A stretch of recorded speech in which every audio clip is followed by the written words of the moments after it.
Hey, everybody, welcome to the start of stream. Hope you guys are having a nice day. It's Thursday, and we're back. And early as promised. As early as promised? Debatable, but early as promised. How was your day off? Ah, yes. My day off. Because I didn't stream yesterday. Right, yes, no stream at all yesterday. Not even a little one.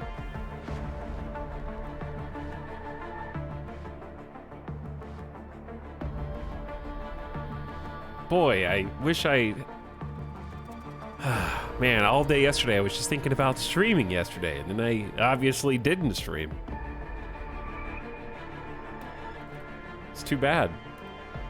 No, yesterday was a complete and total wash. We were striking yesterday from the calendars. It was top down, probably the 2023 worst day of the year. So we're gonna start fresh today and move toward having the best day of the year. I don't know what that is. Chat, what's the best day of the year so far?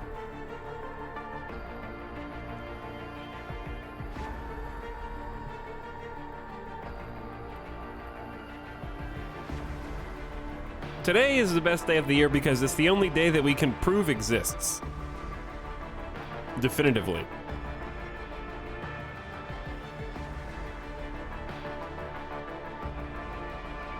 I mean, every other day that happened this year, did it happen? Or did somebody, like, put a collective update to our hard drive so that we remember things that don't exist? And today's actually the first day that we woke up and experienced life.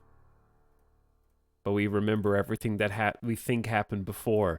We're really just the brain operating system being updated day over day. Wake up, sheeple, etc. You think he's being motivational, but he's actually propagating simulation hypothesis again.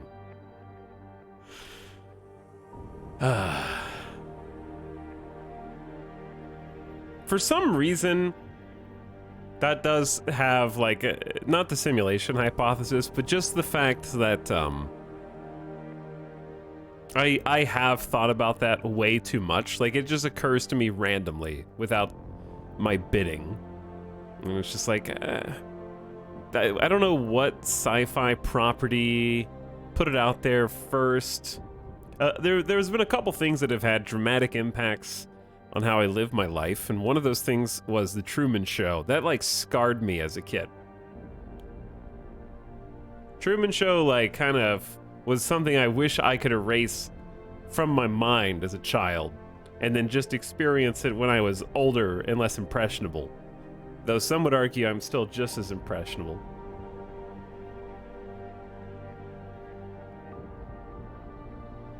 Same for me, but it was The Cable Guy. I don't think I ever saw The Cable Guy.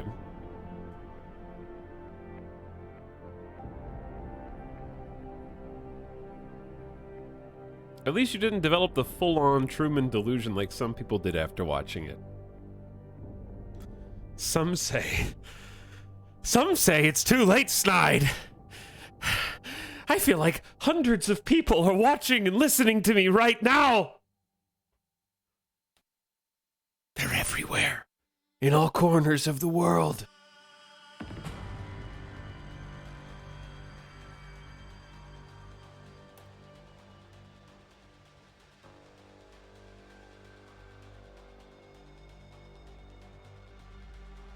Anyway, I don't know where the, like, sci-fi idea of memories being implanted so that you think the past has happened, but it hasn't.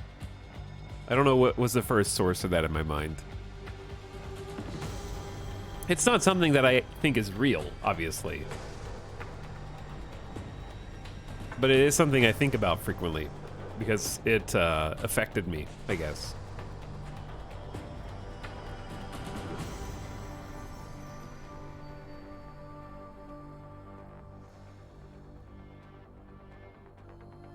I think it started as a philosophical thought experiment. Potentially, yeah.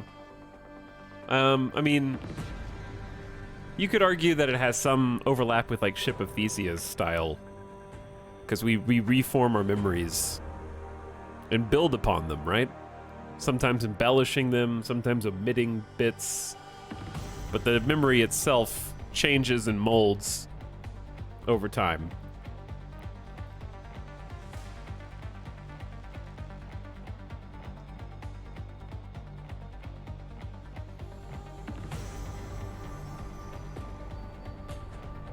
Are the people watching you in the room with us now? Technically, you're on screen. Does that count? Anyway, I've always been fascinated by existential dilemmas. I think that is the basis of where I think therefore I am comes from. I think that makes sense, yeah.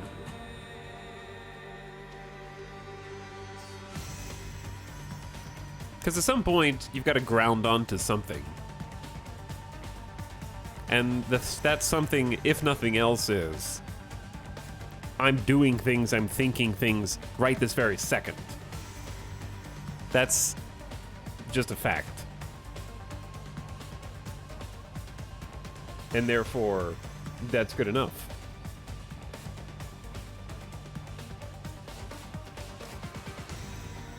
I think that's reasonable.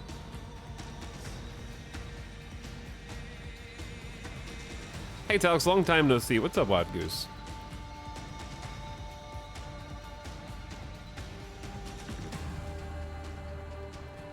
Hello, beginning of stream subs. What's up, Nico Deliro?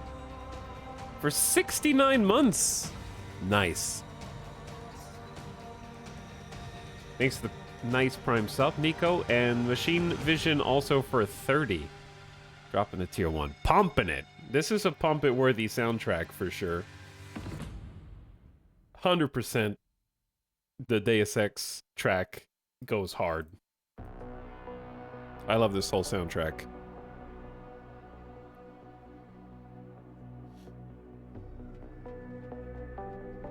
When I was younger, I used to imagine what if everyone was just floating around in space, just imagining their own world. To some extent, you are. Already. We are floating through space. And everyone is the main character of their own story.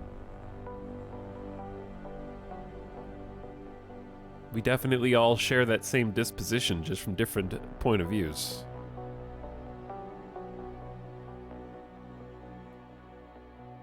True, but I meant naked in the fetal position. Oh, so the Matrix. Okay. Okay, I gotcha. I'm good, thanks. Finished the day of work, then a couple hours of uni work. Now, dinner retail time. Don't eat the stream. Do not consume anything that you read in the chat.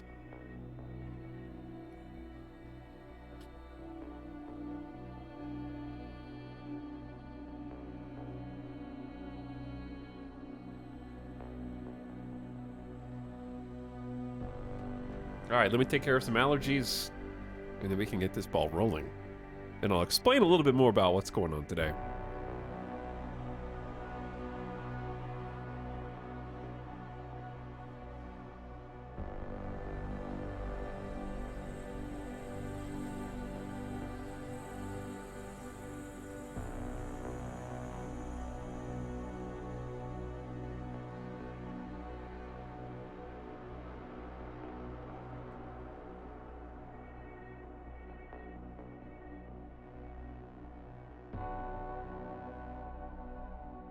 Okay, woo!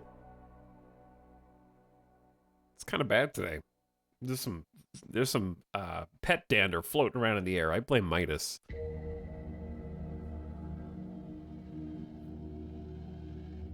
I mean, just look at him. Look at that. He's guilty. Very guilty.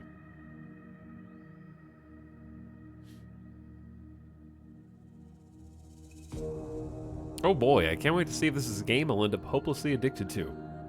It is a good one, and it's one that we're starting fresh today, from scratch.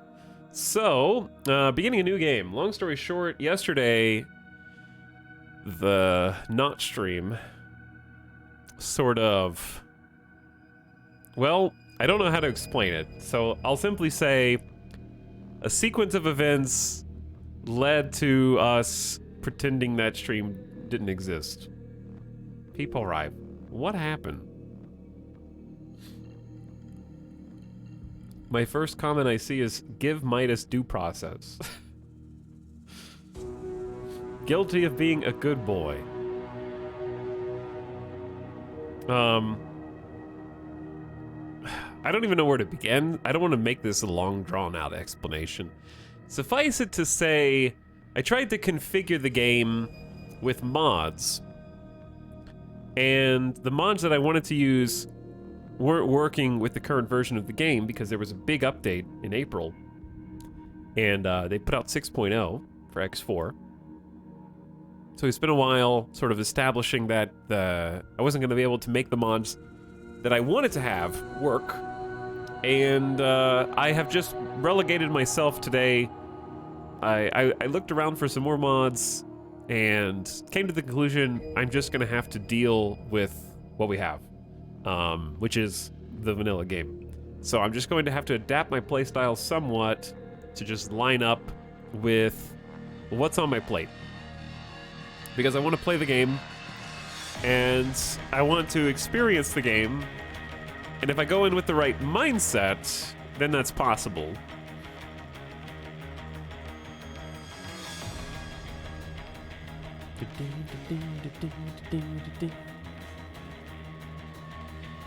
Been dipping in and out, so this one's for chat. How well does this game deliver on its premise mechanics?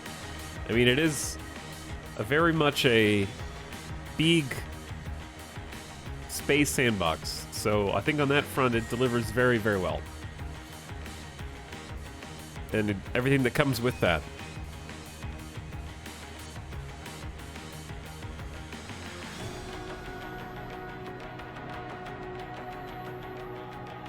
Hi, Tasty Tango. Thank you for 15 months. Who says 7? Actually, 18 months. I don't know what. 7. Is that your lucky number? Thanks for sharing it with us. And Hummus says Midas is too cute and therefore exempt from blame. Also true, yeah. He's very innocent. So, here is what we're going to kind of establish as the parameters today. I'm just going to take the campaign, like, very seriously. Also, I'm just having some bad allergies. Sorry, guys. Give me a sec. It's worse than usual right now. And I don't think you want to see... I don't think you want to see this.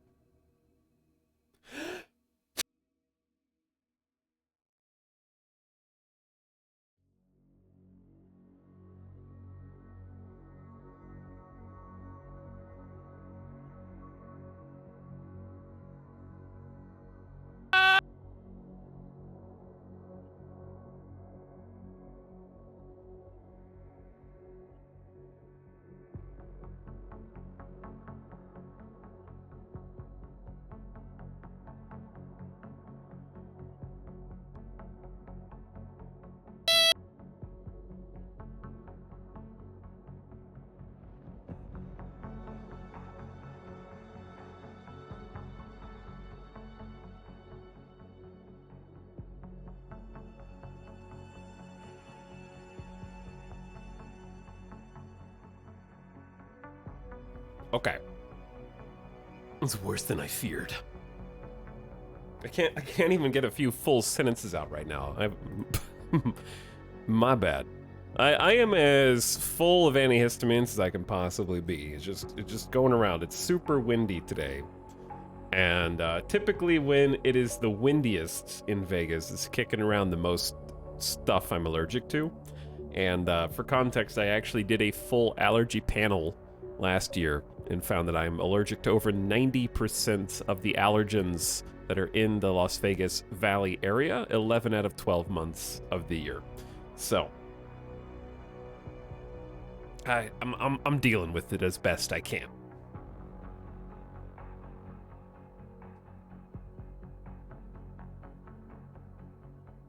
Anyway, where was I? Yes, so we're just gonna be playing with, we're just start a new run of X4 with a basic start. And it's going to be good because of two things. Number one, when we first started earlier this week, I had to do the tutorial. I've played this game before, back in 2020, but I had to kind of remind myself how the basic controls go. It's a pretty deep game with a lot of weird, obscure keybinds, right? So we did the tutorial. We're not going to have to do that today. We're just going to be able to jump in, start a new campaign, start making progress basically immediately. So that's good. But I'm not playing with any mods. We're just playing with the DLCs because there weren't any mods that kind of aligned with my stated goal playstyle, which was somewhere between permadeath and not permadeath.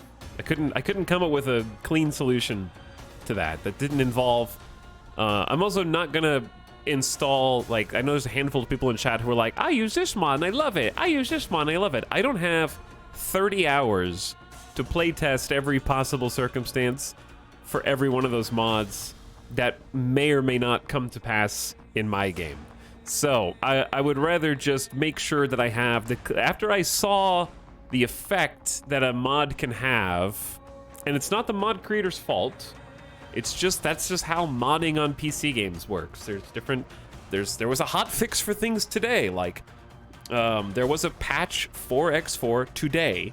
And those types of patches can just bowling ball knock over some pins in places that you don't know, right? And then you don't find out about it until much later when you're already very invested in a campaign. And I don't want to have to deal with that.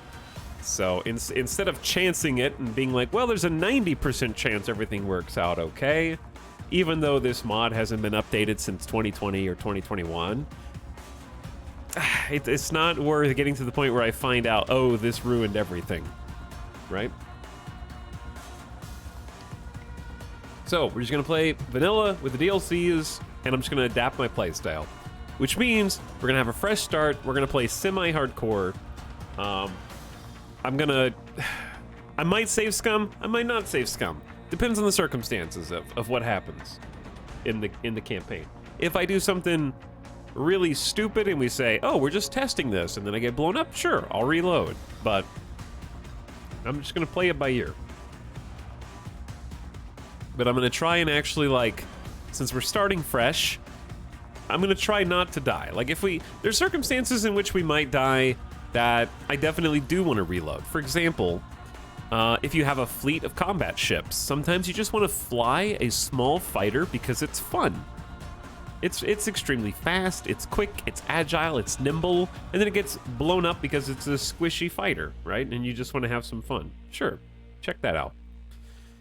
So, like I said, we'll just take it, play it by ear, decide when the run is or isn't over based on how I feel. Because there's not a clean solution for the way I wanted to play, which is I wanted my character to respawn on death, but keep the consequences of whatever property, like ships that got exploded by pirates or rogue AI. And I couldn't find a clean in between there. All the mods that kind of addressed those desires are very outdated, and some of them are not working anymore. In often terrible ways. Like the bug we found yesterday that we spent 2 hours on was one of the mods that addresses that playstyle concern, caused all enemy combatants to shoot me one time, and then it changed their relation to me, and then they would avoid shooting me. So that's one way to deal with permadeath, is accidentally make it so that all of the enemies regard you as friendly after they shoot you once and update their combat flags with you.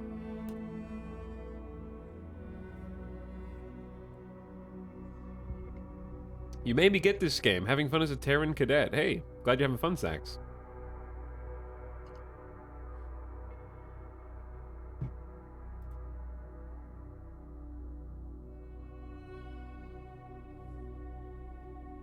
Glad to see you back after that mysterious day off yesterday. Hello, Meatwood. What's up, Soapy? There's a lot of DLC. What's the consensus on a new player going in? I would say that all the DLC add new factions. So they just add a bunch of different ship types.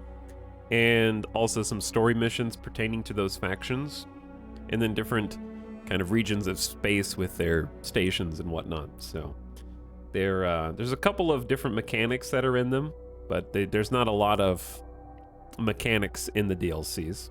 They're mostly like more ship skins and different varieties of ships with different stats and whatnot. So I would say start at the base game, which I think goes on sale for like $35 to $38 somewhere. So if you want to pay the $15 impatience fee, that's what I usually do. I don't like waiting for sales when I have hyper focus on something. I want to go, even if I have to pay a little extra to do it. I was almost expecting an Elite Dangerous stream. I'm not opposed to trying Elite Dangerous at some point, but just not right now. There's a few things that are appealing to me about Elite Dangerous. Number one, the mining mechanics look fun. Number two, the ability to have ships inside my ships and fly the small ships. Like have a ship that deploys another ship that lands that deploys a rover. Like something about that Russian doll aspect is appealing to me. I like it. I think that's why I like Kerbal as well. Kerbal is like, land a ship, and that ship deploys another ship, and then that ship, yeah, it's very fun. So, there's a few reasons to check out Elite Dangerous at some point. Very different reasons from why we're playing X4 at the moment. Actually, we played Free Space. Probably not. It doesn't ring any bells. So anyway, somebody said... But yes, we do have the vanilla setting that makes you eject if your ship gets blown up. The problem is that various factions will come back and kill you afterward, and you get a game over anyways. So I was looking for a mod that allows you to respawn via cloning or something else, and trust me, I looked everywhere. So I decided to avoid that for now. Okay, chat.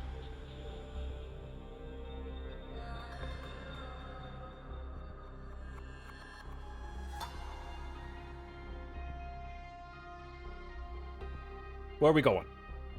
Ooh. There we go. I gotta tuck the dog in.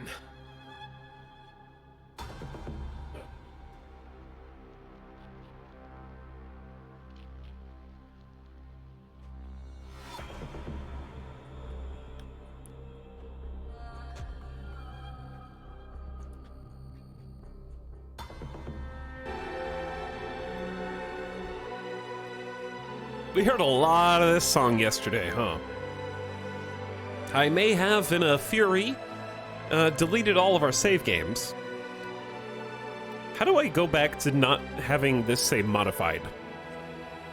Oh, I guess it is modified because I turned this on, but it's not going to apply to us.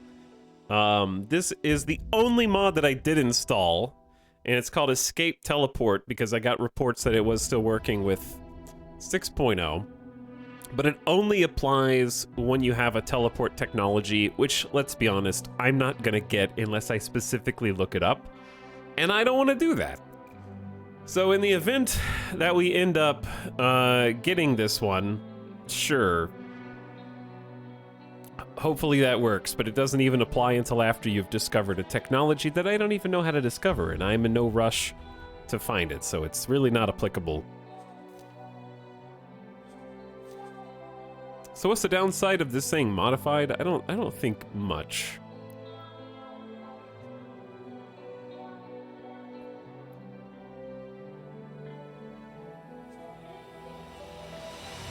Tired of fighting the shuttles? Want to fly with? Okay, let's get started with a new campaign here.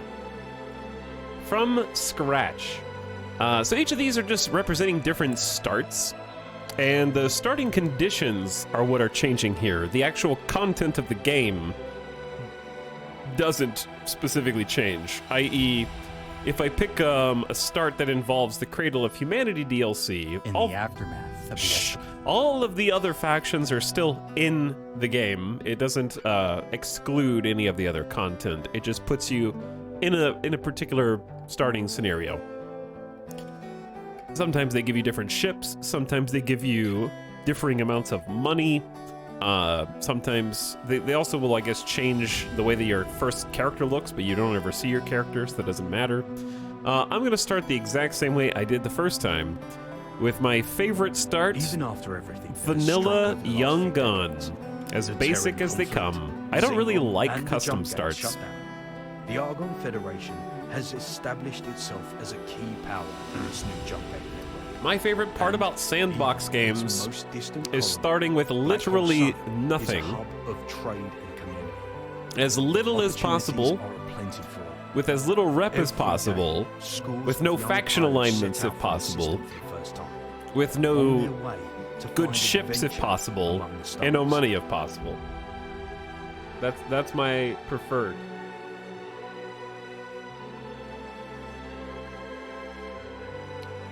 Setting out from your home in Black Hole Sun, limitless opportunities lie ahead of you. Your ship may not be the best that the Argon Federation has to offer, but hopefully your resourcefulness will prevail no matter which direction you take. Some other options include, there's 2 from each of the DLCs. But yeah, you can go over here and check out the Split families, which are their, like, the Patriarch of Zyarth. Cradle of Humanity has some cool ones where you get to start In with the the aftermath of the Earthers. escalating tensions between the United Space Command and the Commonwealth. You're still born in space, culminating in the but yeah. You can start in prison. You can be a smuggler. Actually, I assume this is a smuggler. Well, of course I can answer a few questions. Kingdom's End has the Boron. That's the newest DLC. And oh, they have the voice. Do it. Connection that binds us as The a connection, not that one. community. With the successful connection of the Kingdom End jump gate, we are once again reunited with at least some of... We recreated that voice already, so I'm not going to do that joke again. Even after everything that has struck over Okay, the last decades, let us begin. the Terran conflict, the Xenon, and the jump gates shut down. As a The side Argon note, you can do a Federation custom start has floating in your established spacesuit itself with as a key nothing. power in this Okay, new jump that's gate too far. network. And even its most distant colony, Black Hole Sun, is a hub of trade. How do you even make money with just a Opportunities spacesuit? are aplenty for all. Every day, scores of What can you do as just a spacesuit guy? You kind of like have to have a ship to do anything of significance in this game.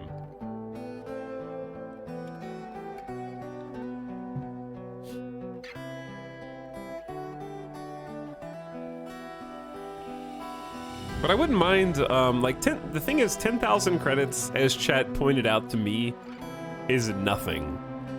And the starter ship that we have is also basically nothing. So I'm pretty happy with just the young gun. even So let's go. Val Selton's log, day 1. I'm excited to get underway with this new ship.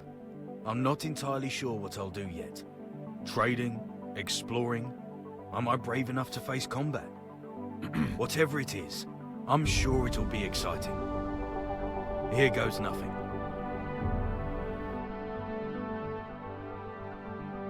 Can you be hired as a pilot? Like Euro Truck Simulator, you start out just taking missions? I don't know if you can be hired as a pilot for someone else's ship. You would have to, yeah, you'd have to stow away on other people's ships and just get out when they land somewhere. Which they don't want you to do, but they also won't kick you off of their ship. You kind of just sit in the cockpit awkwardly with them, which is funny. Okay. Here we are. Let's go ahead and change our basic details about ourselves. Not with that button. So if we go to player information, we're going to change our name. We're going to change our logo. We have a custom logo as made by Ace Tech. The E.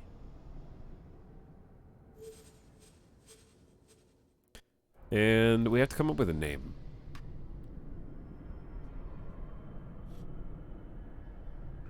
So, I need a letter from chat. I guess it could just be E. Why not? We're gonna be the E. Let's see. It has to be a space-sounding name. Just E. No, it can't, it's got to be something. How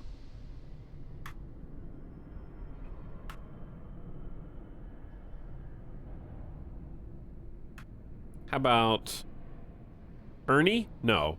Ernest? Ernif?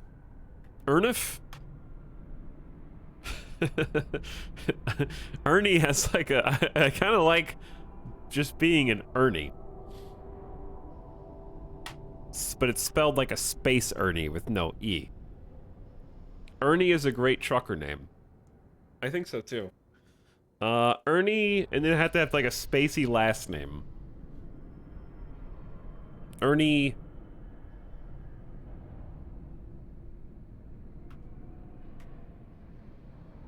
Ernie Lap. Ernie LaPretz? That's like pretzel. The pretzel? Ernie LaPretzel. That's not a space sounding name. Space pretzels?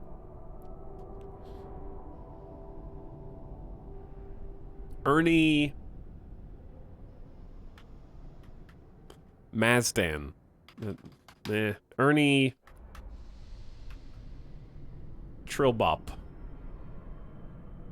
Ernie Trillbop. That's kind of a catchy name.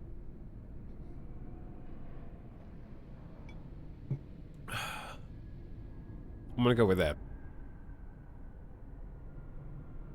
Why is it rotating so fast? The camera's speeding up! Do we have an organization name? Our organization name, I guess, is gonna be E-Normus. E-Normus Rocks. For now, we can always change it later. Alright, default ship skin. Oh, I didn't know you could change the color scheme of the side. The colors on the side? Okay.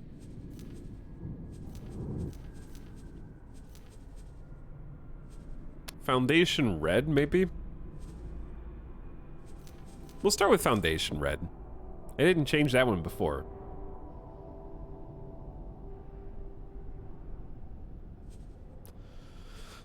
Okay, I think that's really all we need to do on this screen.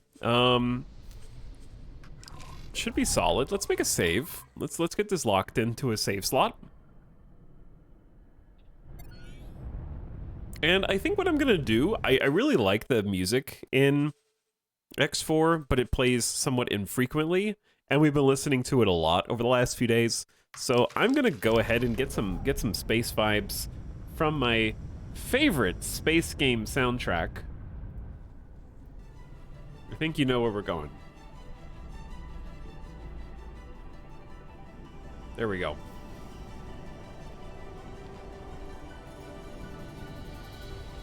Glad your new gaming rig is capable of running such advanced modern graphics. My last computer could play this game, but I definitely couldn't play it with all settings maxed and stream it in 1080p. I would have been playing this at 864p, probably getting sub 60 FPS at certain points.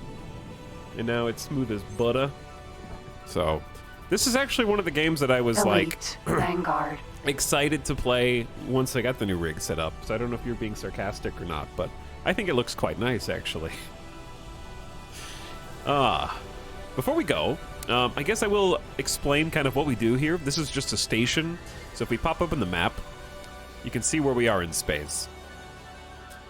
And we're finding ourselves in Black Hole Sun 4 as a sector. And we're on this Argon equipment dock.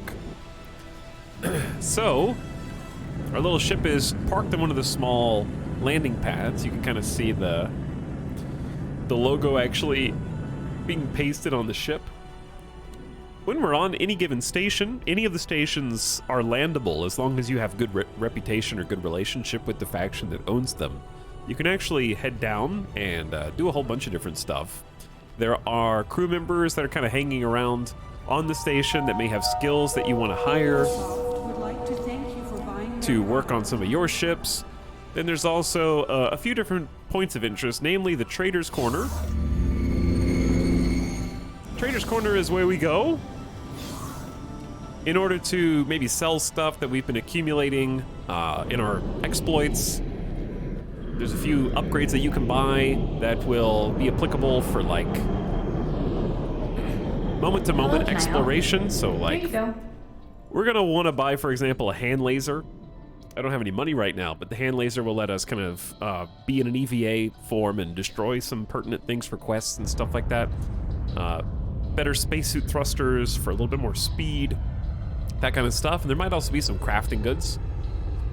And then they have seminars, which are ways to kind of train different crew members for particular skills, more or less.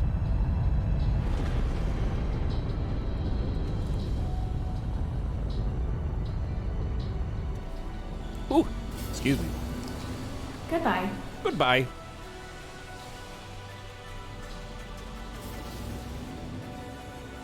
I hear you. I hear you, Starbase.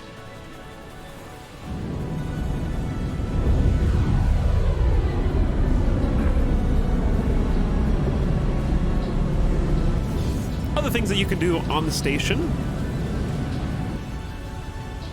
Sometimes you'll need to go to a security office for a given quest to like splice or hack a station. I believe there's a manager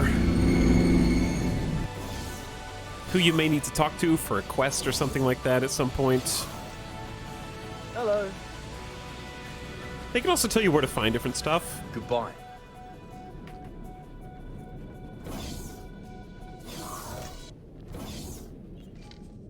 And engineering section will just have a few things that you can interact with, but mostly you're just interested in the Trader's Corner.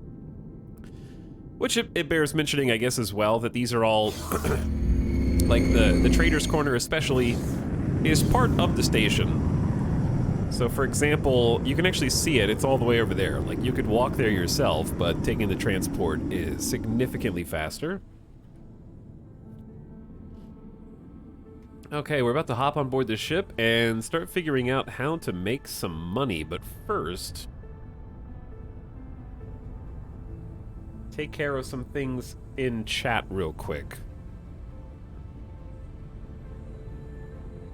Our ship reminds me of a cockroach. I think that's reasonable. Our ship does suck. What was your last rig? I don't feel like listing every single component right now, but let's just say that this one's at least 50 to 60% better. The restaurant is now open for anyone wishing to dine before The most important components were I had a 2080 and a i9 9900K. Howdy y'all, I have a weird sense of deja vu right now, but I know you didn't stream yesterday, so it must be my imagination. Hello the dark. Hi overtly. Etel, increase the UI. No. Use theater mode and source. There's too much stuff on the UI to blow it up 20% just for your phone.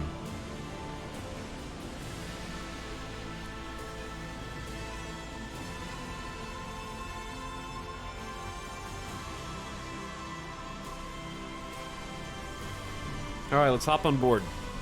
Take command.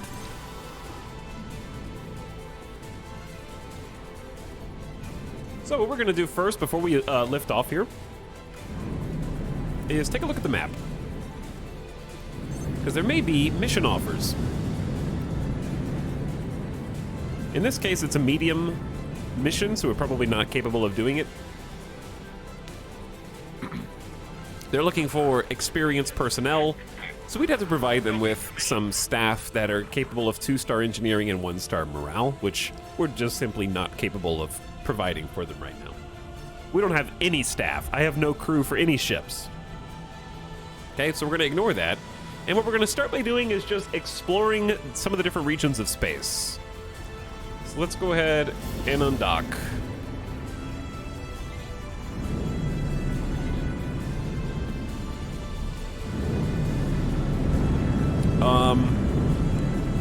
Good luck, you guys. I'm getting out of here. The AI ships are scary.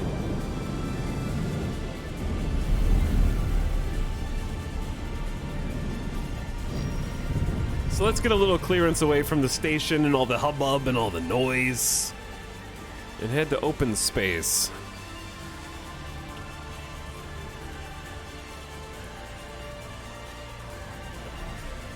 Okay, we can go this way. I'm gonna say east or west.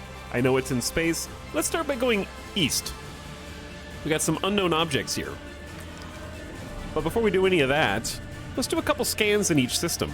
So we're gonna switch over to scan mode, which is shift 2.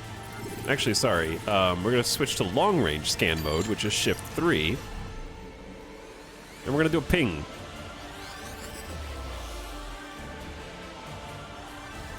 And when we do that ping, you're going to see the ping kind of go preset distance and start revealing some station locations that we can go investigate later. So we're going to do a few pings in every system as we start to uncover different aspects of it.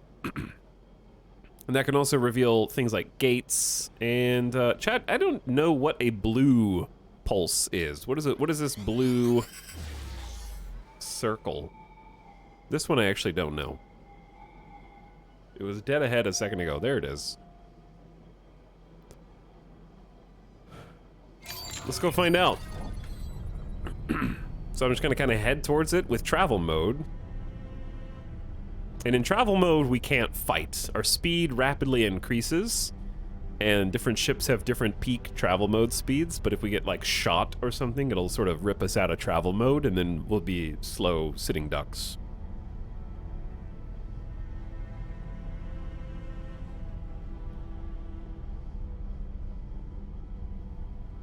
Alright, let's come out of travel mode and maybe do another ping. See if we can get... There, it's still there. I have no clue what distance it is from us. The further we go away from occupied space, the more likely it is that we run into something that we don't want to run into. So, just keep that in mind, I guess. That being said, this ship is probably nimble enough to be able to escape from something that we're not interested in finding.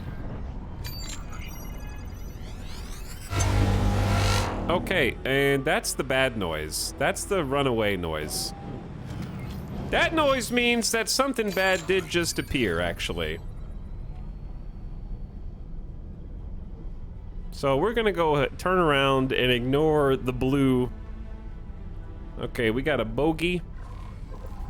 Bogey on our 6 right now. Zin raiding party is right behind us. It would be hilarious if we died immediately as soon as I started the game in the first sector. So my advice is, don't worry about it. We might be able to kill him, but I don't feel like fighting anything right now. Let's we can take a look at this. I don't know why it sounds like that.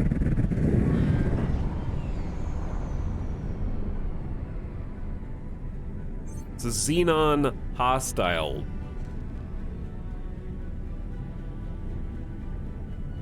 And it's getting further away. Sounds in my space?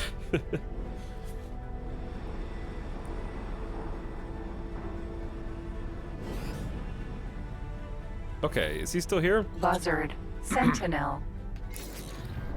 Let's go ahead and come to a stop now that we're back in safe space. We can actually turn around, so I'm doing like a retro burn to see if that dude is still coming in. Because if somebody else starts fighting him, Mercury. then we Vanguard. could definitely like just poke him and see what happens. But I don't think anybody is going to target him. I was going to the space highway, super highway anyways.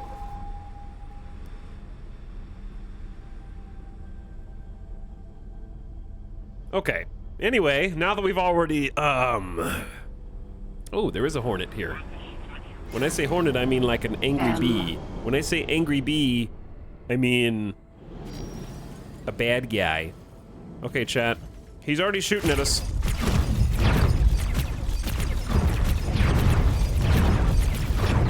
this was a mistake. This was a mistake.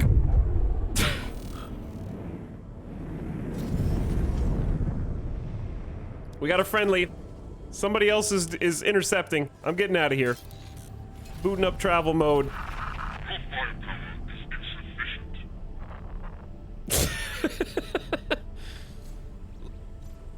Are they gaining on me? They're about 9 kilometers away, 10 kilometers away. All right, we just took some shits to my. We just took some shits to my ship. Some hits to my ship. You know how it is.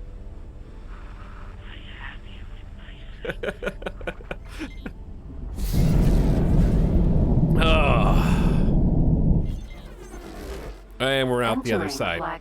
Bro, please. It was a prank. I swear, please, bro. Don't kill me.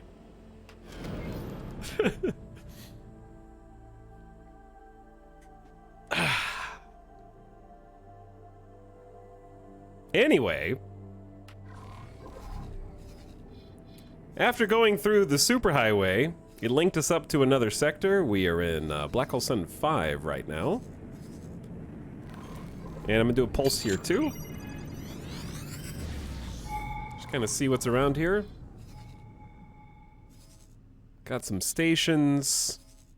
You can see that there's traffic. There's AI ships clustering around a patrol destroyer behemoth right now. Why don't we just go look at that? Might be cool.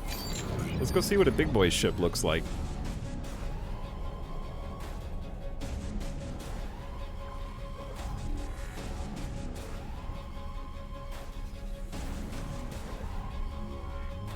Behemoth, Vanguard.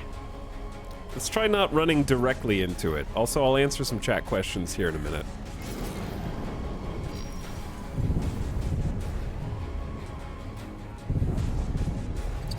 So, Patrol Destroyer Behemoth Vanguard. This is an Argon Federation ship.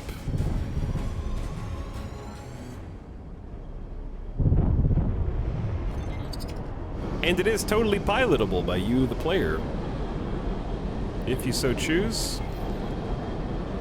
We are now just kind of flying near it.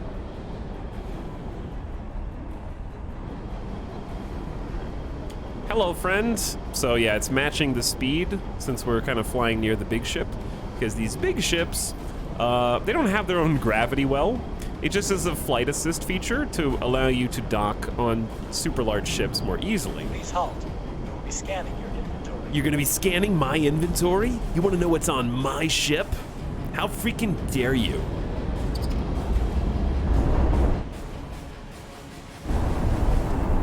Please halt. We will be scanning your inventory. Docking ready. We found nothing. We found nothing, as I knew you would.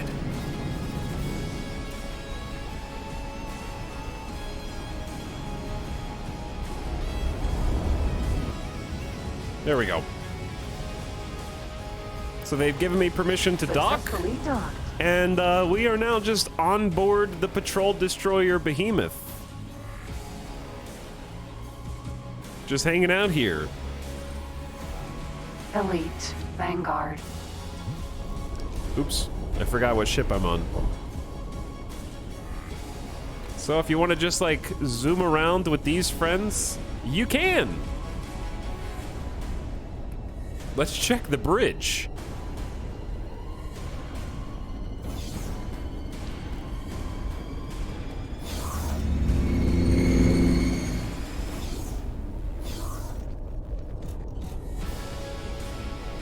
Hell yeah, brother. There's our little ship down there.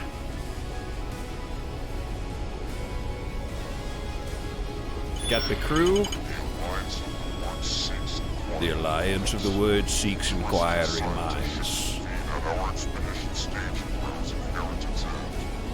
We're going through, whether we want to or not. This is a big ship to be fitting through one of these rings. Alright, while we joyride on this for a sec. Approaching superhighway. I wish I could alt-tab without losing 50% of my FPS. Because I want to scroll up in chat. Let's see what you guys are talking about.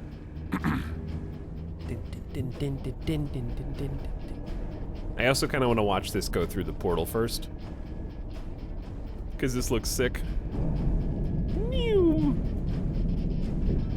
So notice how the gate took us to a different sector of space? But we didn't go to a different system. We're still in the same system. We're just closer to this planet now, so... Space is big. Space is big. Alright, let me alt-tab real quick.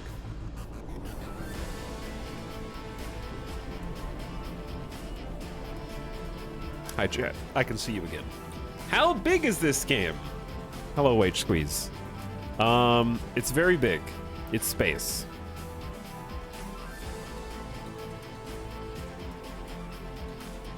I'm not sure how to quantify how big space is. So I don't know if you mean like how much room is there, how much stuff can you do, or what. But anyway. I thought I saw a couple other things. Is the world procedural? So the sectors of space are preset at the beginning of the game. The location of different stations is somewhat randomized. And also, mostly it's like a game of chess. The pieces start in the same position, but you're gonna have a different game every time because all of the factions are dynamically expanding, going to war with each other, destroying stations, tapping into different regions of space. So it sprawls out in different directions each time you start a game. So it's procedural in that the AI is going to do whatever the AI is going to do. But it's not procedural in that the factions are the same each time. Their starting relations are the same each time. The location of... Well, turn the UI back on. The location of these sectors is going to be the same each time. But they do dynamically build things. Armies, space stations, construction ships, mining fleets. The economy is dynamic. Supply and demand. Resource shortages, all that. Prices fluxing, which is not a verb, I don't think, but I just made it one. Space is mind-bogglingly big. Has Alex addressed the fact that he's not playing a Star Wars game today? First of all, May the 4th is lame. I'm sorry, but somebody had to say it. Hello there. And it's not May the 4th's fault. It's the Star Wars sequel trilogy and the Mandalorian TV show and the Obi-Wan Kenobi TV show's fault.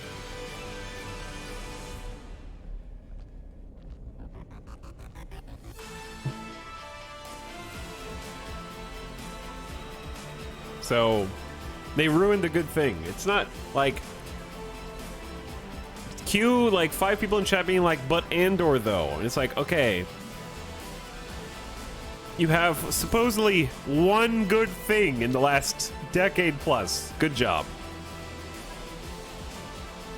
Even a broken clock is right twice a day. Let's go back to my ship. If you throw enough shit at the wall as Disney, one of the things will stick. And that thing is Andor. Is Andor actually good or just good by comparison? I'm gonna watch it and give you my actual opinion. I think I'll like it, but I will give you my actual opinion eventually.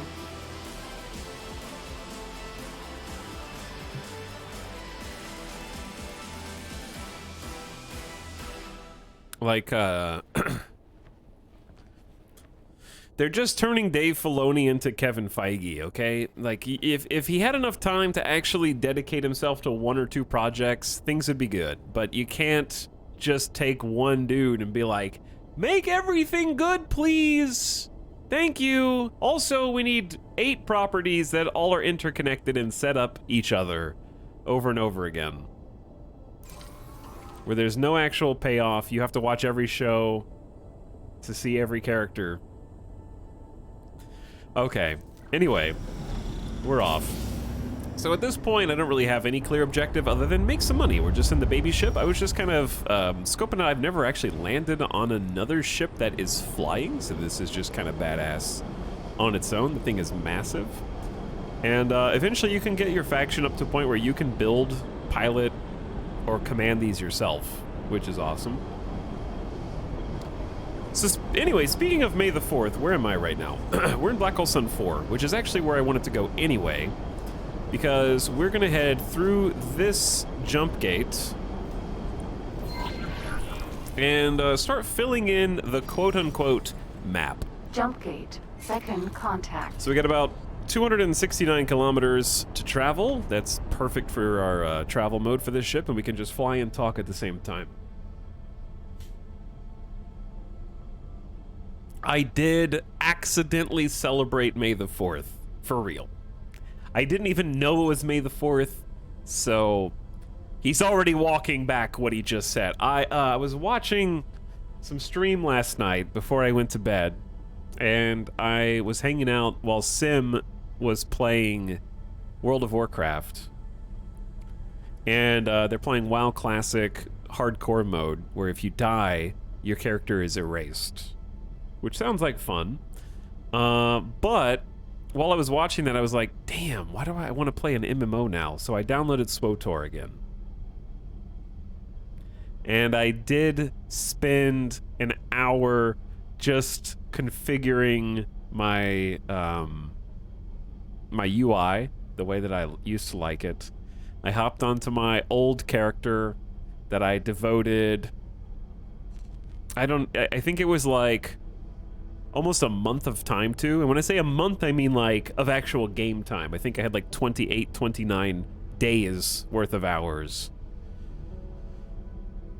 on my main character. So I got back on that, kind of figured out what all the buttons were, remembered how to do my rotation, looked at the ability list, and I did some solo content for like an hour.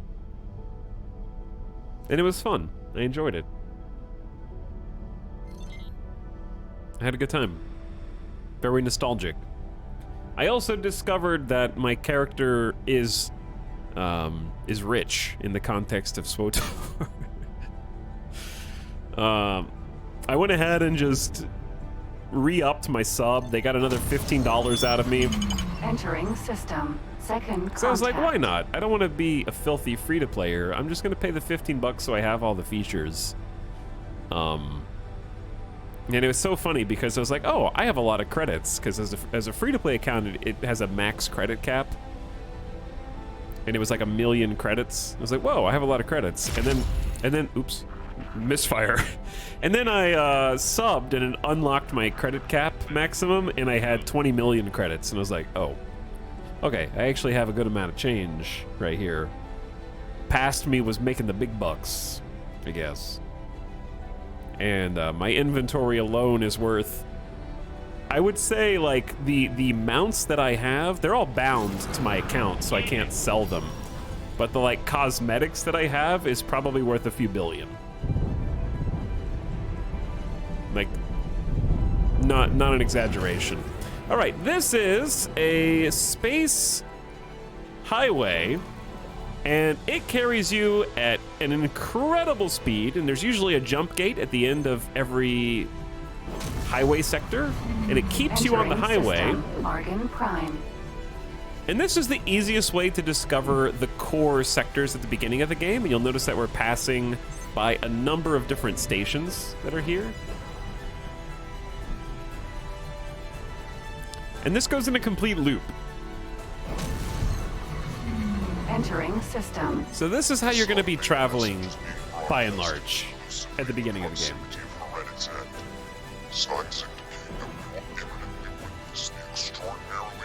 Now, even the core systems, there's quite a few of them. But then there's many more sectors that go off the beaten path. These are just where all of the primary factions are kind of doing business with one another. You are welcome to join us.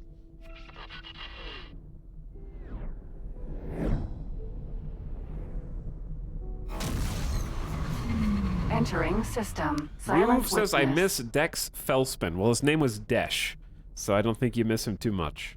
And then you said, I remember his name. You were close, but good try. The spirit was there.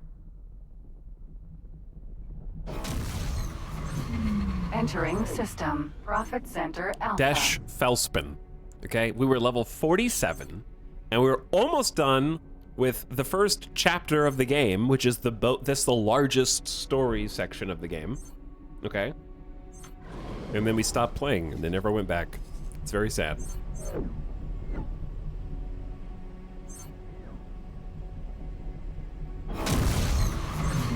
Entering system. Yes, this Right is a very large place, and in many of these sectors, you would be able to get off of Entering this system. super Trinity freeway. You can hop Sanctum. off whenever you want. Like that's totally up to you. And in some of the systems and sectors, there are other jump gates that'll take you to kind of inner or outer systems of varying quality. Entering system. Unholy retribution. Some of them are more hostile than others. And some of them will take you to the DLC factions as well, because I think all of the factions that are around this kind of primary highway system here, we're Entering system. Highest mist. getting ready to make the loop now. But yeah, some of them are hostile and occupied by Xenon or others, and some of them are fairly friendly and will help you get in touch with like the split families or others besides from the DLC. But yeah, space is very big and there's a lot of different sectors that you can go to. Entering system. But obviously, Pontifex's claim. staying around the core is the most helpful in the beginning of the game. Entering system. Holy vision.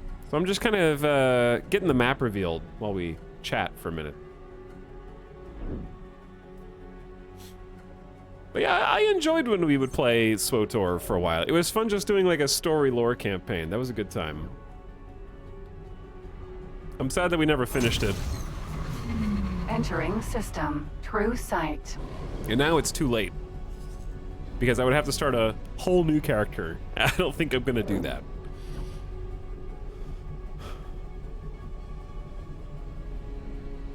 I think that would be way too much more work to try to catch Entering up. system. But yeah, Second contact. I do miss that character and the MMO vibes. All right, we got a complete lap, full loop. And now we can do literally whatever we want.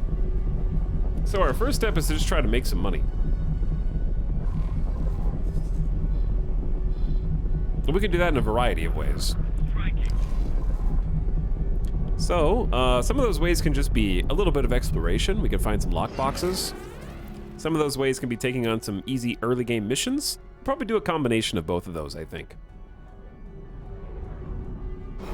So let's head to Argon space here. Entering system. Argon Prime. I want to stop guidance. Let's hop off the superhighway at Argon Prime. And then hit up the map. Look for some mission offers. Identify bountiful resource areas. We need to deploy a resource probe in the vicinity that they describe. And then we have raid protection. The resource probe will actually be quite easy, so we can go ahead and accept that. Recent shortages have left us in dire need of finding natural resources. Use the resource probes to find areas with the following minimum yields. Enemy spotted.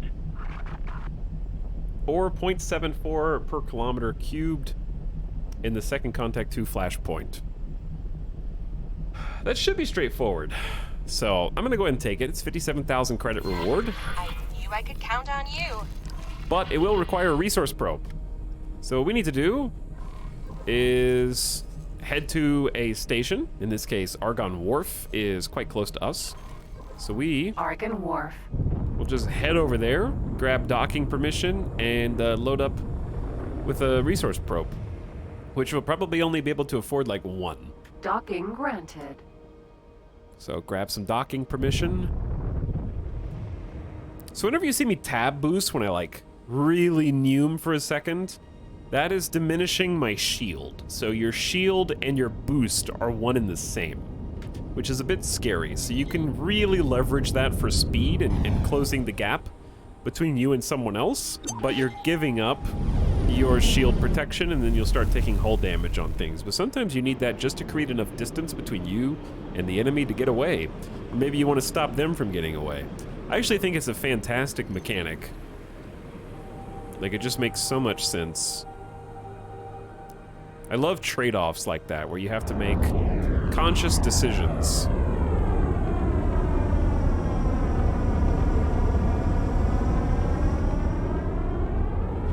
It also means when your shields are down, you're screwed. That too, yeah. All right. Welcome. So now that we're here, we're gonna upgrade our ship, and all we're gonna do is head to consumables. We're gonna grab. No, they don't. I may not be able to hold a resource. No. We have 5. I already have resource probes. Okay.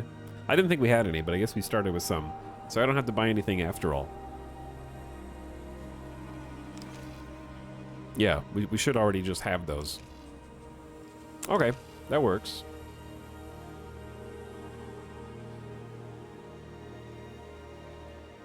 Did the factions create these highways, or is it like a Mass Effect situation? I have no idea.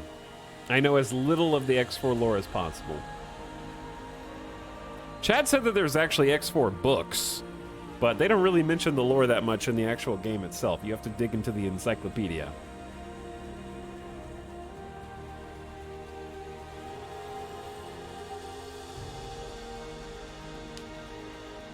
I got my bounty hunter to become an honorary Mandalorian, bought Mando armor, and felt accomplished. Yeah, SWTOR was a ton of fun. We'll talk about that some more.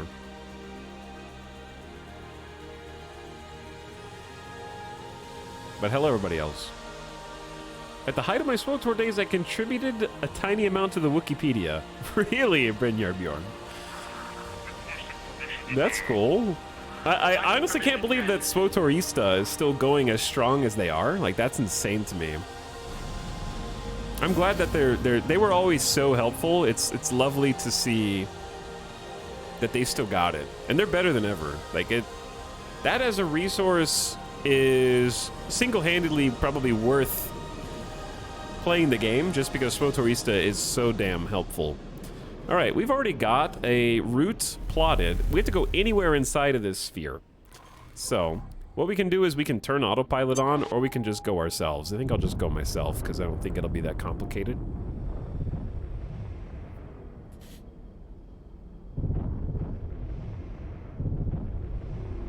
All right, once we hop... Actually, I am going to turn autopilot on, because I'm going to blow my nose real quick. Allergies are killing me today.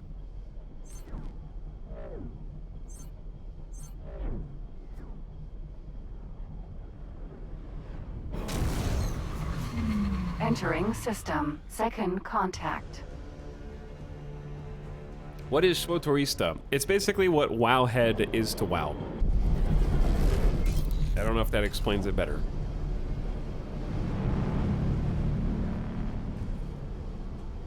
In the lore, the gates are of unknown origin, but the highways are made by the current factions and races. Okay. That makes sense. What's Wowhead? Chat, it's just a complete repository. Do you know what Wikipedia is for everything else? It's like that, except specifically for SWTOR.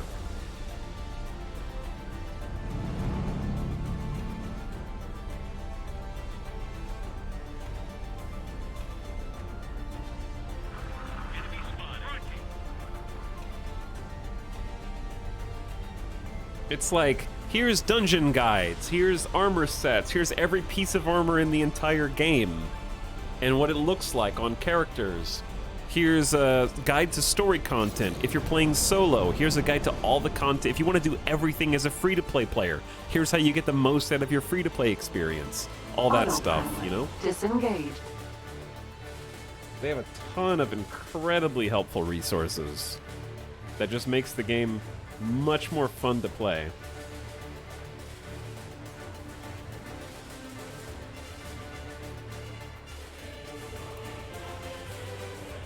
It's like Yahoo Answers.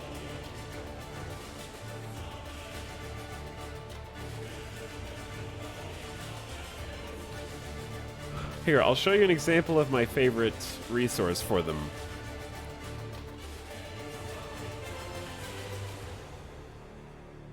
Here's an example of like what I was looking at last night. Like here is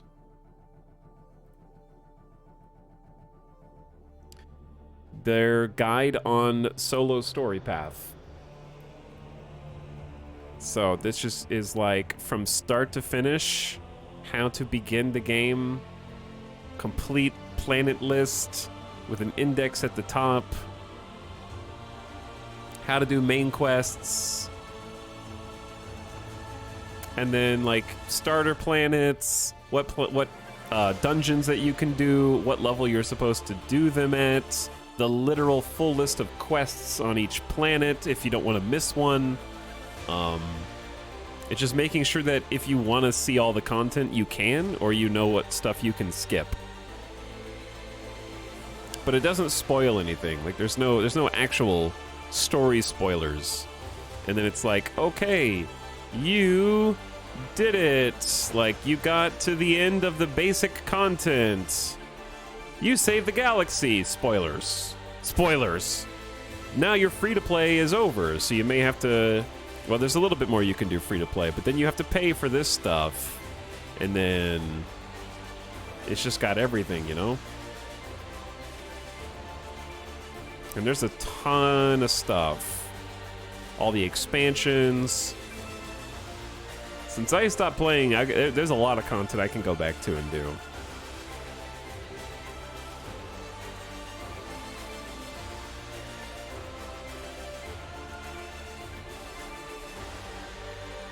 And they just put it all up there for free.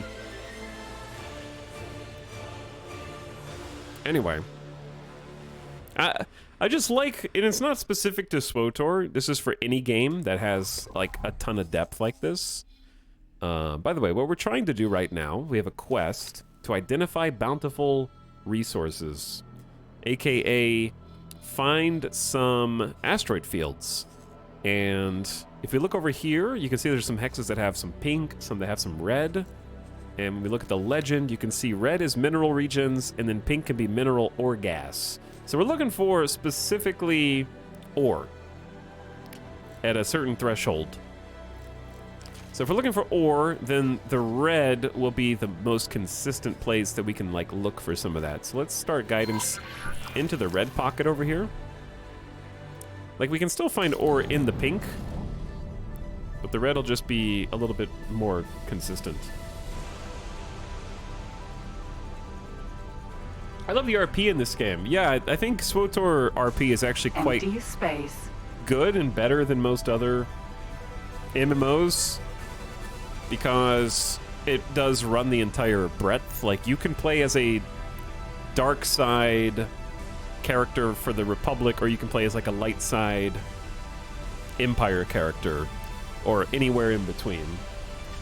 Unfortunately, like most games that have good and bad guy points, you are more rewarded for going heavy into one. I always like playing kind of down the middle in like Knights of the Old Republic, like the OG games.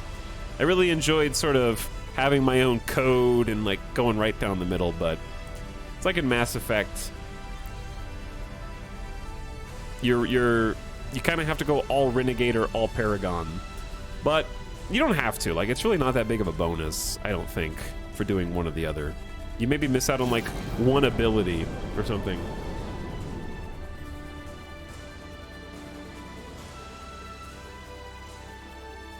Most games don't even consider neutral a path, and it's not neutral as in like an I don't care. It's neutral as in like a, well, I think you deserve to die, but I think you deserve a second chance, you know? Whereas most games are like, no. You either have to save everyone or kill everyone.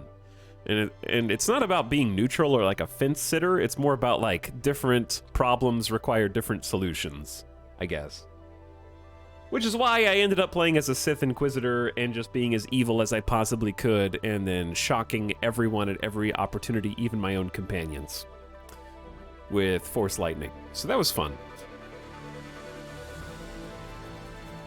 And they give you so many opportunities to do that. It was great. All right, let's go ahead and drop a resource probe. So we go deploy, resource probe, poop one out. You can see it flickering because it's right behind us. And that was it. We already did it.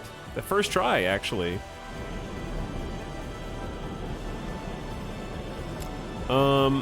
There's actually like a lot of ice, hydrogen, and ore here. The ore was barely what they were looking for, I think, and that counted. Okay, job well done.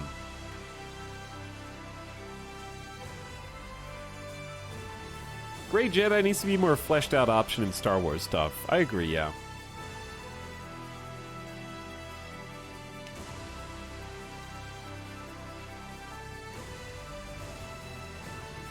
A shocking revelation indeed. It's hard to gamify complex morality. I think Disco Elysium did a good job of it. Disco Elysium had a bunch of different playstyles that fit many different potential approaches that you could take to things.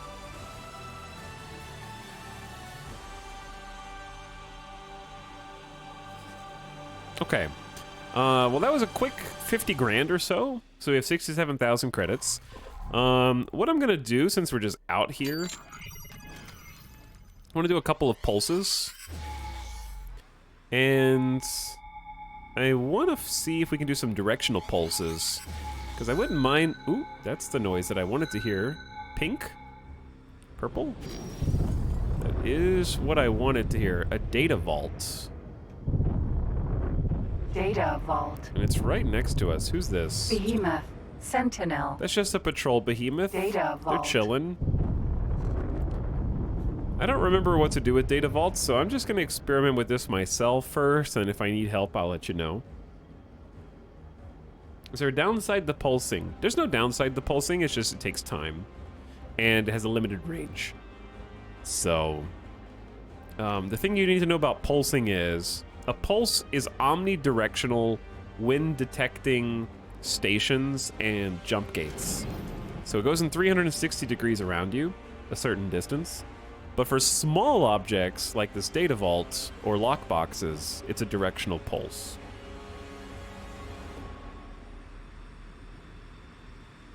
So, I don't remember. I'm going to try and remember how to do this. I think I need to turn on short range scan mode or something. Is that... Because we need to figure out how to get into the data vault. And I might need to repair... The short range scan might not actually do anything, but what we're looking for is like these red bits. All right, let's head out there. Let's get a little EVA action going.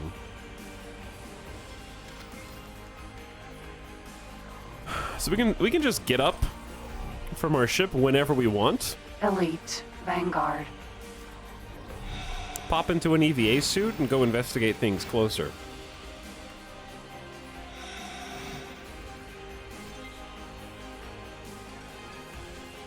We do have a limited amount of oxygen, but it's fairly generous with how much oxygen you get.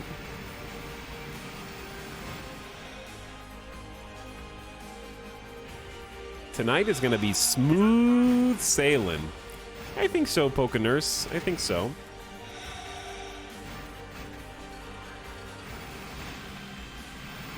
I have to go this way because I can't read what's on this. Pressure leak detected. Okay, I hear a noise. Do you hear it? I hear static.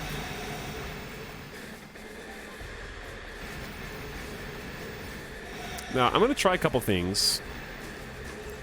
If we have the repair tool equipped right now. Chad, don't judge me if you're an X4 veteran. It's been a while since we did this. Okay, all right. That's what we needed to do. Repair that.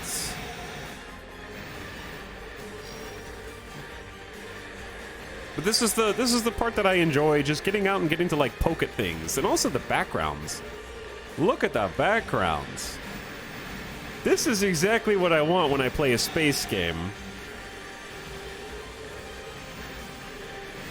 It's beautiful. All right, more pressure leak. Fixed. I still hear static around me.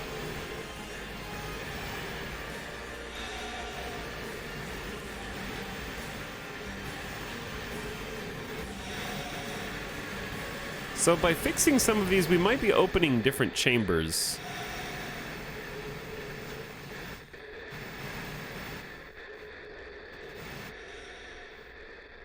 All right, the static appears to be coming from this side, I think. What if you run out of thrusters? Luckily, we can't really run out of... Ooh, that's what we're looking for right there, yeah.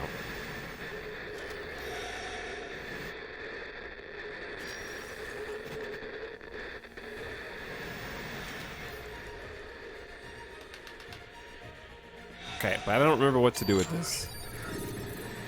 I think I can scan it.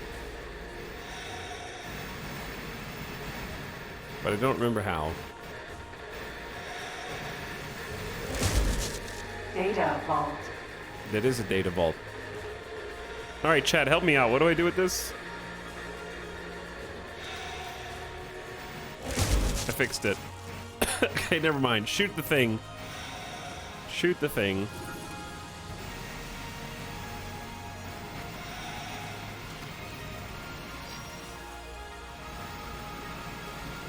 Do some repairs. I think it may have popped open these like side panels.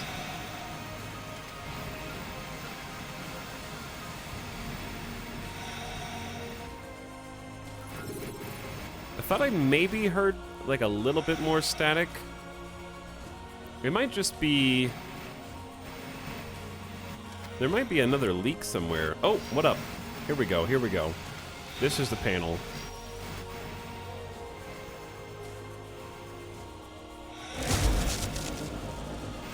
That one's fixed and rotating as well. Okay, so we got two functioning on this side. Is that one working?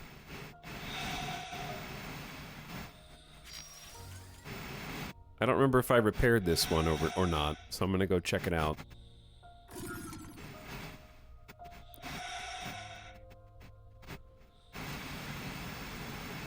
There's my sheep, because there should be two to repair on this side.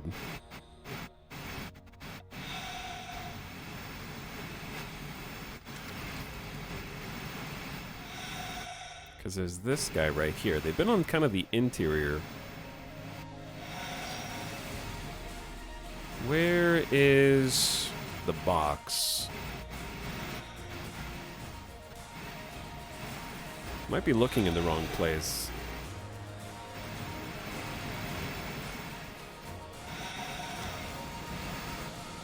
Okay, see, because we got that panel turned on.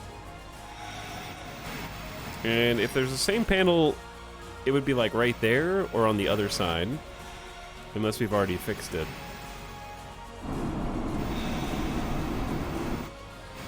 I might have already fixed the entire thing. And I just need to go pick up from the chamber.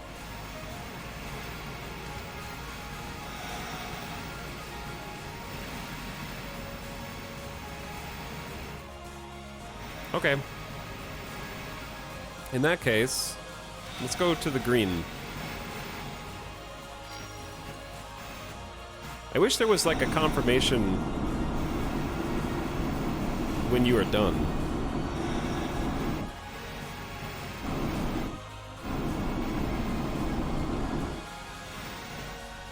Is there anything in here? Or is this just bait?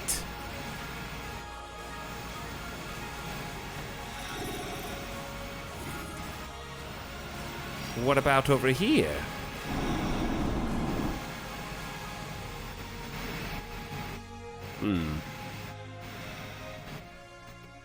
Alright, chat, help me out. What am I missing? I feel like I fixed everything, but I don't know where the actual data / reward is.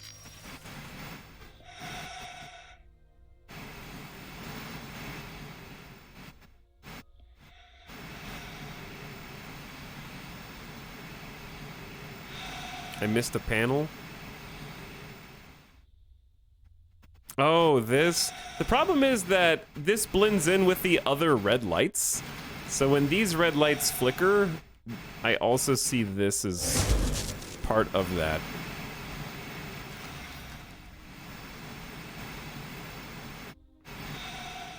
Well, that didn't do anything either, did it? They're all open now, so I'm assuming that one of them... I guess there could be more on the opposite side? Like if I go upside down? But what did that do?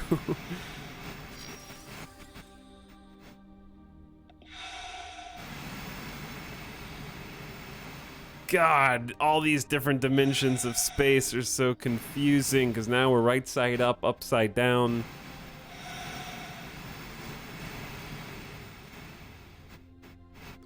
But I don't know what that did.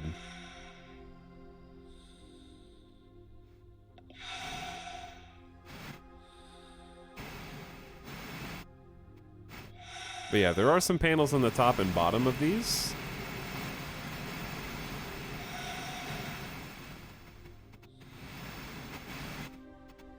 And I'm pretty sure that there's something juicy in one of them.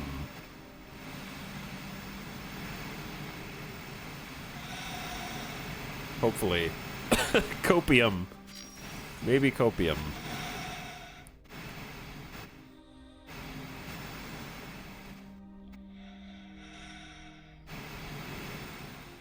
Chad, have you seen anything else that I missed?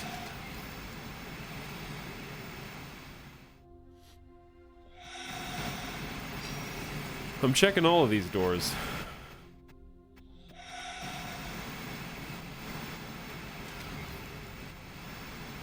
Oh dear. I'm gonna end up splatting into the side. Oh! Pressure leak detected is in here. Okay, that opened another door. And the cycle continues. We got this. Ah, there we go. My treasure. All right, where are you going, friend? Come to me. Maneuvering like this is quite difficult, actually. Yes. Container. It's got hallucinogenics in it. Oh no. So I probably have to pick this up with my ship. So let's go back to the ship and then take some hallucinogenics. Hell yeah. Oh, there's my ship. Space drugs. So we need to get docking permission with our own ship. Elite. Vanguard.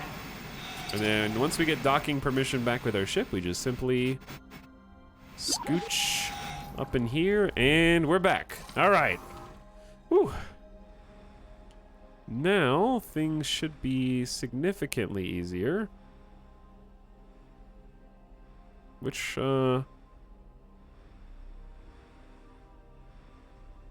thing was it in, though?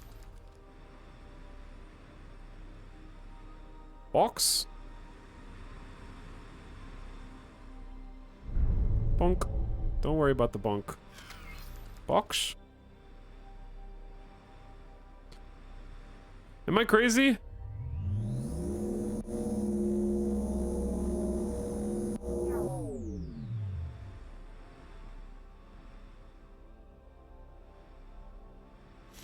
Wait.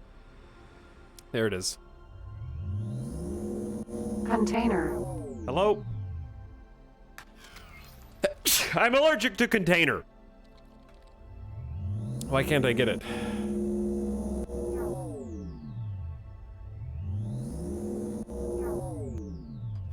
You have to fly into it with EVA? Oh my god. Oh my god. Elite. Vanguard.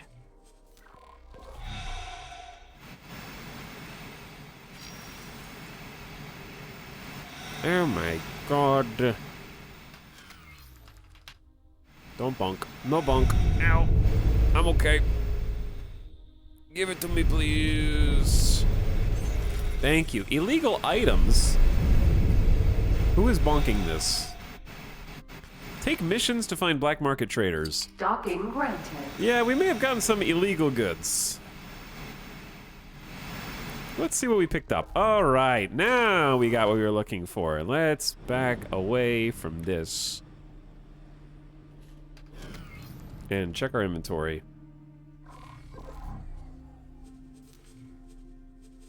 What do we got?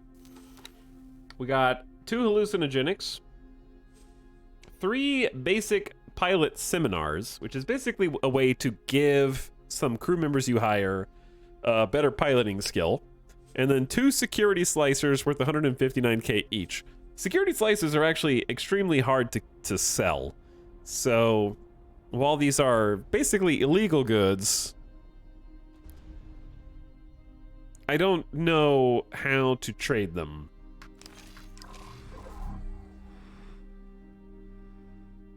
Because we don't have any black market vendors that we can go sell to. And I think we need a certain amount of rep with the pirate stations or the free state trader stations before they'll buy them. So that's just gonna sit in our pocket for a bit, unfortunately. But it is what it is. Who? Asteroid. Asteroid. Somebody blew up an asteroid over here, I think, is what happened.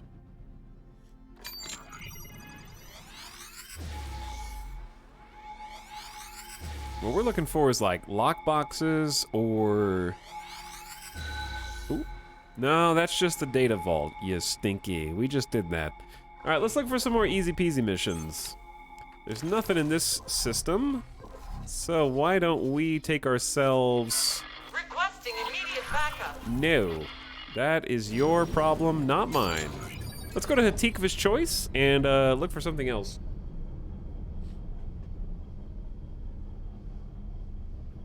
By the way, Barkley3, thank you for the 29 months. Sorry for the people that I missed. Appreciate the sub. Metalbit Zoomeep, hey dude. I saw you for 69 months. And then Naroxen as well. I got you, I got you. Okay, we want to make sure we get on the correct space highway here. That they do go different directions. So in this case, we want to be on this one. Hey, there we go. A little disorienting, but it's all good. Entering system. Argon Prime.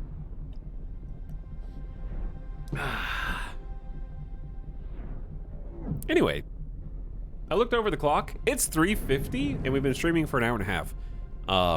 Being early feels weird. Feels good, but it feels weird. Entering system. Hatikva's Choice. Chad, there's a big raiding party there. We're just gonna keep going, okay? I haven't seen that many bad guys around here before. Let's look for... Ooh, there's a bunch of mission offers here, so I am gonna actually hop off. They're good. They're a cool 150 kilometers away. Probably safe, maybe. They could hop on the highway too. The raiders don't have to pay the toll bridge. There's no toll bridge, but chaos and confusion. That's too much. Hired help. Repair a medical supply factory data leak. I could definitely do that. I knew I could count on you. Troublesome agent, 1 million credits, and then kill somebody. Those are too difficult. So hired help. A number of our properties have recently failed inspection due to leaks. We're hiring people to fix those leaks. All right. Does that mean I have to go back towards the pirates? It's back towards the pirates. Monkas. I'm just gonna stay off the highway because they're all down there about 146 kilometers out, and I'm just gonna go travel mode that way. Mind my own business. Yes, it's odd to watch while it's still daylight on the East Coast. Now it's daylight everywhere in the US. Daylight here, sun is getting ready to set over there. Having a nice day. Anyway, I did see some people talking, we were talking about SWOTOR a minute ago, because Chad was saying I didn't celebrate May the 4th, but I actually did. I downloaded SWOTOR, and I played it a little bit last night. Fun. Which I don't know what that says about me right now. That I'm just in the mood for like a casual MMO experience, just something I can log into, throw down an hour, log out, have that be that. But I saw some people bemoaning the tab combat, and this may be a hot take, but the hatred of tab combat is overblown. Okay? Tab combat hatred is overblown.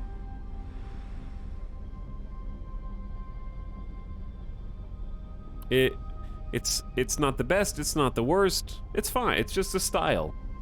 I think that, what was that MMO that just had the trailer, like, yesterday or the day before, that looks exactly like Black Desert Online? I think the number of games that are entirely focused on having 15 enemies that you fight simultaneously and doing Monster Hunter-esque animations to kill, and every time you connect with one of them, it does 5 impact frames while you juggle them through the air, it's like, I think that is also overdone now. Like, I don't think that there is a unique way to handle MMO combat. I think that it's okay to have preferences, though, about which one you like or which one you don't like. Docking granted. Okay, we're supposed to be repairing something here. I don't know if I should be docking. Eve, stop them! Please stop. Who said that? Medical supply factory. Are there villains here? What is... I hear someone shooting? I don't know what's going on, chat. Alright, we're gonna quick save real quick. Wildstar had fun combat. We don't talk about Wildstar here, okay? Too many deep wounds. Give me 1 sec.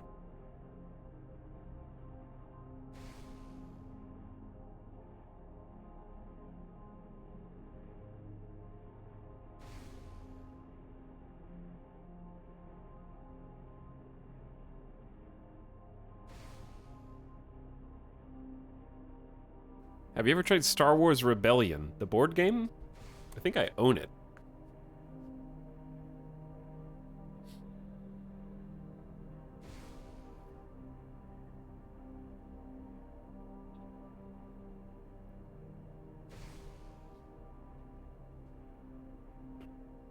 I don't care if it's unique, I just want it to be more, I don't know, involved. I don't like standing there and pressing 4 and just watching my guy do the animation. I feel like that happens regardless of if it's tab combat. Civilian ship A. Or not tab combat, though. Because all MMOs have enemies with large health pools. And that's sort of part of it. I mean, Diablo does that. Every RPG does that. It doesn't have to be an MMO. Skyrim does it. You go up to a guy, you either do your fireball spell until they die, or you left click them until they die. You know? Fallout does it. They all do it, they just handle it different. You just wait for their health meter to go down. Medical supply factory.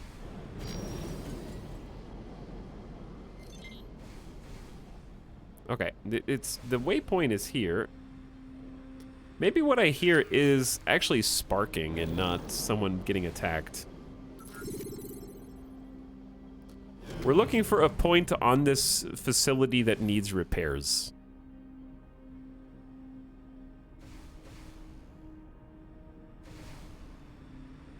And I don't know precisely where to look for it.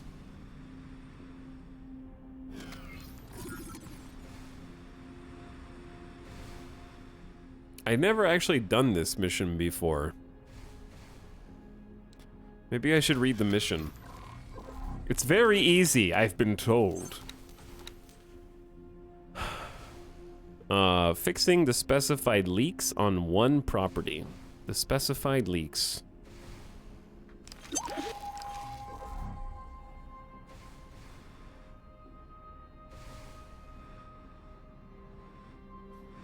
I'm assuming a leak is a small thing, huh?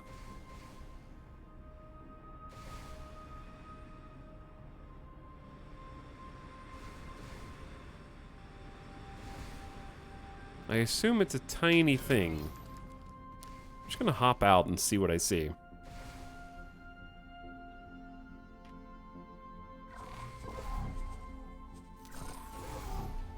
Elite Vanguard.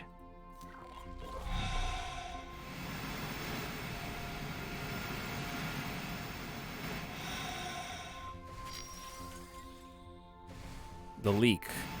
We gotta stop the leaker. Chad, are you pointing at your screen?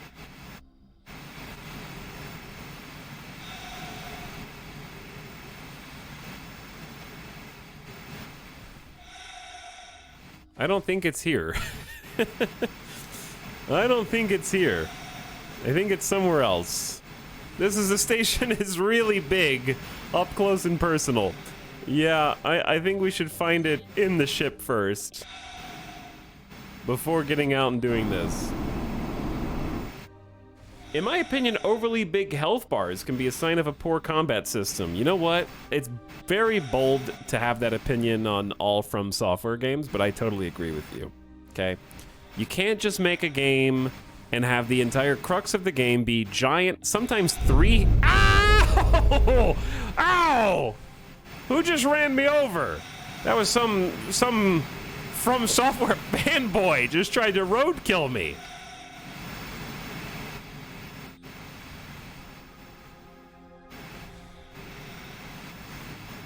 Where's my ship?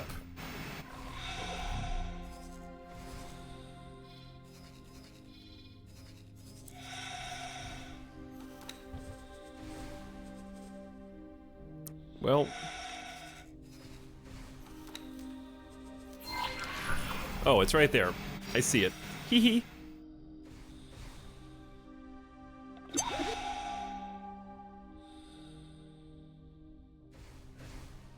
Anyway, I was just making a joke. But I also don't think that From Soft games are exempt from the, like, big health bar doing the same move. Like, I would say that they're the definition of doing the same move over and over. The only difference is you have to dodge. What an innovation. Or parry. Whoa! Getting crazy now. Docking granted. Docking aborted. Docking granted.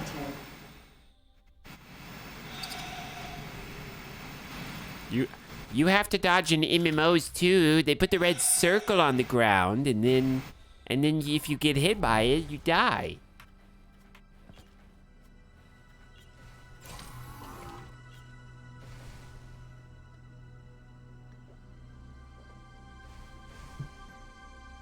Anyway, I'm just stirring the pot. I don't actually have an opinion. You can like different games. Quantifying why you like different games is probably where it gets problematic.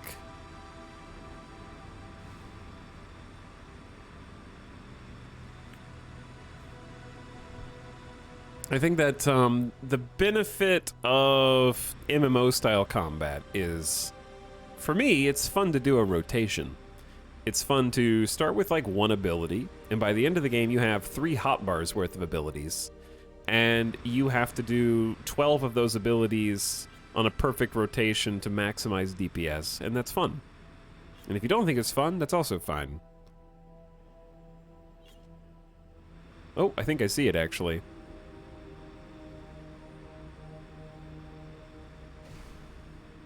I think this is it.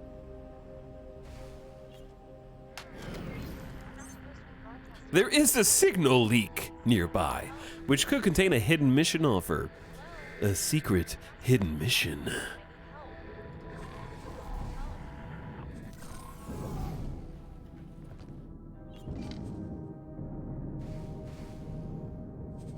For me?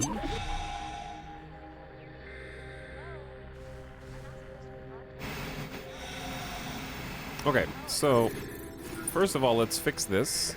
Pew! Actually, is that... I don't know what... Medical supply factory. What? I don't know what this is, actually. It's much further away than I thought it was.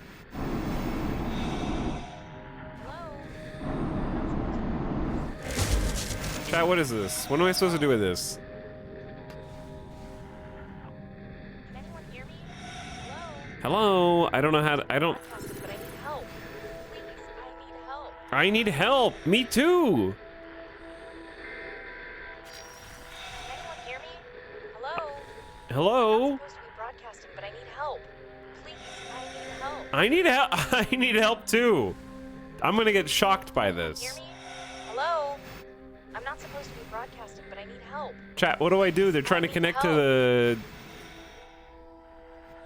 Can anyone hear me? They're trying to Hello? connect to the internet. I'm not supposed to be broadcasting, but I need help. Please, I need help. Can anyone hear me? Hello? I don't think I'm supposed... Scan it? You need to be very close. I need help. I need help! Can anyone hear me? Hello? Give me help! I'm not supposed to be broadcasting, but I need help. Am I close One moment, enough? please. I am! Wait, I pressed F and then they disappeared. If you are receiving this transmission, my plan is working. Now, I just need to dial in the heretic's end coordinates and... Oh, I must go now. My captors will soon return, and there is so much more to prepare. What? I don't know what... What was that about? Elite. That was a Vanguard. breadcrumb. Okay. So, you have to find multiple data leaks, I'm assuming. Docking granted. Oh, I must go now. My captors are returning. I'll see you soon. You must find the next data leak to continue this plot. You got it, buddy.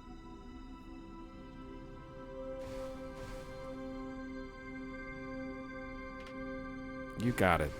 Okay, so that was not what we were supposed to repair, unfortunately. I thought that I had finished the quest, but that was not it at all. I guess for the easy mission I'm on, chat, should I just be looking for like an animation on the side of the ship? I mean, on the side of the station that kind of stands out from the others? Like, what should I be looking for? I'm looking for like a red or whooshing.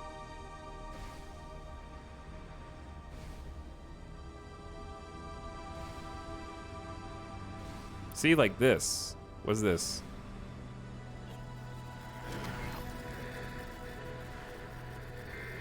Medical supply. Is this, wait, is this factory. another... Don't let them get away. Hang on, did I find another, Elite. data leak? Vanguard.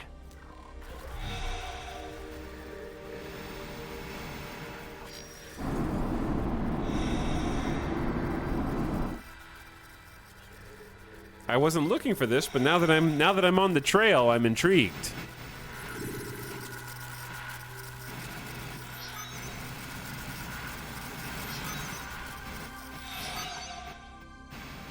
Did I...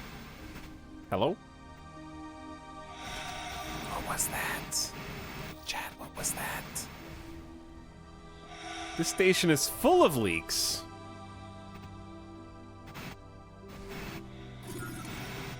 That didn't do anything. Was that a false lead? It said you unlocked a commission. I don't know what a commission means. I don't know. I don't know. I've never done this content before. Don't, Raymond. Relax. Docking granted. Bonk. Basically, that station will sell you water for cheaper. I see. Interesting. Okay.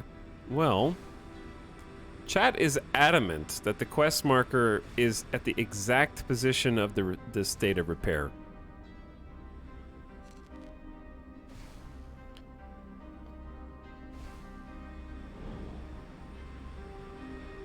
This says signal source. This also wasn't here before, I thought. That looks like another signal, not a repair.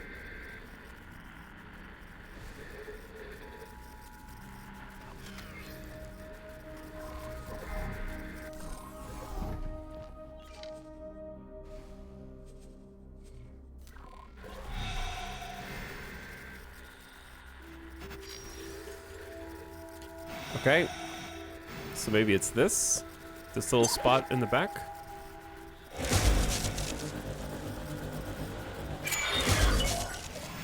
And there we go. Cool, 26. Why do I have 259,000 credits? Where did the other credits come from? Let's see the transaction log. Hold on. Docking granted. Let me get back on board my ship first.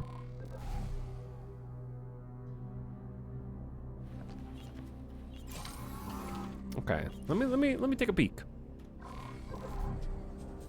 Player info and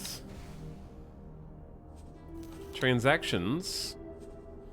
We had I just picked up 165,000 credits 20 minutes ago. Wait. Did we just get a bunch of money at that data signal? Like the repair? There was just a bunch of money in that box? Okay, so that was worth way more than I thought it was. That was a good find then. Yeah, that data vault was super lucrative. You don't stand a chance. Hacked an ATM. Like that was really good early game money for us. Huge. We're basically ready to go get a new ship now, almost. I think we could probably go ahead and get one. I kind of want to do things like that, like we did last time, starting with a small miner and then working our way up. I think that was good. Except this time I'm going to be more cautious and try to get us some defense, try to get us some escort, and not just go, like, or buy some laser turrets and whatnot.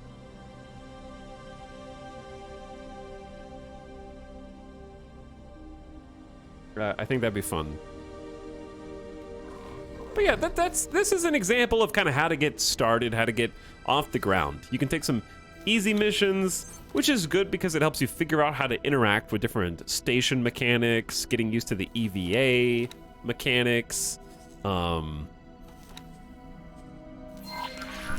Maybe it teaches you about discovering via the scanner, like lock boxes, or in my case, finding a data vault.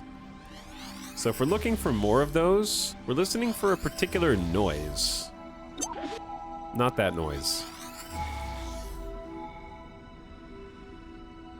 There's probably some more like there's data leaks, I think, on every station, and sometimes you can find, I think, story-related ones. Where are we? All right, we're out here. There is an unknown station back there, but we don't want to get too far out of heavily occupied space, in my opinion. I do want to do a basic amount of exploration, just so that we can get a little bit more of the sector map filled in. I think would be good.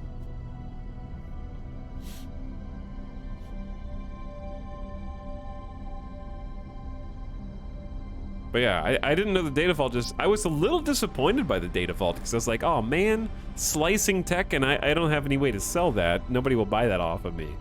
So I thought I wasted my time. And now I see that I got 165K, which is basically the quest that we just did to repair a leak on the station was 30K.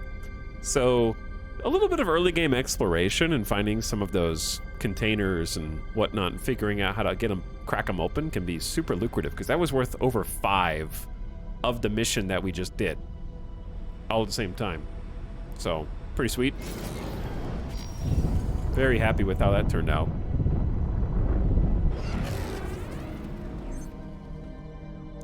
So we're just gonna hop back on the Space Highway. I don't have the sector map memorized. I know where a couple of places are, but that's the kind of stuff I don't want spoilers for. So if you see me heading toward Xenon Turf, or I accidentally pass up your favorite jump to get to the DLC, we'll just find all that on our own time, and I'm just gonna kind of uncork and reveal those different spots as we go. And I definitely want to set up, get a little bit more infrastructure set up for ourselves this time. Plop some satellites down, get some resource nodes, chart a little bit more of the map, start getting some more active prices, find a safer place to dig for some ore, where we won't just get Entering system. secretly assassinated. Here's Morningstar 3. I don't think we even win here the entire last time, the entire last campaign. Because what I kind of want to do is just hop into each sector and then pop a really basic scan. We need to get like a actual exploration ship that has a better long-range scanner. That would also be very good. Choice. Anyways, chat, if you tuned in and you have any questions about the game or where we're at right now, feel free to pop it in chat. And if I don't know the answer, somebody else does. But I'm still learning too. The nice thing though is I feel like I have at least a decent enough handle to get out of the starter ship, I think in a reasonable amount of time. We're basically already ready to upgrade.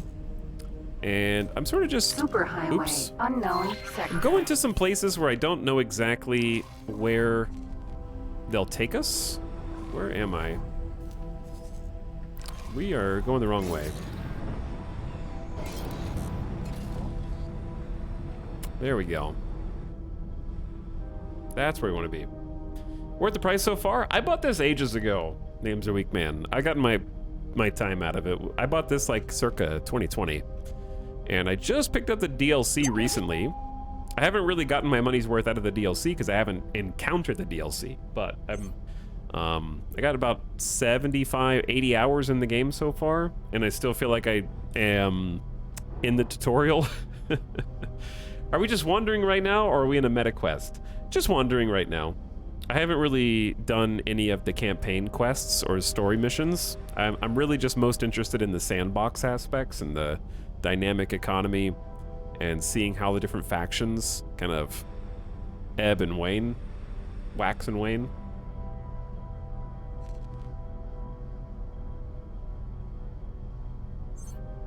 Where are we at? Hi, Superlative. We're in the starter ship for this particular start, and I'm just poking my head into some different sectors of space, seeing what's on the other side of each highway and gate, because it's fun to explore a little bit.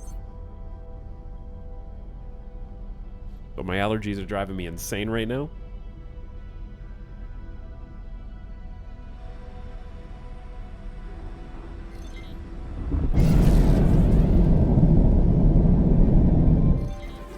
Alright, what do we have here? Entering Atikva's Choice 3. Atikva's Choice 3. It's a little disconnected. I remember we were looking for Atikva's Choice 2 and found out there is not one.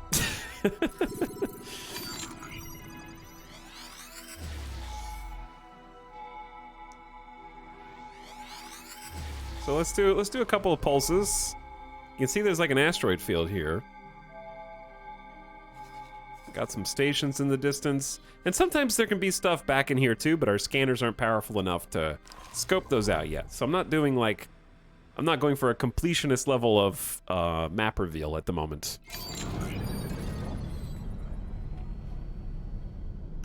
Just kind of getting at least a little lay of the land. I recently just put in another 100 hours. Nice, Nerd Rage. How does it feel to be in the second chapter of the tutorial? Hello, Psycho Merlin. What's up, Classy Doge? How's it going?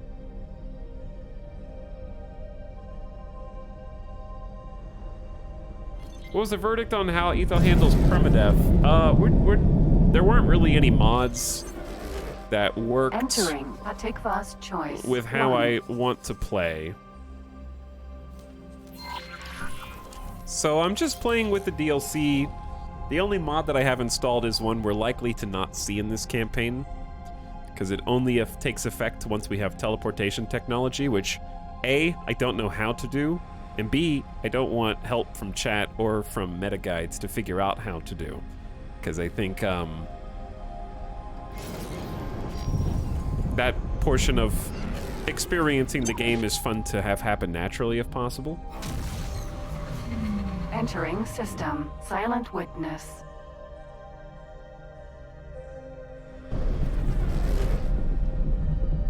Watch out for that guy. Oops, I just misfired the scan.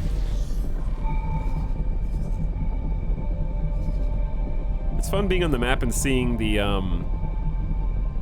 stations light up. I guess the unknown objects tend to be gates or some other method of transportation or travel, so we'll just keep that in mind for the future. Like I said, not trying to kind of 100% everything, just looking around, seeing if there's any missions on offer. Also kind of heading toward Talati space. I did enjoy the ships that we had in the last run, and I'm not opposed to starting with those again. Actually, let's just hop on the freeway here.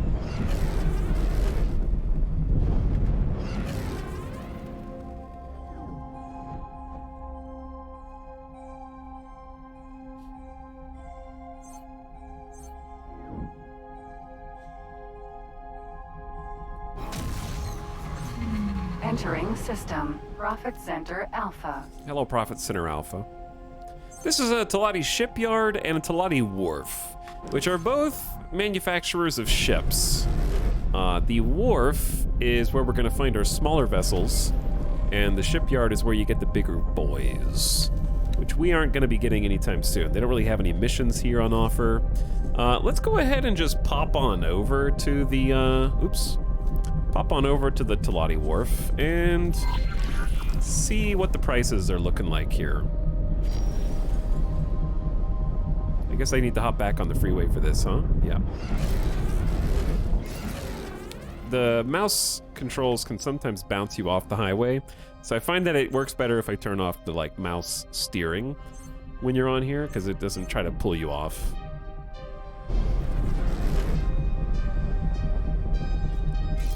There we are. We don't need travel mode. It's only 10 kilometers out. Take some landing. Take some docking permissions. There you go. And cruise on in.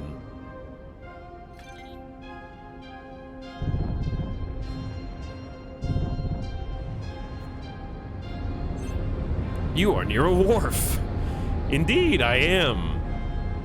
Indeed, I am. Gonna be wharfing it up here.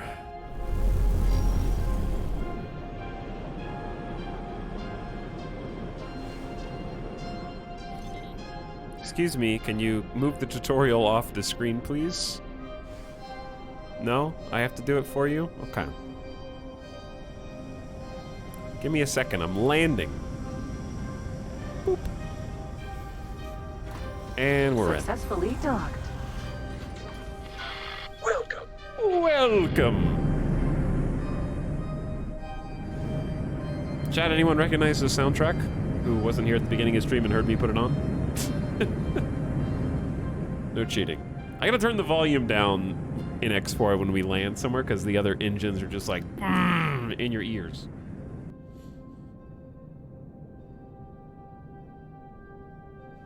What's up, Devil Ray? Glad you're having fun. 12 hours in, 12,000 hours to go. I haven't played since release, looking forward to jumping back in. It's changed a lot since release. Like 6.0, there's been a lot of .0s. Hello, Darth Bolognese, nice name. I've been stuck on Battle Brothers for the last few weeks. Trying to figure things out naturally has been fun. Trying to learn Battle Brothers just by playing the game is like trying to play XCOM 2 War of the Chosen without knowing anything. You get into a boss fight in War of the Chosen and it's like, you didn't know about these 4 mechanics that these super bosses, the Chosen, can do? You dum-dum. I'm gonna wipe your squad because you didn't know anything, you idiot. Battle Brothers is the same way. You didn't know what every single enemy in the game was capable of? You absolute buffoon.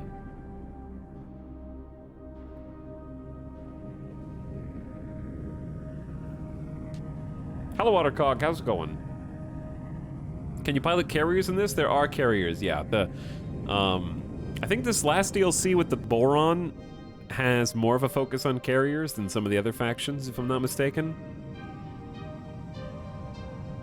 But I think there's carriers outside of that, too. Okay, the reason we're here at the Talati Wharf is to potentially acquire a new ship if we can afford it. So let's just take a look and see how much it's going to cost us. So we want a small ship. We're looking to mine some minerals. So that's what the Magpie comes in for. Got a little familiar with this in our last campaign, and I'm still interested in pursuing it. Though, part of me says, why don't we try new ships so that people who come in and be like, People Rive, what happened? Don't think that it's the same campaign. I don't know. Maybe that would be better. That way it's less confusing because they see the exact same ships and think, oh, how's the campaign going? And it's like, we started over today.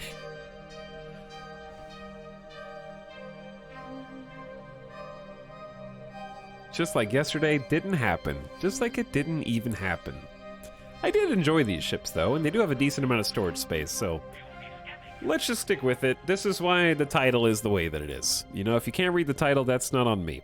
So, any given ship, you got some presets. You can put the minimum preset on, and that'll just make it flyable. That'll get you out and about for the cheapest.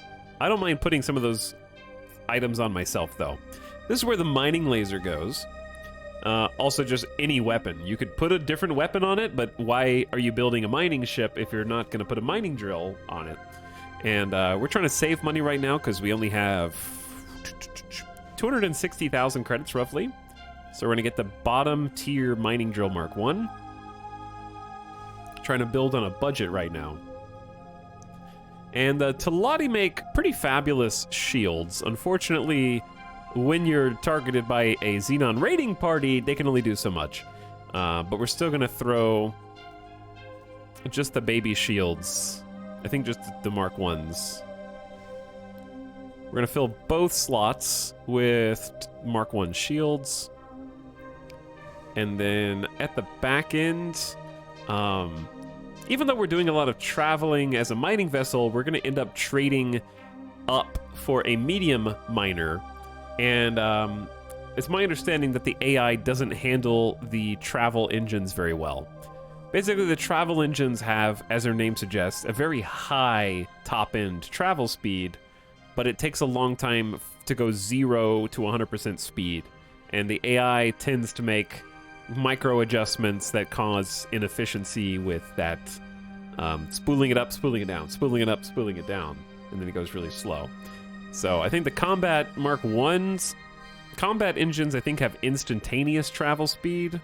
Like, you get to travel speed very, very fast, but their actual speed is slower. So I think the all-arounder is fine, saves us a little bit of money, has a reasonably fast time to kick in. It'll get the job done.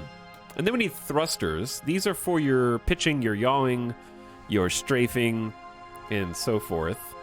So the difference between these is combat is incredibly good at strafing, and then the all-arounders are good at yaw, which we use quite a bit.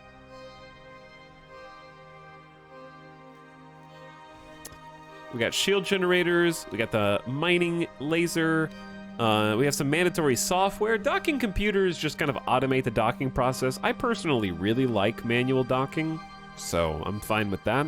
It's really not that hard, and it's entertaining. But we do have to have flight assist software so that, like, autopilot can exist. And then get the cheapest long-range scanner. We have to have a basic short-range scanner, and then we don't need either of the other things. So for consumables, first of all, I want to see what our total is up to. And it looks like we're up to about 200,000 credits. Not bad. We do have to hire a pilot. That'll run us a little extra. And we need to hire some service crew. More service crew will make this more efficient when the AI are in charge of finding the ore. But since we're a little short on cash and I'm going to be piloting this myself, I'm going to save money by not hiring any crew, and we'll come back later and do that. Because what I'd really like to do is have at least a chat. How many laser towers? Is there a reasonable amount of laser towers to have to fend off like a single Xenon fighter or something?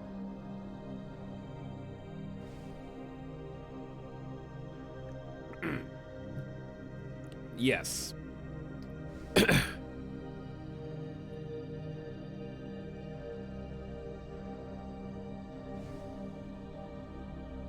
Does it tell you anywhere how strong a laser tower is?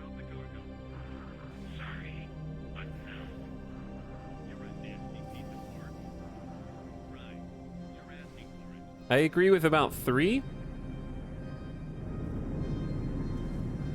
Can you pick them up after you've deployed them? And the second question is, do they have an activation time? As in, if I hear a Xenon port in, can I emergency poop out laser towers and they still work? Or do I need to set them up whenever I go mine anywhere?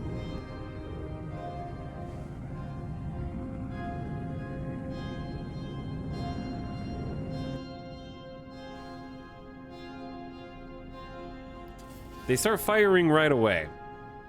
Okay. So we'll start with 3 because, again, we're poor. And I also don't have any well, we do have resource probes and some satellites on our starter ship. So we're just going to have to make those do because I am already out of cash. I would like to get just a couple nav beacons to help me figure out where I am. Actually, we have 20,000.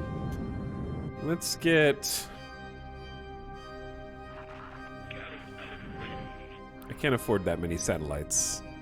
251K, and I have 259? Alright, I'm just gonna buy 5 satellites, 5 nav beacons, 3 laser towers, and get this Magpie airborne. They're missing 41 hull parts, but I don't think that will... Oh no. That's too much money. Hold on. I forgot about taxes. Alright, can the satellites for now.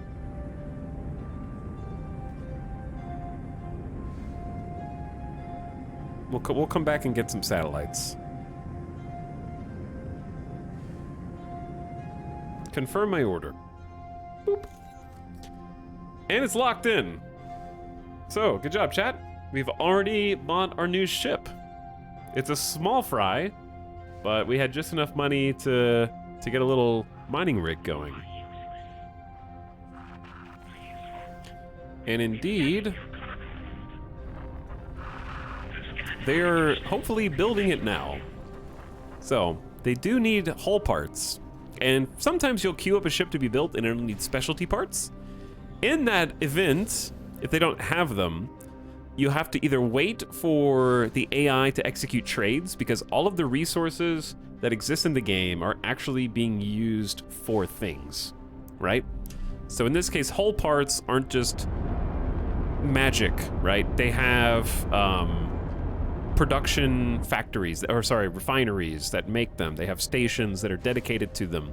They take base materials and convert them into hull parts, and then they buy and sell, and then traders have to physically move them, yeah? So one thing that you can do if you don't want to wait is if you can procure the rare parts yourself, like if we needed advanced electronics and we thought, oh, they're not going to get those for a while. Those are in high demand everywhere. You could, if you could find them somewhere, go buy them, and then bring them back, sell them to the station, and then they would use those parts in the construction of your ship. That's how detailed we're talking here. And if you go even further than that, later in the game, you might have your own space stations, your own chunk of space where you manufacture those raw materials yourself, and you can have your own shipyards and your own wharf and produce your own ships with goods that you mine as a corp. So that's what kind of sandbox means in the context of X4. All right, I'm gonna go down here. Is this ours or is this somebody else's? Let's go take a look. Get on the people mover. Hey, it's Alex. How's the new run going so far? Did you start with mods or a fresh install? We're doing a fresh game with one mod installed that we're likely to never see, that only kicks in if we somehow discover and research teleportation technology. And this is our ship. This is our Magpie. new small mining vessel. But yeah, I after taking a look, we spent a lot of time yesterday, Avic, looking at the different mods, and with basically, I just decided to kind of conform my playstyle to the limitations of the game to some extent. But what we're gonna do differently this time is just try not to die forehead, obviously. So I'm gonna take a little bit more precaution in terms of, like this time we just bought a few laser towers. I'm probably gonna spend some of our income, some of our money on getting some escorts and try and preempt that with a fresh start. And I basically just said, I will do whatever feels right if different circumstances come up. Like, I'm not saying that this is a hardcore run where if we die it's game over, and I'm also not saying that something will happen that makes me lose interest in the campaign, right? I'll just have to play it by ear, I guess. Because part of it is I do want to learn more about the game, and some of that involves dying on accident. Say, you know, if I run headfirst into a minefield and explode, I'm not going to be like, well, stream's over. Bye, everybody. You know, like we'll reload, we'll save scum, because I want to have an actual functioning campaign. But I also want to be able to experience consequences of different shortcomings in my campaign. And maybe in the future there will be a mod that accommodates the exact playstyle that I want, or maybe they'll add some kind of optional mechanic to the game that lets me experience that in some way. But not yet. Okay, oh, I know what we need to do. Before we fly this, we need a pilot in the old ship, otherwise it's gonna be grounded here. And since there is no crew or pilot in that ship, I'm not sure if I can remote upgrade them, so I'll simply just head back down the people mover and take care of that myself real quick. What do you mean yesterday? There was no stream yesterday. I checked the VODs, none exist. Clearly you had some sort of fever dream if you think you streamed in the last 24 hours. Well, you know, I have been streaming a lot lately after getting the new PC built. Elite Vanguard. Which I seem to remember a certain content creator who would not infrequently punch down at a certain other content creator who had a worse graphics card than them that they had procured and were happy to flaunt. It kind of rings a bell, Avic, but I'm not really sure who could have done that. And now, it's my turn.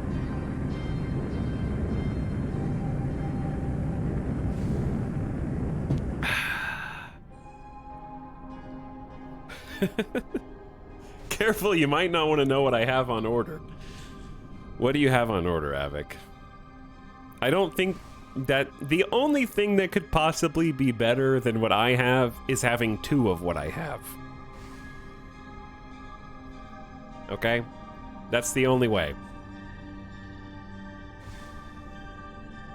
Because I went to the top. I spared no expense. I don't like this continuous escalation. We need more technology! More computer parts!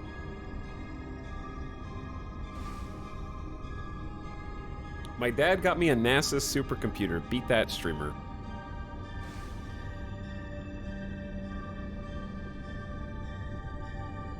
Do you think having a supercomputer would let them figure out how to get back to the moon again? Is that going to be the first bit of forgotten technology?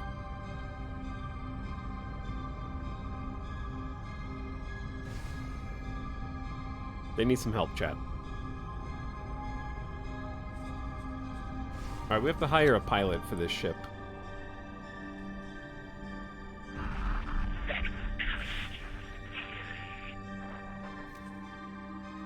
How do I... Okay, I know what to do. We did this yesterday. I need to hire anybody. It just needs to be one crew member, which is also... Well, I can afford two. We'll hire 2 crew members. That way it's slightly more efficient. Add that to the shopping list. Lock in the order. Okay. So the crew will just have generically bad skills. Anyway, I'm just messing with you, mate. I appreciate you being here and hanging out. Have you gotten to play any more Age of Wonders by chance? Get a shout out for our friend Avika in the chat right now if you haven't already followed him. He's an amazing content creator. Frequents the YouTubes and Twitch. And has a lot of camaraderie in terms of the kinship we share of our love for character creator.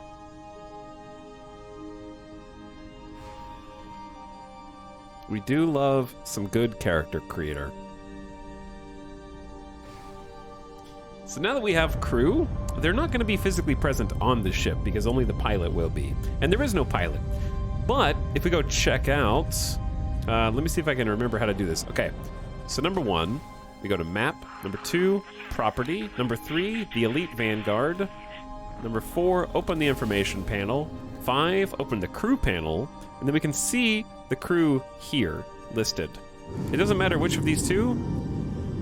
Lulagos. All right, I choose you, Lulagos. They are now a pilot because I promoted them to being a pilot.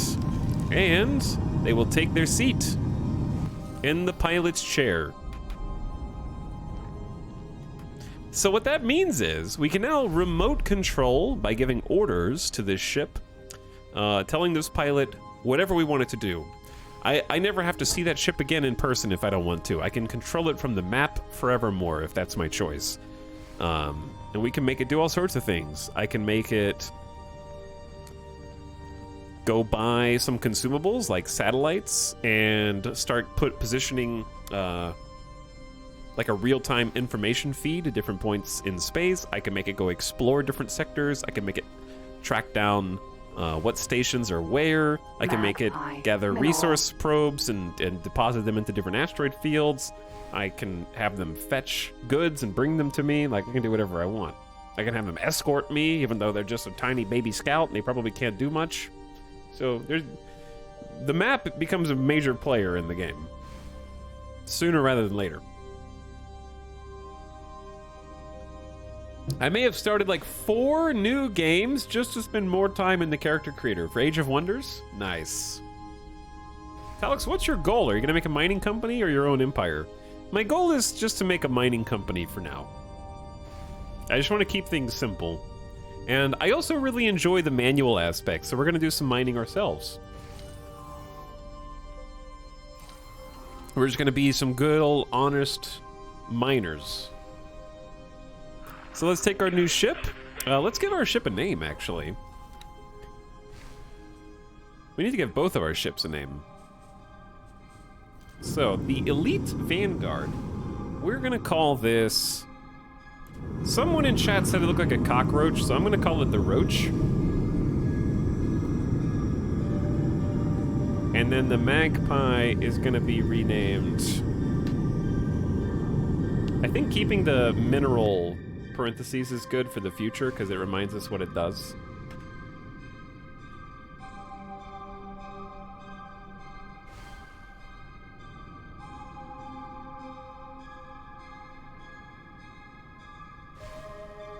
Will you be selling minerals to any specific faction or just everyone who wants to make you money? Right now, we just need to make some money. And we're going to do that by finding a hopefully safer asteroid field that's close to some action, and we're not going to be able to max profits anytime soon, but eventually what you can do is you can create mining outposts and build those stations yourself and then create storage on the stations so you can have a fleet of miners with a asteroid outpost in the middle of an asteroid field, have all the miners, like little worker bees, go out, grab the ore, bring it back to the mining outpost. And then the mining outpost can create buy and sell orders so that you can, say, try and sell the ore directly and have other ships come in and buy it, or you can have your own transport ships take it and offload it and sell it wherever you want them to.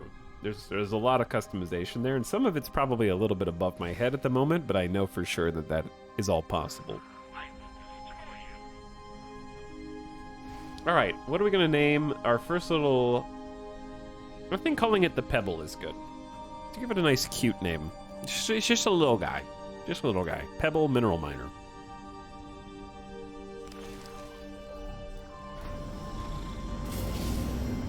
Off we go. Okay, I forgot that this is a larger ship than we were flying a moment ago. We need to back up first. This is what shields are for.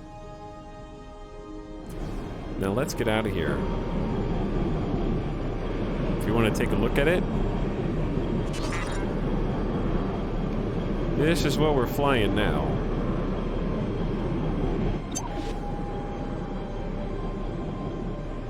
Got a good look to it, I think. Now, I don't have anywhere in particular picked out yet to do the mining. And we don't have any resource scanners on our ship or resource probes, so we're going to have our other ship, the Roach, kind of just follow us. So I'm going to tell that pilot to follow me around for now. And that way they can lay some resource probes for us, since we can't. So I don't have anywhere picked out that I necessarily want to go first. We were mining in the last campaign. Requesting immediate backup. Over here somewhere. Why don't we...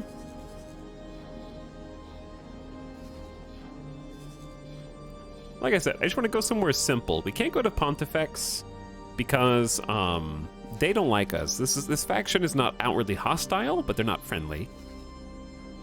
They are the Hop. So if we look at our faction relations, Hop is a -15, Holy Order of the Pontifex. They are Paranids that don't like us, as opposed to the Paranids that do like us, whose name is PAR, God Realm of the Paranid. So God, if you want Paranid ships at the beginning of the game, you got to find the God Realm, and they're just in these little core sectors. I think they're right next to them, actually. Yep, they're right in here. So if you find a Paranid wharf inside these purple controlled zones, they'll sell you some Paranid ships. I'm thinking, if we're looking for where to mine, we don't want blue because we have a mineral miner, not a gas miner. So this isn't ideal. There's a lot of pink spread out around Ant, not the biggest asteroid fields. Some thin red up and down there. And then look at this. This is entirely asteroid field. We could... Tikva's Choice 3? Is that where we were mining before? No, that wasn't where we were mining before. Let's go mine up there. Let's go try it out. So I'm going to set a left click and then right click to set guidance. And now we've got GPS to a Tikva. But first, let's enjoy the space vibes real quick. The Starbase ambiance is so good for this.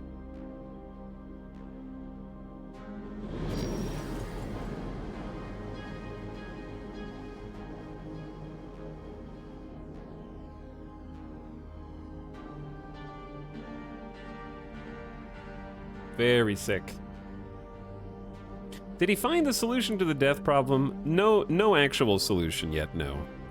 I'm just gonna adapt my expectations and playstyle.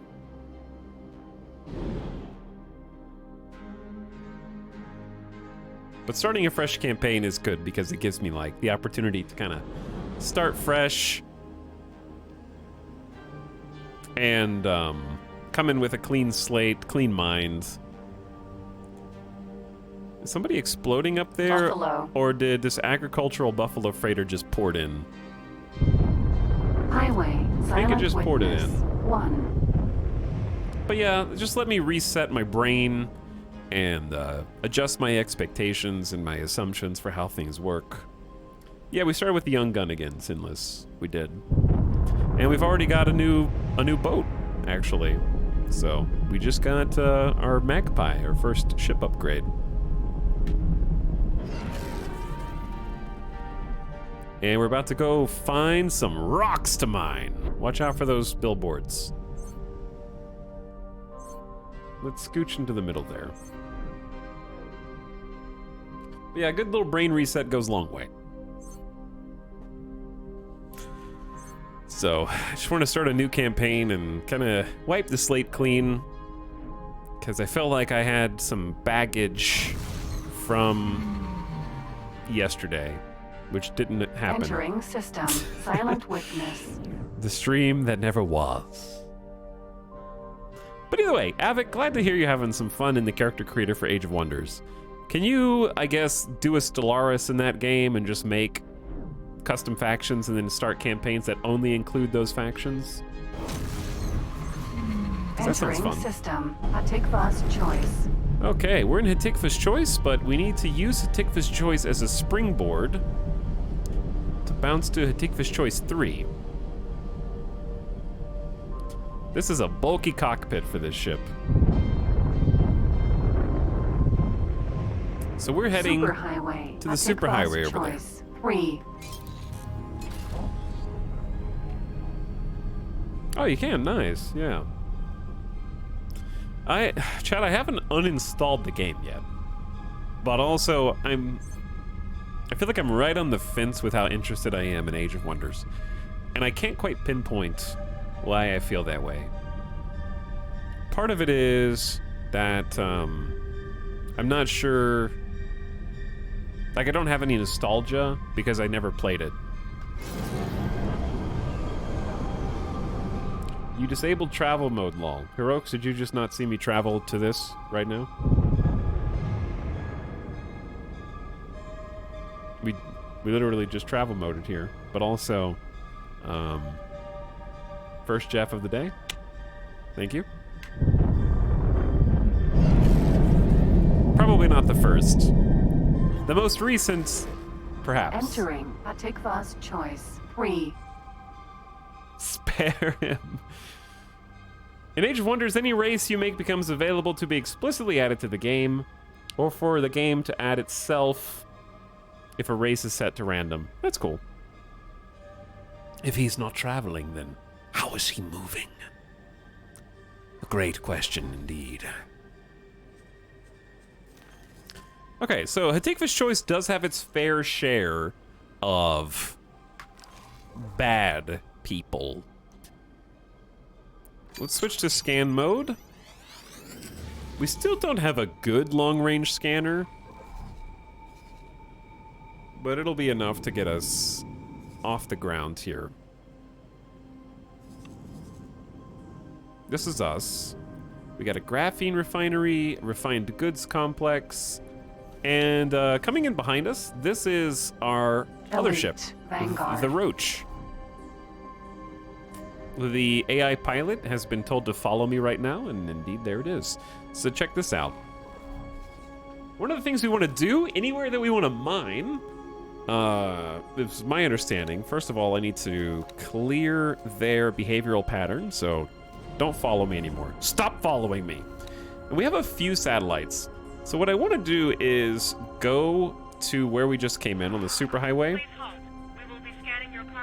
And I want my little scout elite ship to go drop a satellite right where people are going in and out.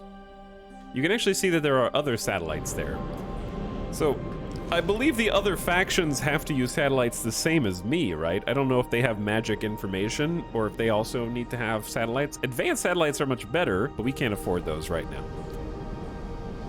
So you can see the AI is actually following the order. They're going to the spot that I designated, and they're going to release a little satellite for us. I'm just kind of observing them, so you can kind of see it happen in real time.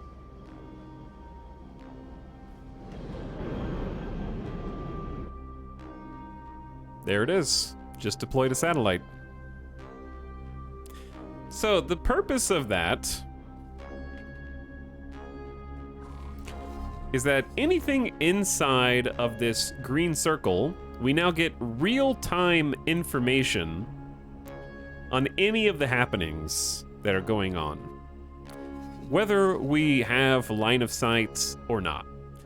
So anywhere we're not at the moment, we have information about where stations were, what the trading stations may have been trading for, right? We had real-time data. But we don't have any up-to-date information on these places because we don't have any comms networks talking to us. So now, no matter where we go in space, I'll always be able to see what's happening in and out of this ring. And the reason why that's important is because this is my understanding, so correct me if I'm wrong, because I'm sort of speaking out of my depth right now.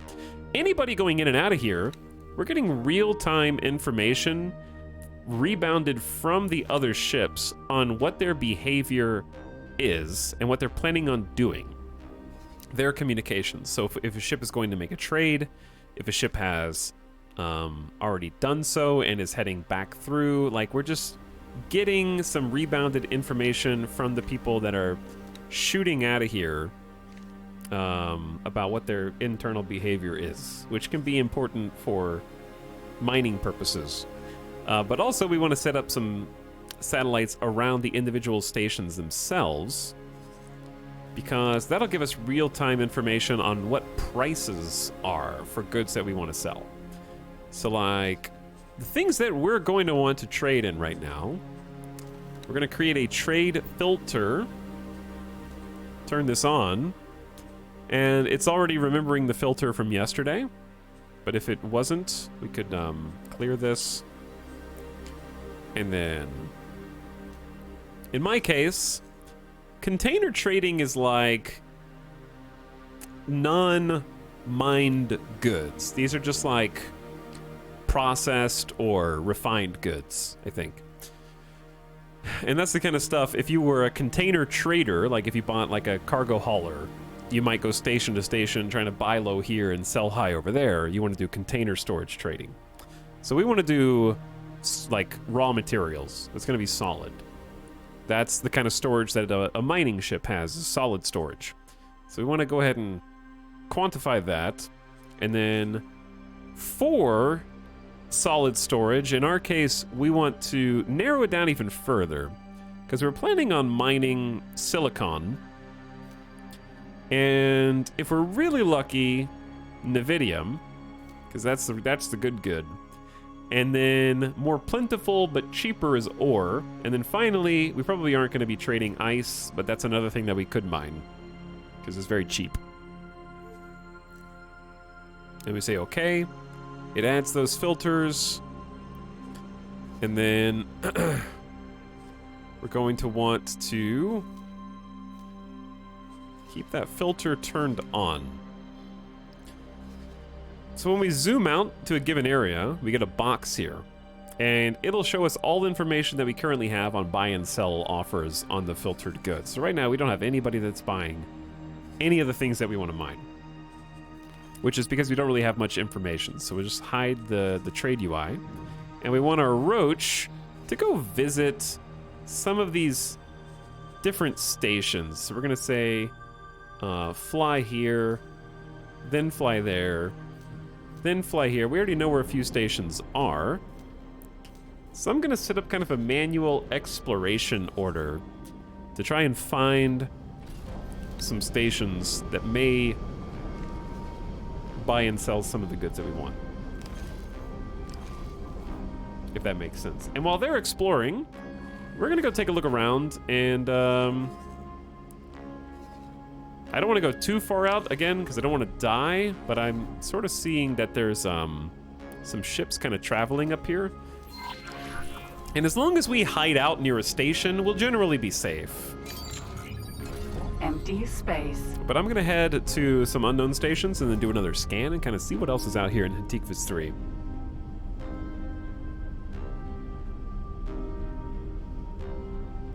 Havoc says, in Age of Wonders 4, you can do that to another species if you become the, quote, race leader by having the majority of that race living in your cities. Oh, did I skip a... Hang on. Okay. I skipped one. Havoc said, Even though the race setup is super fun, it's more fun when you add magic in an actual game. Things like adding animal affinity or leaf skin, which updates the character models. Oh, so you can like have elves or orcs, but then you can have complete variations on them by making them have a specific affinity and modify them. Food, lots of food here. Food ration factories, interesting. All right, let's come to a stop and do a scan. See if there's anything beyond the immediate area around us. Oop, some more stations. I see.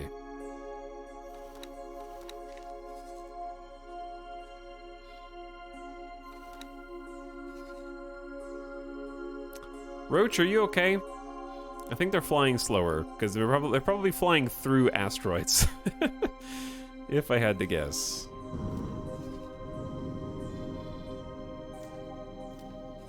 Okay, we'll have the Roach go and kind of explore some of this stuff. What I need to do... We will be scanning your Don't inventory. scan my inventory. I want to find a station that will buy my ore. Scan results show that you're all clear. Or rather my silicon, because these guys will definitely buy ore. Don't scan me, because I can probably find a silicon rock pretty easily. The hard part is just going to be finding a place to get rid of it. I feel like I can go explore these much faster than this dude can. They go faster when you're not in the same map space as them. So that may be part of the problem. But that's okay. I'll start from the other side.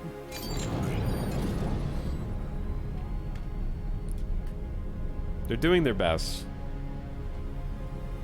When do we shoot the laser beams at the bad guys? When you buy the game and do that, because I'm going to be shooting laser beams at rocks and getting their materials to sell.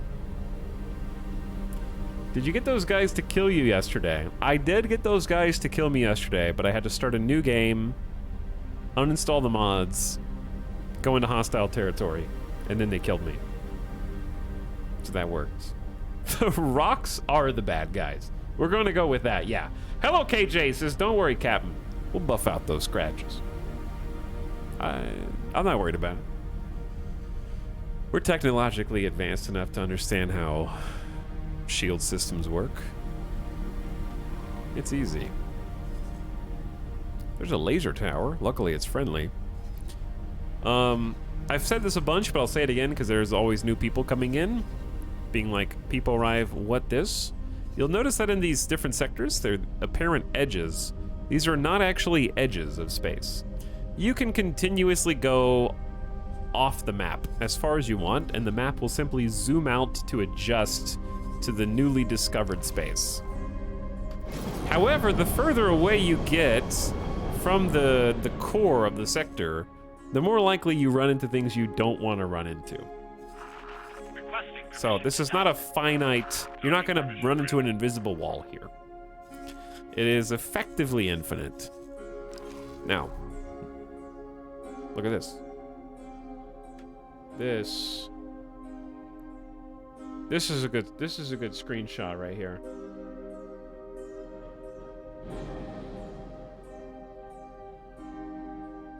How do you do F8?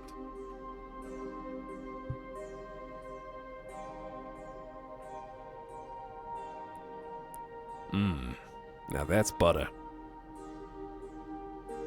I love that. Hi, Kata Kiwi. Thanks for 38 months of sub, by the way. 3 years have gone by very quickly. Can you build more gates or highways to new sectors? I don't know. I would guess no. But I have no idea. That's what happens if you try, okay? Listen, if you built a gate to another sector, who's gonna be the first schmuck to try going through it, you know?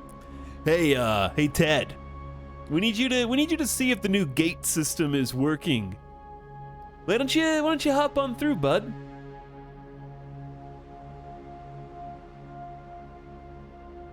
Does the game constantly update the whole map?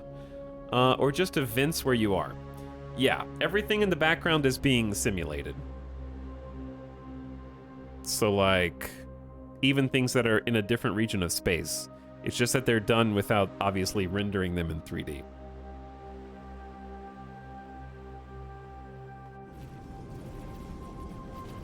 Chat, why do I hear combat? They're shooting somebody. Discoverer, Vanguard. Not my problem. I can always dock if I wanted to. The stations are generically safe, but they're not perfectly safe. Alright, this is an ore refinery and a power plant right in the middle. This is the kind of place we want to have eyeballs on. What does my ship have? We only have nav beacons. Well, I don't have any money.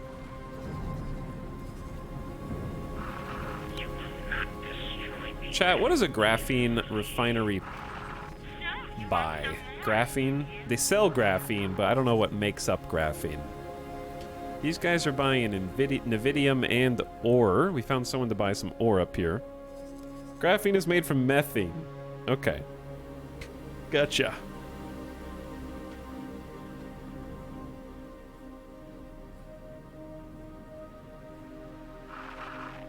Methane and energy. Oh, let's do a pulse up here. Do a little scan.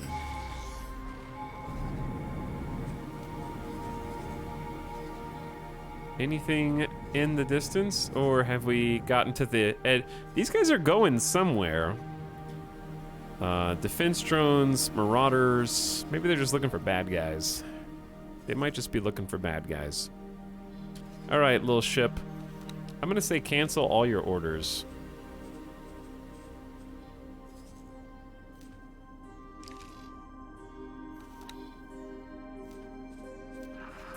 I want you to fly up here and then put a civilian satellite right in the middle of the ore refinery and the power plants.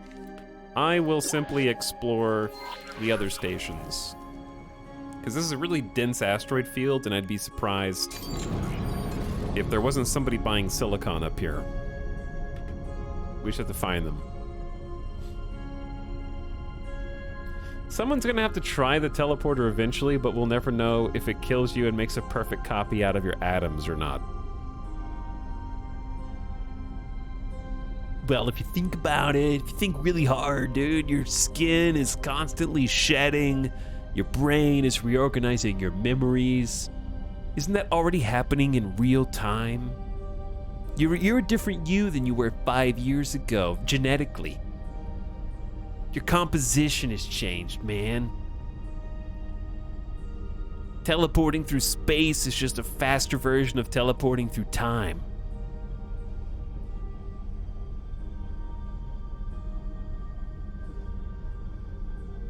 I don't know who I am anymore. Who am I?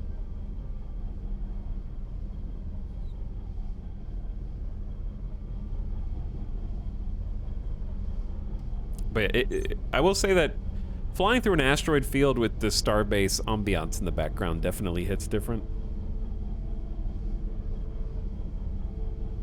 This is a field coil factory, and we have an argon equipment dock.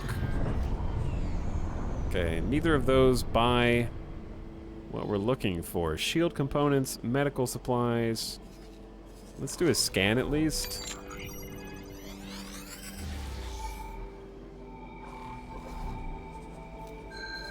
Ooh, I heard a ding. I heard a ding. I don't know if I want to go get the ding because it could be valuable, but it could be scary as well. Where was that?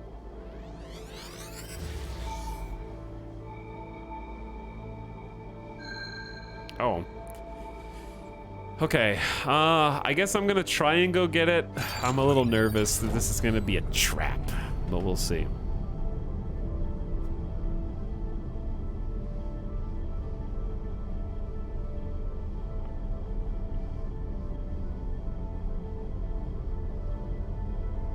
Let's go get him.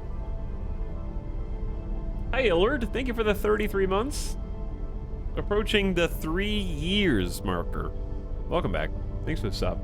And again, Chaotic Kiwi with the glare in chat. What do we got?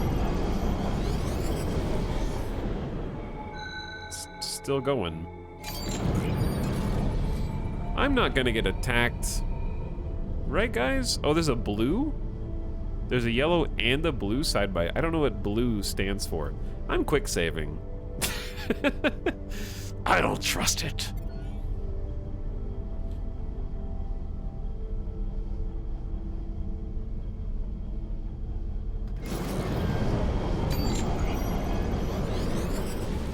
Okay, I think the blue... Was the blue right here?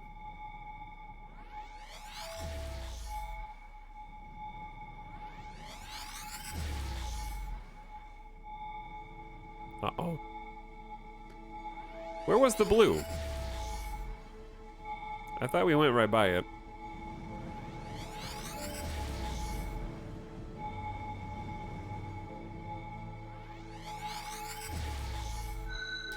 Well, we'll come back for the blue.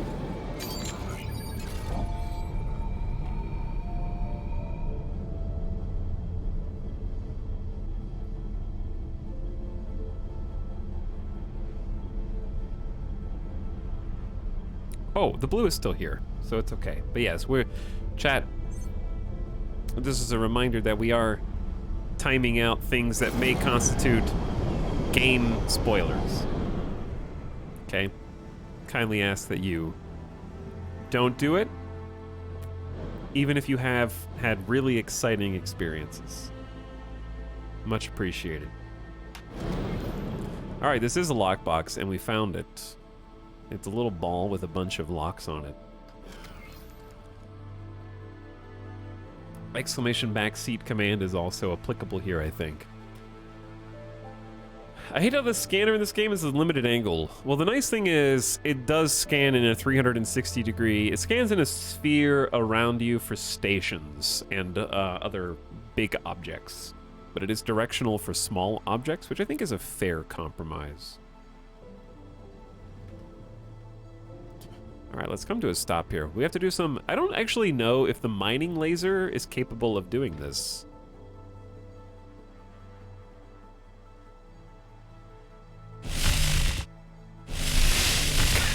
I don't think it is. Okay, this is awkward. Kind of just out here in the middle of space. With... I can drop a nav beacon and come back and get it later. That's a great idea. Okay. Oop. Nav beacon away. Great idea. I love nav beacons now. Nav beacons are my best friend now. So it's still worth it. Now, the blue, there was a blue guy. Not you. You got the yellow ping.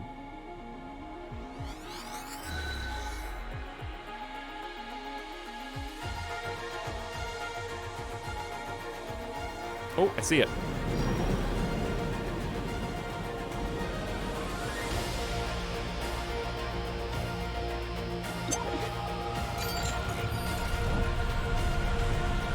This game has great music. This is the Starbase soundtrack, but it still does have great music.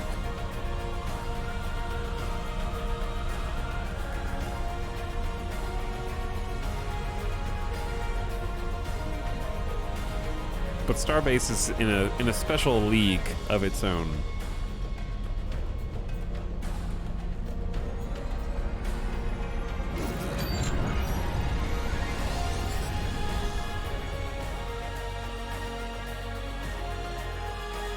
Still? Is it? I'm very confused about...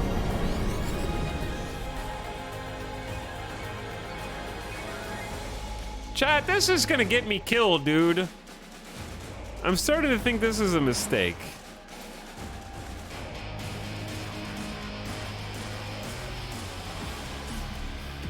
Well, I'm heading back towards, like, regular space instead of on the edge, so it may not be that bad. Hi, you can rename your nav beacon. I will do that later, yeah. jamming.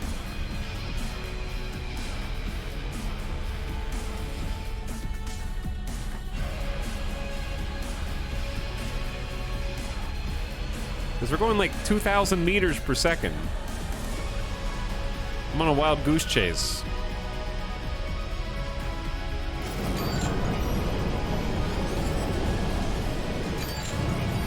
It's still there.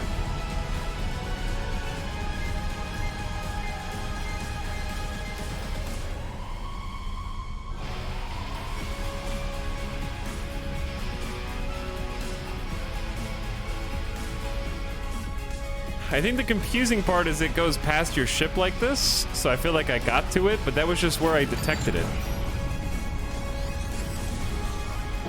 It's close. Oh, it's here. Whatever it is. Unknown object. Well, don't boost too much.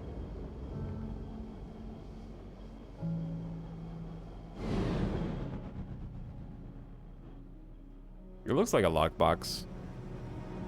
I assume that lockboxes stay... They don't just like phase out when you leave the zone, right? If I put nav beacons down here. Hopefully.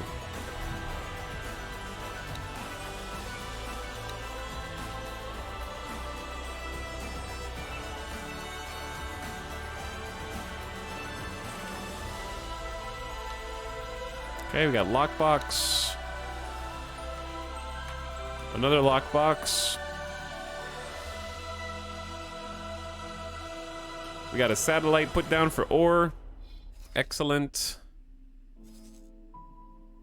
We got 2 ice refineries here. Show me the trade window. All right, we got people that buy ice. We got people that buy ore. Nobody here buys silicon, which is unfortunate. There is one more unknown station. Like, what are the odds that that's what we're looking for? I guess we'll find out. It's very weird that there isn't one.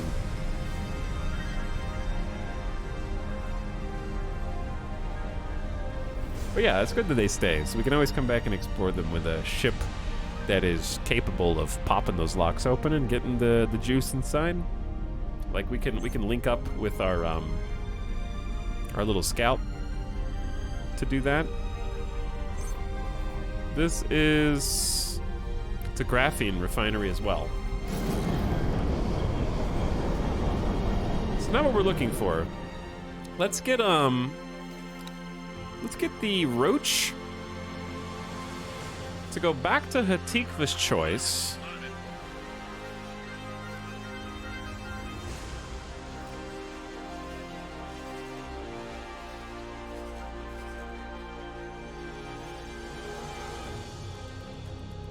I'm thinking.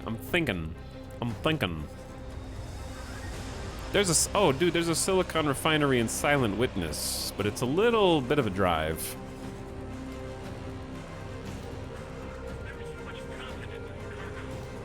I'm gonna have a satellite plate plop down right there. It's a little bit of a drive. Epic mining music. So now I'm gonna actually just try and find a rock maybe we can grab some silicon from. They're shooting somebody up there. I see lasers. Mercury, Vanguard. A little spooky. But we're switching to short-range scanning mode, which you can also do by doing this from the drop-down, but it's shift 2 for us. And once we get close enough to certain rocks... Yeah. This whole tech trader is getting shot up for some reason. Anyway, once we get close enough to certain rocks, if there's any ore or silicon or whatever in them, they'll light up in a very obvious way. But you have to be within like 10 or 20 kilometers for the short-range scanner to pick them up. So I'm just gonna kind of do some rock hopping here.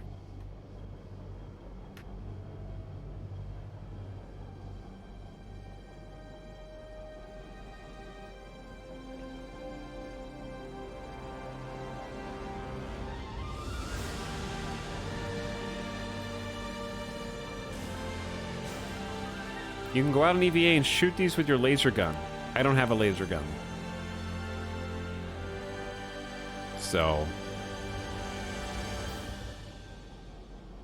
I don't think I can. Kind of an important detail.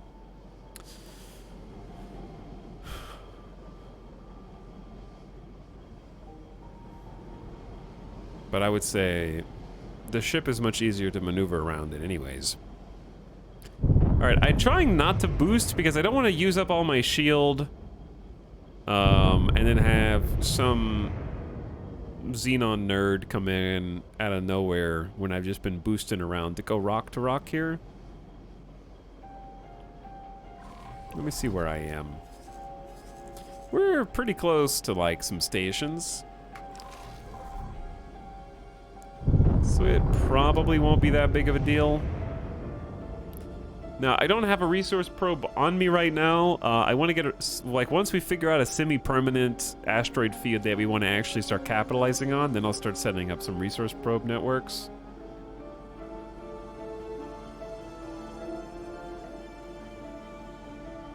The other thing is it can happen sort of in a three-dimensional plane around you. So sometimes you're passing by rocks and the limited... You can also look out the window because the scan does apply.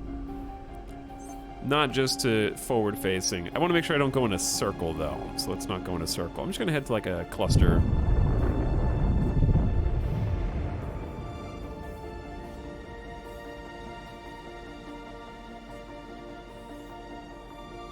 It may not be very dense here just because we're close to... Like, this is a full asteroid field up here. This whole area is asteroid field. That doesn't mean that it's rich or that there's a lot of goods, though. That just means there's a lot of rocks, and some of them have minerals. But none of these.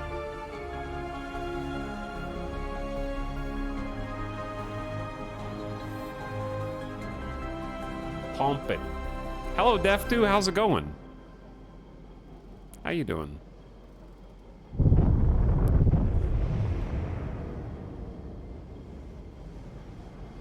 There we go. Now we're in business. We found our little needle in a haystack. So let's head on over here. Now, this haul of silicon is not going to be worth much at all. But it's honest money. It'll pay the bills. I'm good, thanks for asking. I didn't ask you 1 years.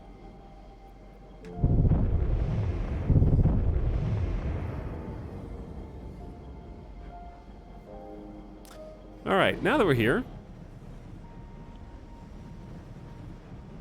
kill the rocks. I'm going to do exactly that.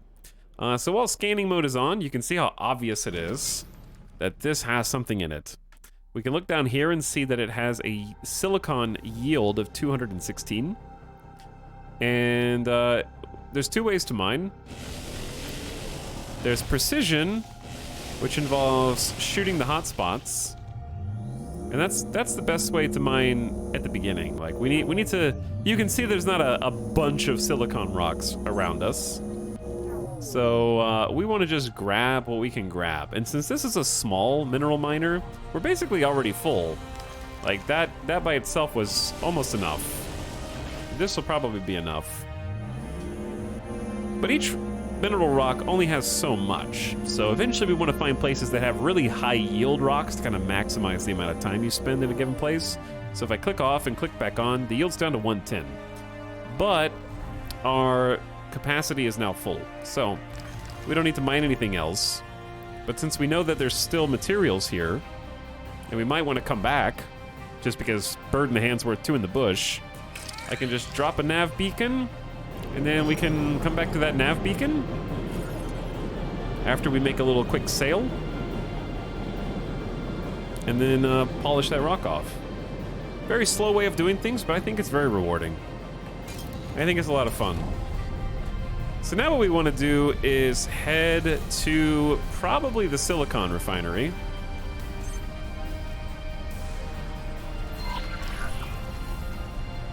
Which is a little bit of a travel. There's a little distance here. Choice 1. But we can also kind of like come back grab the lock boxes that we've been finding with the roach and like pop those and see what's in them. So we could do a little bit of both.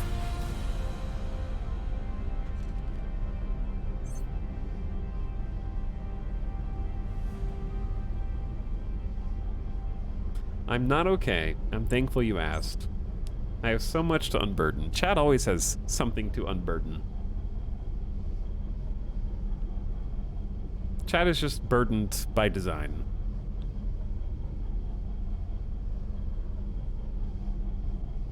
They always have...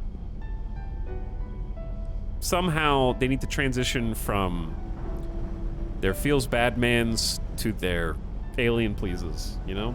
We have to get you up. We have to lift you up. We also have to remember, I'm in a full... I have a full load of ore, and I'm extremely heavy. And I'm spinning out. Just calm down. Gain control of your vessel. God. Well, we're still alive. That would have been a hilarious way to explode. But our shields held, men. Now take me through. I am getting really dizzy. Where the hell am I? I'm turning on autopilot. Save me, autopilot. I'm Tokyo drifting upside down on the highway right now. Silent witness. TARS! Alright, autopilot, just disengage for a sec, bro. Relax. What the hell is happening? Blech. I'm gonna puke. This is called testing what 1080p at 8 megabits per second looks like when the bitrate be doing crazy spins. Having said this is honestly fascinating to watch. I more or less skipped right past manual mining in game and made my early money exploring. I unironically love seeing all the different ways you can play this game. I agree, yeah. This week has been my first attempt at doing just some like good old-fashioned manual mining. I find that most of my money still does come from exploration because I'm looking for places to sell the goods and I end up finding lockboxes or something like that. But it is consistent income once you get that first mining vessel and you start building things up. And I think that the like small mining vessel, medium mining vessel, 2 medium mining vessels, 2 small mining vessels, like seeing the numbers multiply is exciting to me. Docking granted. All right, we're gonna start slowing down, coming in a little faster because full load of ore is, as you just saw, unwieldy at best.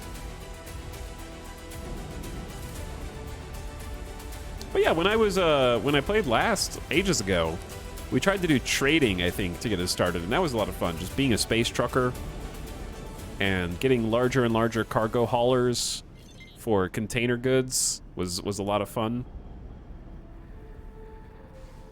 Trying to figure out how to play the market and figure out what goods were worth trying to put money into, and sometimes taking the super high value but riskier delivery that was a little bit further out, or going with something that's safe and you can buy high quantities of it, but individually not that big of a value. What is happening? What is happening? Why is the ship shaking? What's going on? Are we under attack? Just get me landed.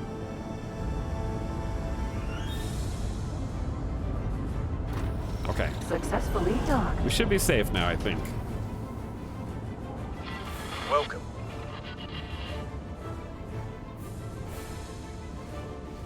I don't know what that was.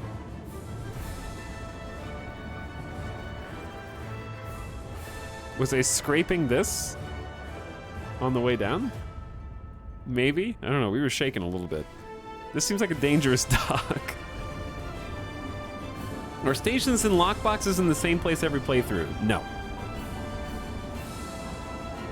stations and lockboxes are randomized, but the same factions will still control each sector at the beginning of the game that they normally do.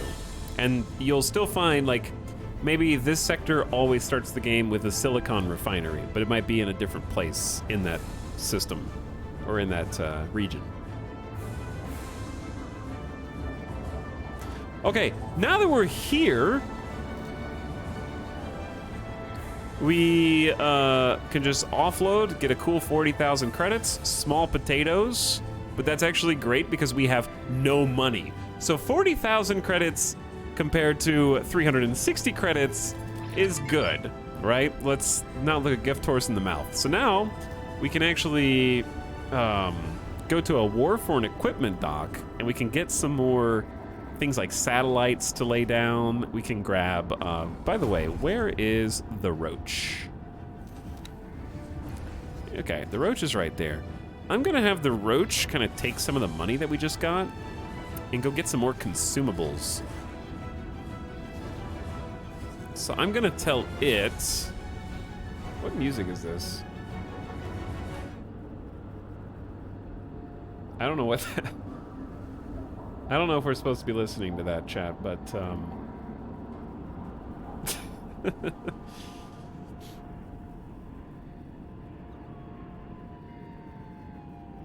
important stations are kind of fixed. Example, trading stations, shipyards, and wharfs. Correct, yeah. But also, the AI expands over time, and they will be building new stations in different places in different regions.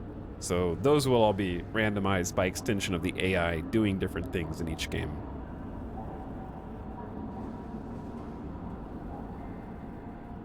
All right, we listen to the whole Starbase soundtrack.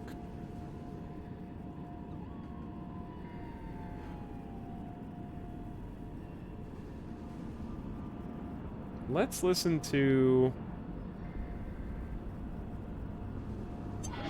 Known criminal identified. I'm gonna listen to this game soundtrack on Spotify with no delay between songs, so it's just gonna have some ambiance in the background the whole time,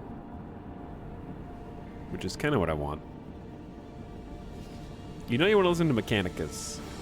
I do always want to listen to Mechanicus, yeah. How long is this soundtrack? It's about an hour and 20 minutes.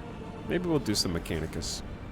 All right, I want to have the roach go to an equipment trading station or wharf. Let's go to the Argon Wharf and then upgrade there. I'm gonna tell the roach to buy some satellites. Oh, that's already too much money. That's already too much. Wow, we're poor, huh? We're like advanced poor. All right, I can buy that many. And then we're broke again. I gave him some money. Thief! Stop them! Thief! Stop that thief!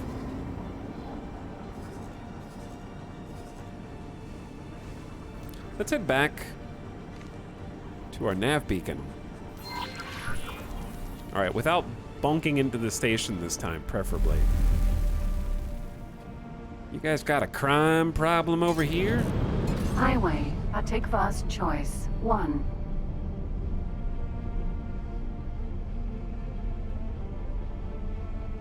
I never played a 40K game. Mechanicus is a good one. I assume it still holds up. It goes on some pretty deep sales. Yoink. Mechanicus is what, from 2018 now? Whew. Hasn't been that long already. What's up, Core Healer? Thanks for 33 months. Entering system. Atikva's choice. Welcome back. Appreciate the resub. All right, our cargo hold is empty.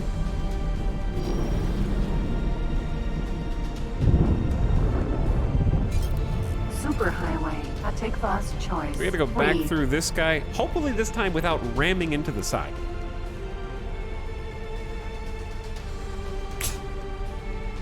Unless you're Chad, in which case you probably do hope I ram into the side.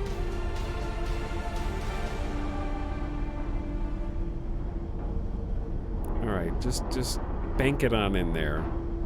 I hear it creaking.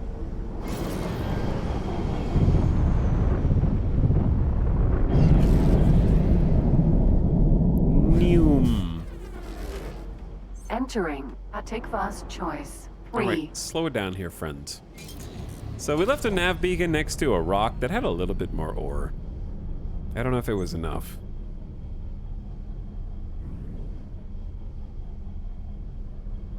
How goes the space shipping? It's going well. We had a fresh start today. Brand new lone gun start, and found some decent cash. Already got a ship upgrade, and now we work on getting ship upgrade 2. I want to get a medium miner. And this time, protect it and not let it get blown up by stinky xenon. We are rock and stoning again, yes. And I've got my starter ship currently going to resupply with some satellites and plop some of those down in some locations we may want to sell some minerals. Kind of just gonna like check around here while we drift a little bit. I think it was this rock. Asteroid. But now it's empty. Hold on. Did the resources change when I left the system and came back?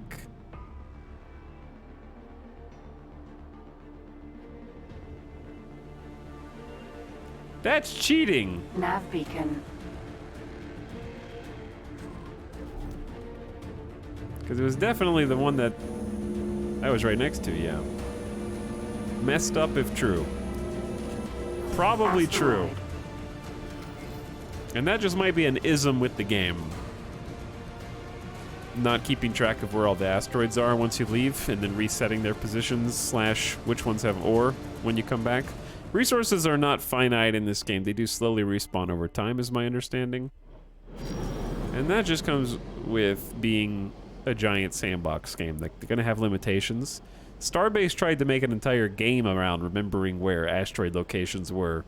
And even they ended up adding respawning resources and obviously shut down. Rest in peace. Is this the streamer that always talks about Starbase? It is, yes.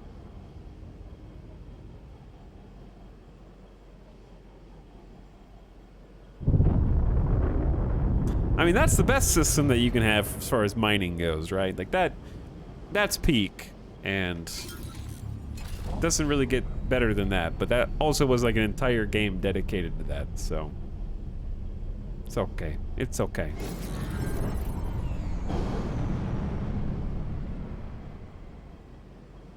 That being said, if we could just find, I don't know, any resource rocks, any nodes. This is clearly not a very good place to try and be getting them.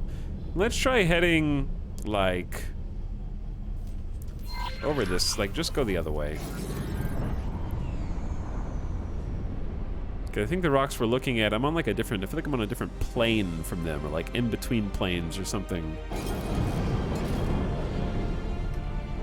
Because there's almost nothing out here.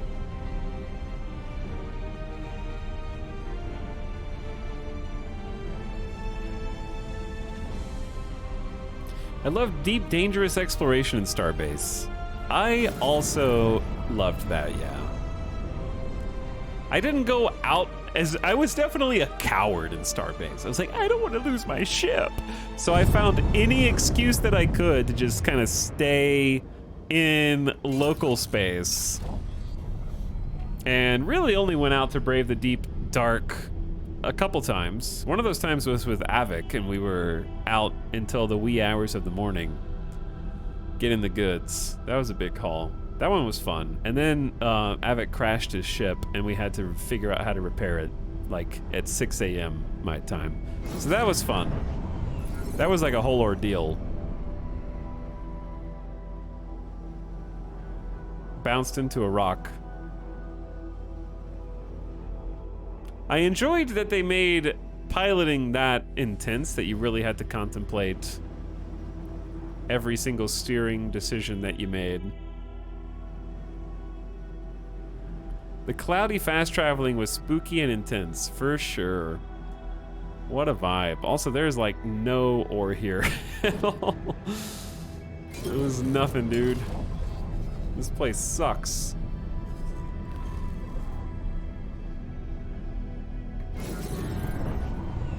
We were in a much better field last time, for sure. Like, this one's awful. Maybe it's just because it's so close to all the other stations.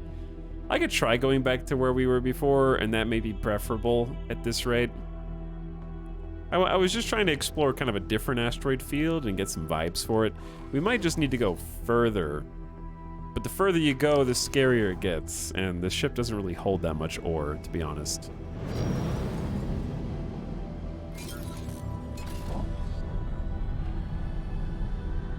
Well, before we leave this, we should at least get the Roach. I assume the Roach has already done its upgrade. We can send the Roach back, right, to the lockbox. And we can just meet it there.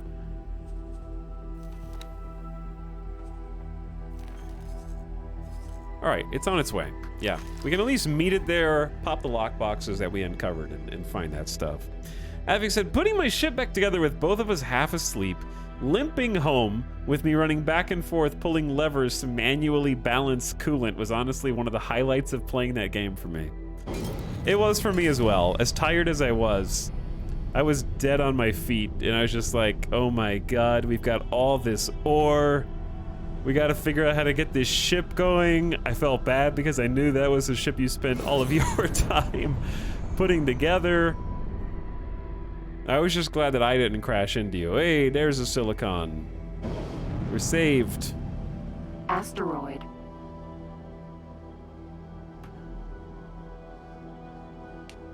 Running into an asteroid and spending a whole hour repairing your ship is such a unique experience. The whole game was, yeah. I'm sad that it didn't do as well as they wanted it to. I totally understand how that game failed. I think that they were a little ambitious with the complete unrestricted player sandbox. I think that a game like that could work. I think that games that have tried to make that work have all sort of met the same fate. Chat, what was that game with airships that was very similar?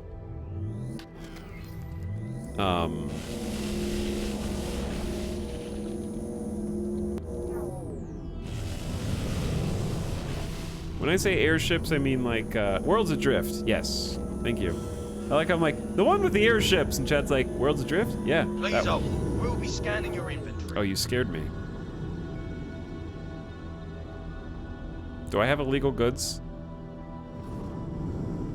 We've detected contraband. Oh no!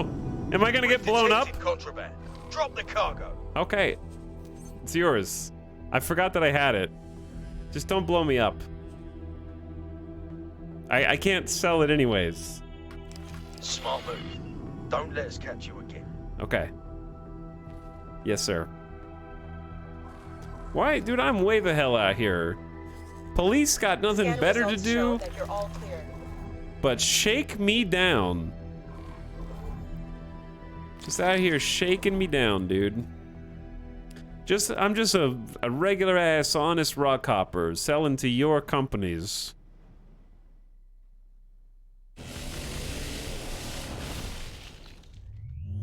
Unbelievable. Unfortunately, I think Easy Build was wasted development time for them. Yeah, Easy Build was a super waste of time. I understand why they thought they needed to do it, but it was bugged as hell. And it never got fixed, and it never got better. But anyway, every one of these games kind of has the same problem. And here's what we're gonna do. We're gonna go... Now I have a full inventory. I know what to do. I'm just gonna have the Roach meet us back at the Silicon Refinery. I know, I changed my orders, Roach. You stop what you're doing. And then dock and wait there. Okay. Yeah. Anyway, all of those games kind of have the same problem. The open MMO sandbox. And that is, they want to have a healthy PvP environment, And the healthy PvP environment is what ruins their games. It's just a simple fact. No offense if you prefer the PvP aspect of those games, but that is the kryptonite of the MMO super sandbox, anything goes. I get that the general premise is to try to stimulate a player-driven economy, where if you didn't play Starbase, the premise was you had to build your ship by hand. Like, you had to actually have all the resources, like you kind of do here, except there were even more natural resources. Superhighway. And then, choice 1. when I say build your ship by hand, like in this game, you can go, oh, I like this ship. I buy this ship and fly it, right? In that game, generally speaking, while there were some pre-built ships, you really needed to build your own to have anything like worth having. And I'm talking about placing every single panel, every single block, every single bolt that holds the damn ship together, every single thruster, which itself had individual components that made it up. You could put that together, constituting like 5 or 6 parts, has to be placed perfectly. You could code it. You had to do everything. And it was very extensive. I spent like 6 streams just building a ship. I don't know how much it was. And then once you spend all that time building it, right, and they're very expensive, they take a lot of resources to actually build. My side thrusters here are garbage.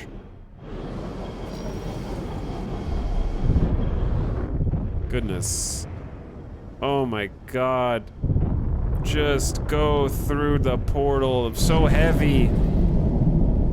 And then, once you get out... Entering Atikva's choice. Chat, why am I going so fast? Why did I get yeeted across space and time?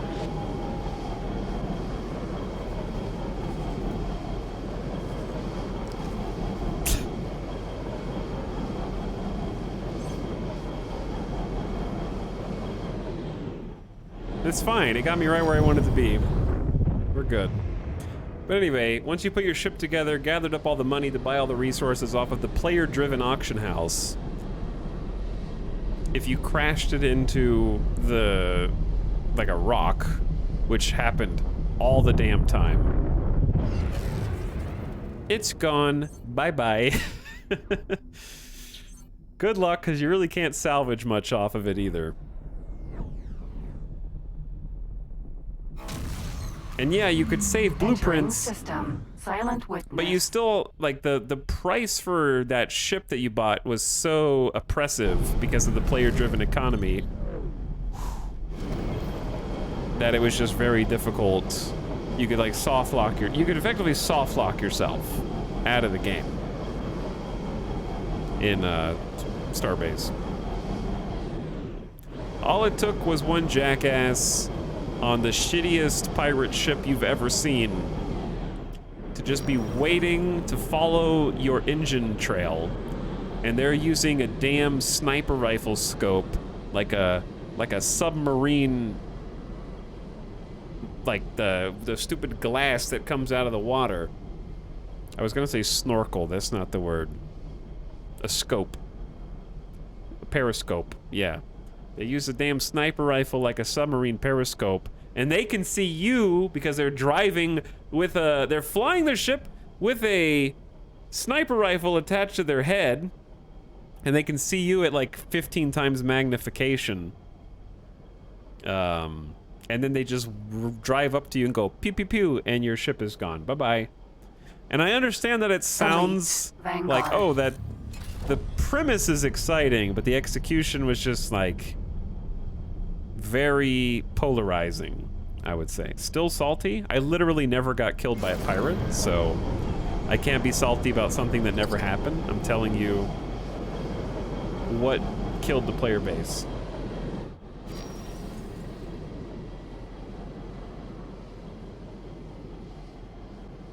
That's what killed the player base. He's pre-salty. Alright, let's try not to bonk on this now. Easier said than done. We're weighted down. We are weighted down with a lot. It's not a lot of ore in the scheme of the game, but it's a lot of ore. Excuse me, officer. Can you relax? I've already had to drop all of my illegal contraband. Oh, you did, and you're salty about it. You got killed by a pirate? Welcome. I misunderstood. But you have heard of them. Starbase was a fantastic concept, but like you said, there were some massive flaws that essentially destroyed many players' enjoyment after one accident. Yeah. You basically played it and were like, oh my god, this is amazing, and then the balloon inflates and all it takes is one little pin, boop, and it pops. That player never comes back. It was like playing Rust when somebody raids your base for the first time, except in Starbase, they didn't have a full server reset every 30 days.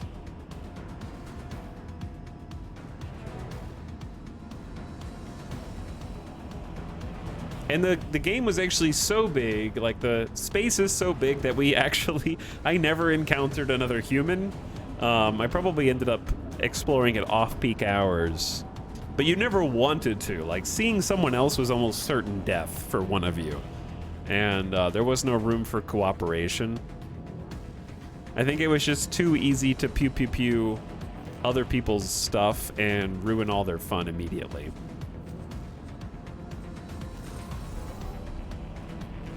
Like, guns were very easy to acquire, and all the materials in the game were very soft and broke apart on impact, basically. That sounds like Sea of Thieves. Imagine if in Sea of Thieves, the first cannon shot that hits the enemy ship basically stops it dead in the water where it can't move or fight back. Like, the first hit can do that. If it hits, like, if somebody hit your engines, you're just dead.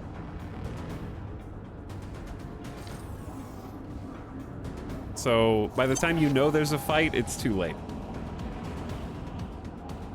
In Sea of Thieves, it's kind of more arcadey, so you can kind of fight back if you get like a sneak attack. Okay, actually, before we go, we're gonna go. I switched ships so we can go get those lockboxes. Docking granted. But I just realized it's been like 3.5 hours and I haven't stood up because time is flying right now. So here's what we're gonna do. Successfully docked. I'm gonna take a BRB. Welcome. And I'm gonna go get a snack, get a drink, take the dog outside. I don't know if the cinematic cam is gonna work, because I think last time it just kinda...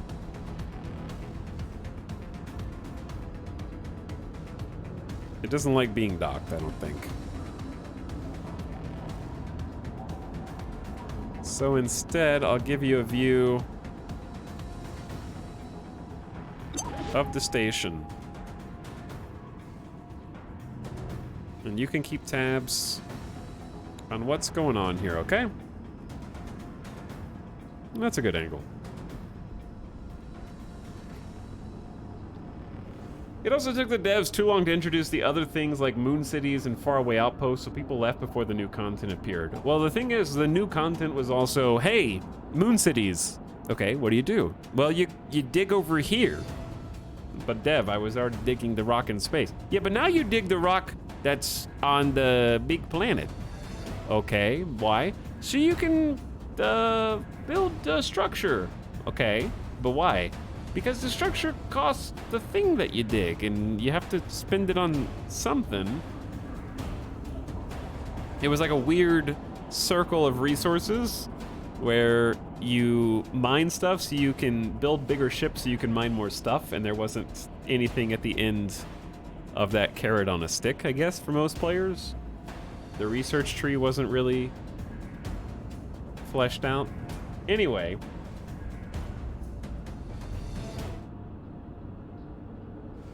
And I understand that's fine in early access, but I don't think that they had anything planned for, like, even on the roadmap. I don't know if that was addressed.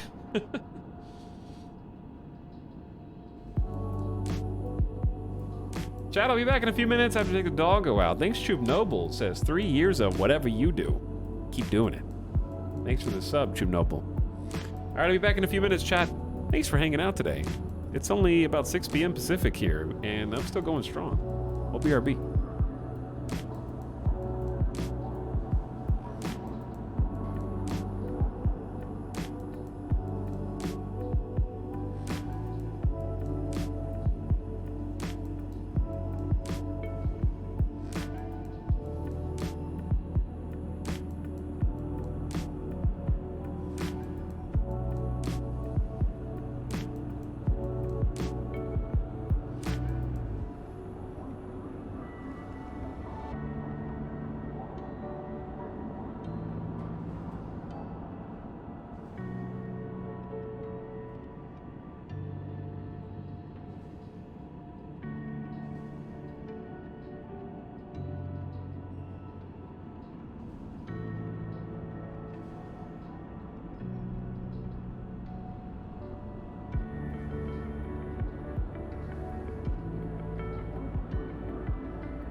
Well, sort of. Hold on.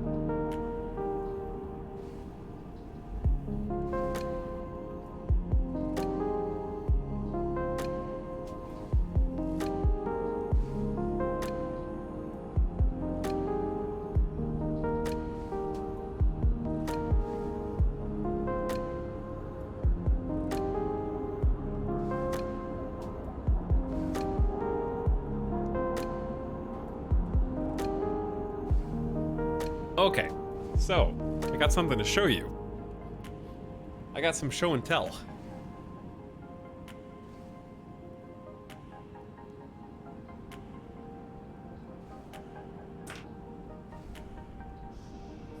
It's kind of dangerous because I almost dropped it.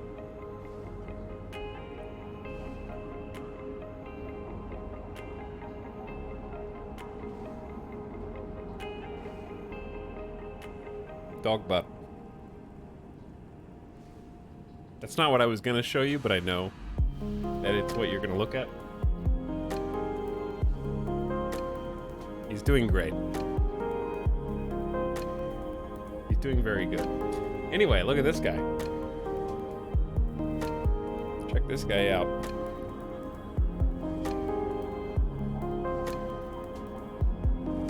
He goes.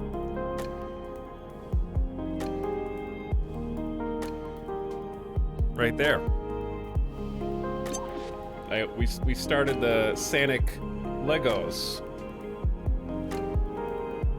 This is we're working on Green Hill Zone. This is only a small part of it. This is like, well, you can see our progress so far. Chaos Emeralds collected so far is only 2. There's like 5 more Chaos Emeralds to go. So, not even close. There's quite a bit, but yeah, it's coming along. Got the bridge set up. Got the little checker boxes. It's got the tree was kind of fun to put together. It's got like an interesting 3D, 2D element to it, and the color scheme's awesome too. But yeah, it's got these little sticks right here. That's what connects it to the next section. So I'll show you once we get a little bit more developed. Oh, I just broke it. Just kidding. Got a little Sanic. He's got his little ring, and he just fell off.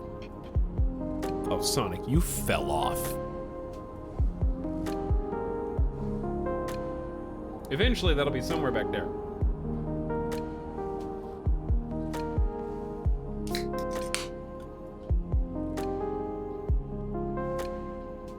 Sonic really fell off.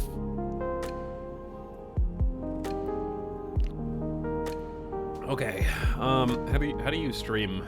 We need to get the game audio is on. This is different game audio.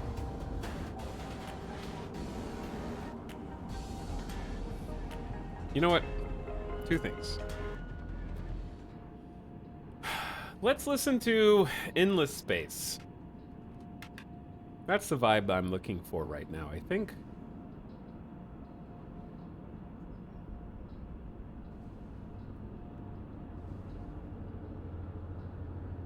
That should be good.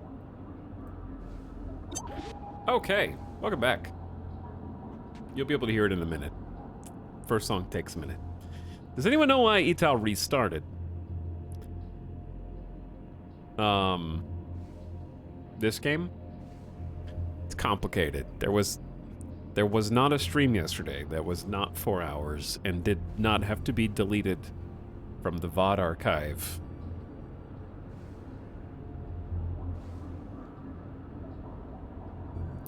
Because I did not get blown up in my medium minor by Xenon, and then definitely would have, if that did happen, know how to handle save scum and not go on a mod installation and troubleshooting spree.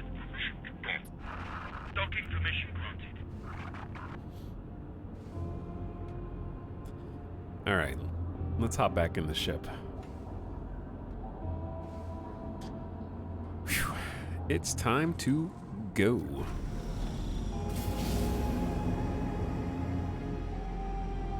Good time for an autosave. Stream didn't happen. Stream or it didn't happen.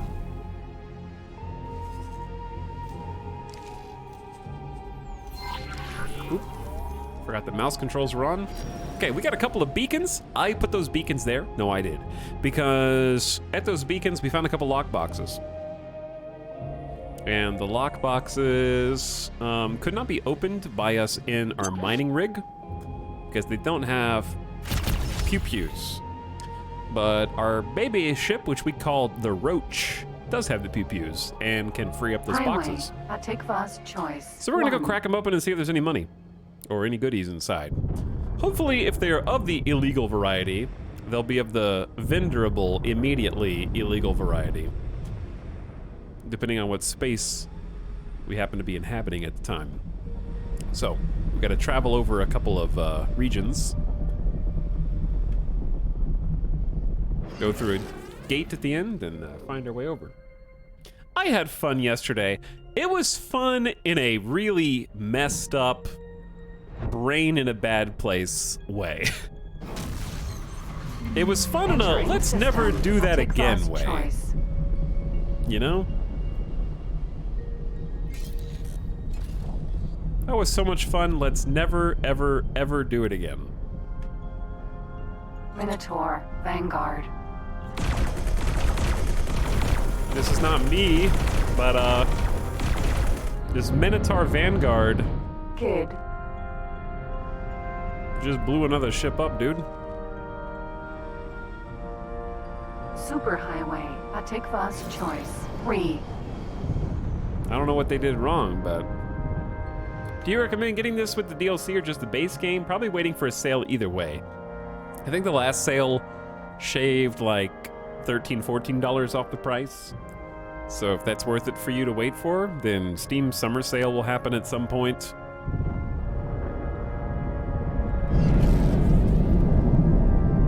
But I would say when you're starting out, I think it's totally fine to just grab the base game and see if you like it first, because I don't think that the DLC... Like, okay, let me put it this way. If you don't like the base game, the DLCs aren't going to change your mind.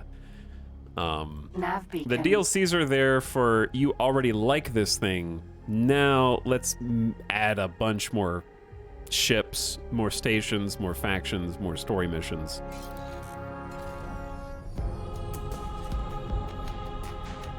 But yes, chat does seem to love the Terran DLC, which is like the Cradle of Humanity or something.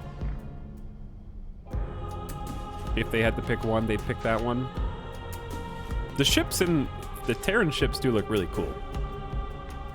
But Jalek, if it were me, I would just get it now probably because I don't know when the sale is going to be and I'm impatient and impulsive. But I think if you want to wait, that's fair too. But I think just the base game is enough.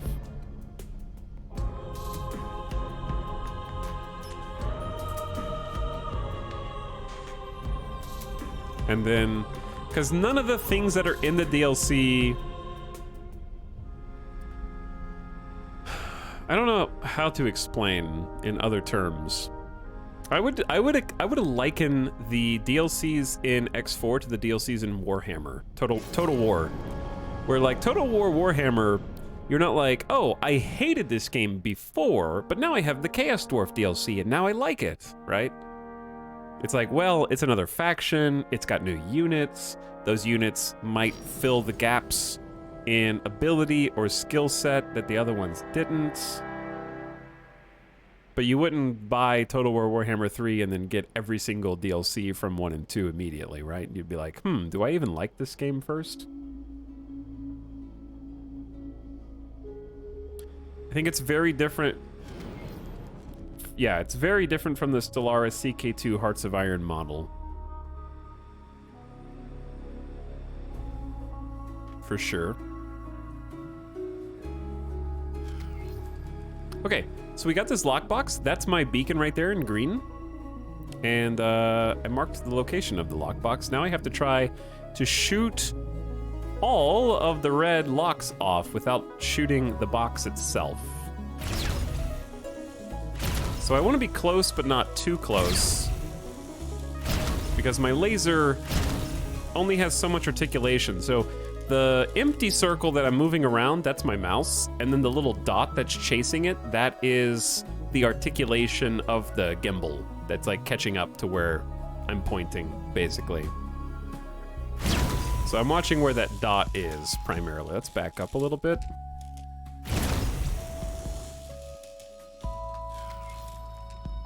I have no idea what's gonna be in this.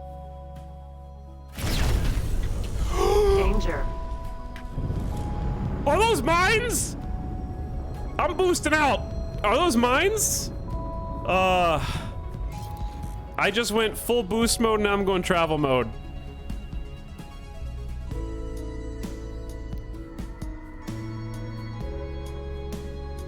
I'm glad we didn't blow up there. That would have been crazy.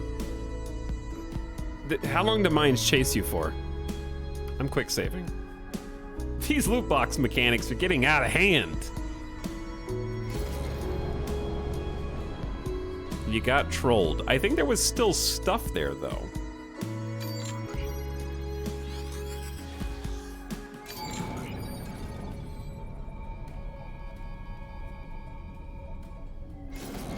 All right, I wanted to rechat for a second. Hold on.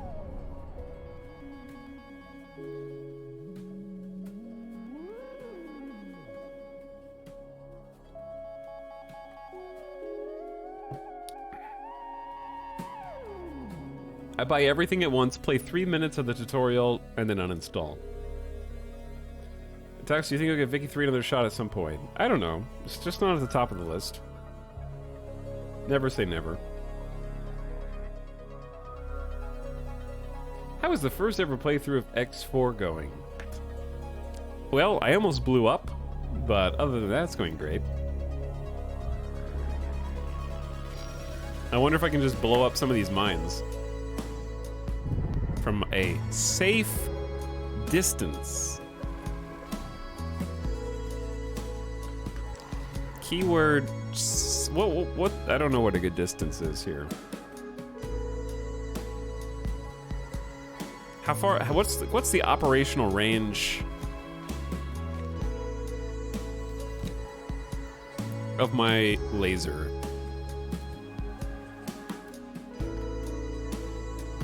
The Pulse Laser Mark 1 has an operational range of 3.1 kilometers. So, 3.1 kilometers.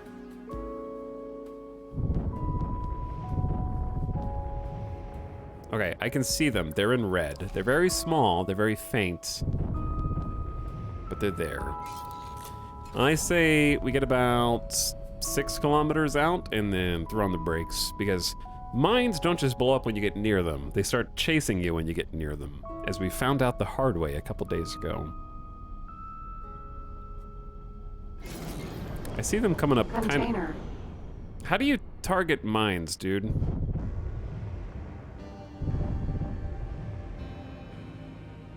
Container. I don't want to shoot the container. Container.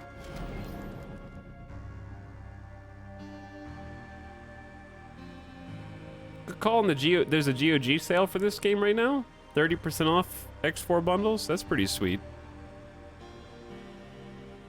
I can't target these mines. Try clicking the radar. Nav beacon. Tracker mine. Oh, I was hitting T, but nothing was coming up. Container. T is supposed to target. What about page up? Container. Tracker mine.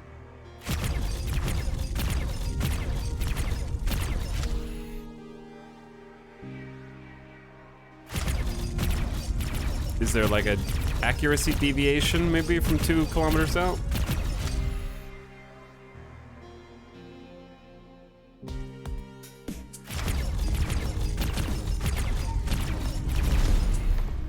Uh-oh. Container. I don't know if that's good or bad. But they're gone. Nice explosion.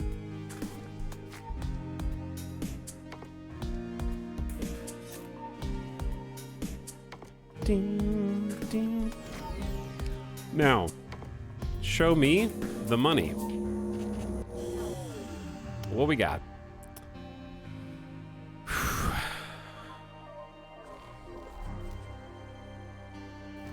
Where's my inventory?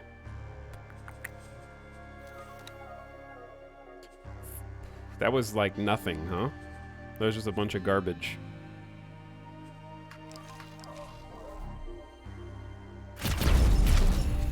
Nav beacon. All right, give me my nav beacon.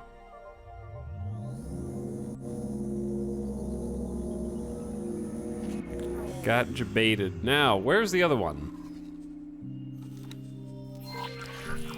Autopilot. Oops. Let's make a save. Engaged.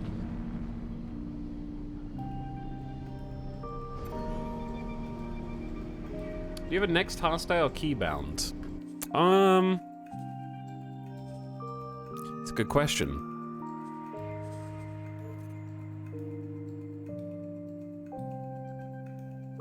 Target closest hostile, Shift E. I need to start memorizing that. I was doing page up, page down for next target, which is probably not the most ideal setup there. But Shift E is closest hostile, at least. Could you use tab? This is not an MMO, sorry. So no. You could, but you'd have to rebind it yourself.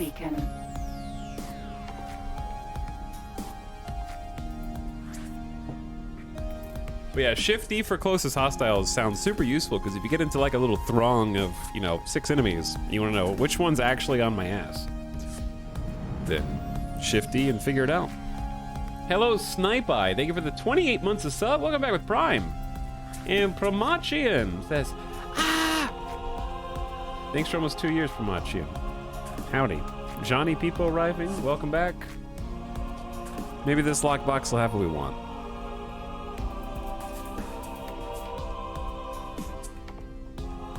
I bought a Stream Deck that just has volume sliders or volume knobs, so I can configure the game volume and the music volume without having to alt-tab, and I gotta say, it's been magnificent.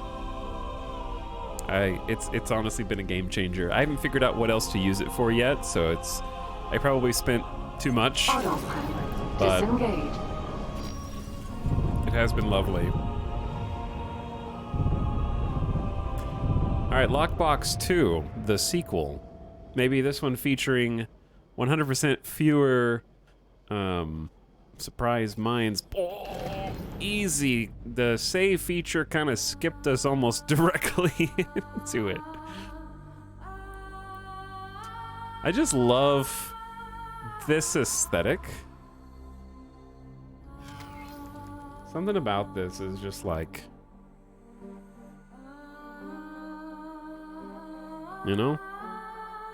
being in space and listening to dramatic vocals in the background.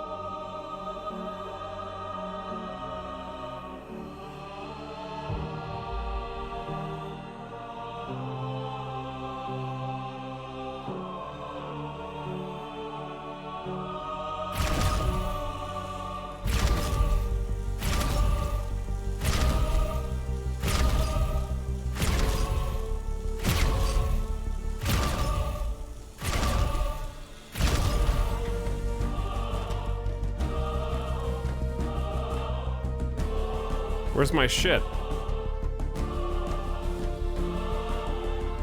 Oh, there it is.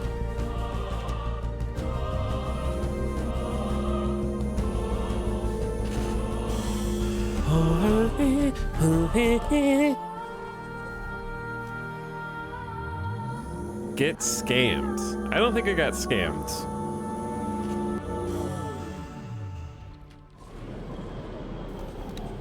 I might get scammed if the police show up and start scanning me.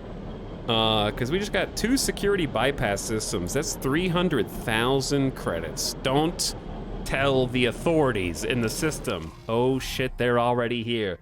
The raiders are already here. They're on to me. Everybody scatter. Hello, raiders. What is up? How's it going? Welcome, everyone. You're here at a good time, I gotta say. All right, we're going, chat. I know what the Raiders want to do. They want to sing me a song about the system we're going to. We're going to Black Hole Sun. And won't you come?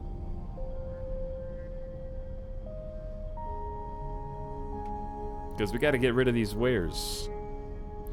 Howdy, Raiders. Now that I'm in travel mode, I can talk to you. The Nerd Castle has arrived. Hi, Blondes. Jinktopus, Victorious Fear, Hippie. Welcome back, Habitual Oaf. Zachariah, howdy. Jalek also hitting the sub for 7 months. Thanks for the 7-month sub in there. Asgard is watching with no audio and can't hear me right now. Shai Halud, welcome back. Forak says, love me some X4. We're getting into it this week. I've been on the X4 kick. Having a ton of time. We've got like 20 plus hours this week, but technically this is the 4th stream, but if if you weren't here yesterday, it's only the 3rd stream this week. There wasn't a 4th stream. Silly me, yeah. No, there were only 3 of them.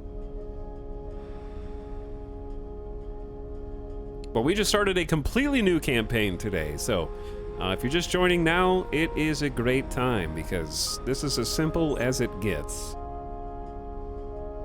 But appreciate your Raiders. Thanks, Splat. Hope you guys had an awesome stream today. I believe you were playing some Void Train these last couple days. Hitting up the Steam release. Let me make a quick save right here so I can do a shout out in chat for you. Autopilot. I'll turn on autopilot. Don't mind the frame rate. That's just what Alt Tab looks like. That's not my stream quality typically. Or is it? But shout out to your boy Splattercat. Should appear at the top of your screen now, the opportunity to toss him a follow if you haven't already. He's been playing some Stranded Alien Dawn, some Void Train, Showgunners, getting into the turn-based combat. You can get rid of the...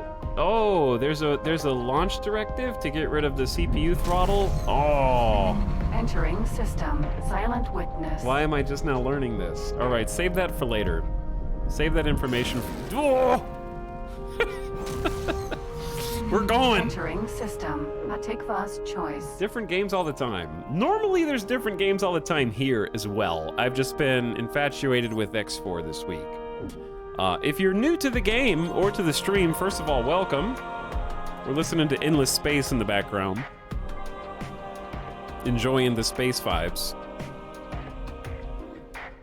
But I appreciate all the new follows. Either for myself or for Splat if you're out there in my chat. You haven't already followed him. That's a great opportunity to do so.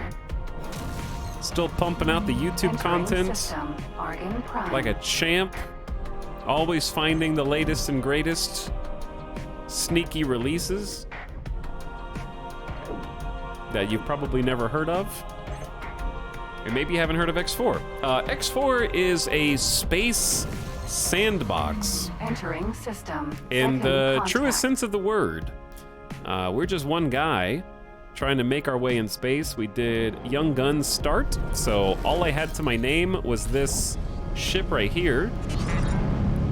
You can see we've decked it out with our insignia.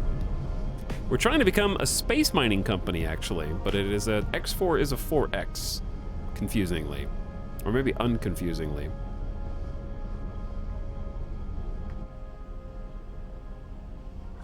And space is a big place. So these are some of the regions of space we've discovered so far, but this is just tip of the iceberg compared to all the regions of space, owned by different factions, of course. You can carve your own path. I'm choosing to make a mining corp and just have some good, honest, hard work, sweat, blood, and tears, you know? So we bought our first mining rig, and we started to poke open some minerals. sell some silicon. I switched over to my Scout. This is a really crappy ship. It's your starter ship. And,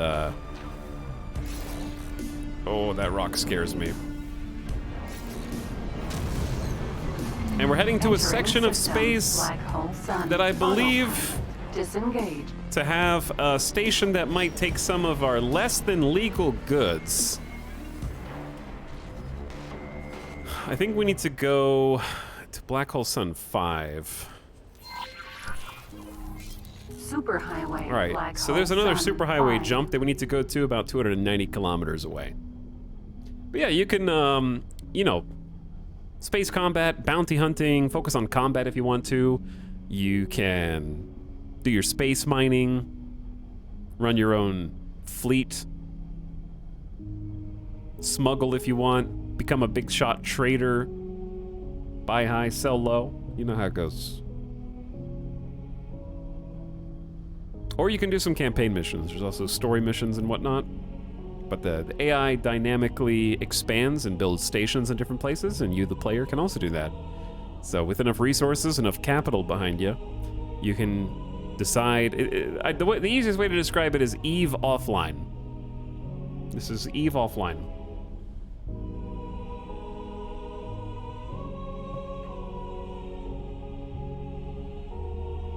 But if you have any questions specifically, then feel free to pop them in chat. We're at the beginning of our journey. We only have 2 ships, but fleet management via the map and controlling your goods from here.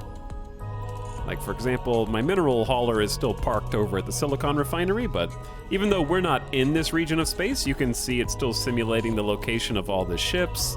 They're all making their trades, affecting the economy, all that stuff.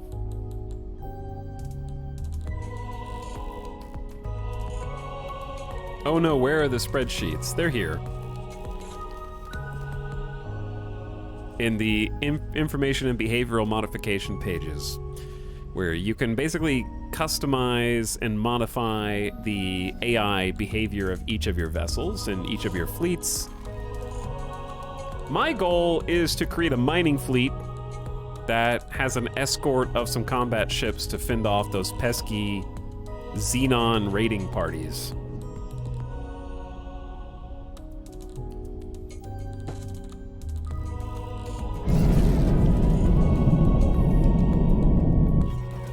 But I appreciate the raid. Those of you that got other places to be, thanks for sending a strong raid over and saying hi. But if you want to hang out, we're still going to be going for a while, because I started nice and early today. And I still got a lot of energy, because I had to start a new save. It's a long story. And excited to get that rolling and caught up to where we were before. I may or may not have corrupted my save by trying to install mods in order to make the game play in a way that fits my weird, semi-hardcore desired playstyle. Let's switch over to the scanning mode. There's a bunch of pings, a lot of unknown objects there, which may be worrisome. I'm not interested in those. Let's go travel mode, and I just want to see if these stations are what I think they are. What mods did I try? The one that did it was the alternative death options.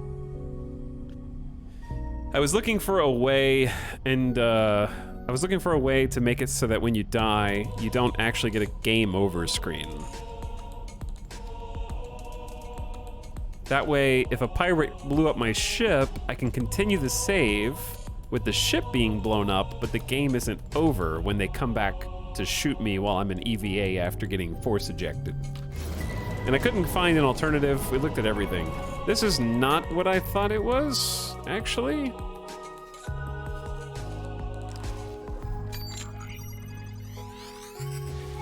So I might need to go a little further. I'm gonna do another pulse and see what's down here.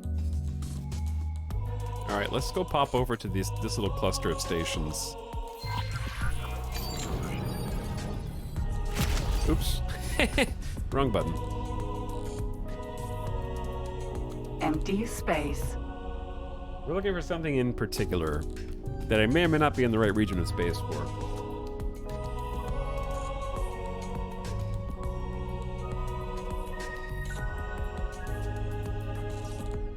But yeah, I last played this in 2020 and decided to hop back in recently after getting the new stream PC and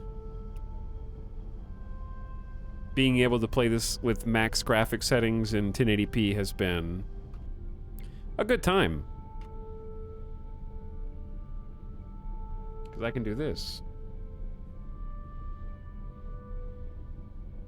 One I use teleports you to another ship when your ship is destroyed. That is the only mod I currently have installed, but unfortunately, it doesn't work unless you have teleport technology, and I'm not interested in rushing to that or being told how to get to that. Does this game need a decent PC? I would say decent, yes, but it doesn't need to be an Omega rig, because that's the benefit of playing a game that was originally released in like 2018. You know, in 2018, it probably barely ran on anybody's rig. And then now it's going to be a little bit more forgiving, but we'll benefit from having a good CPU.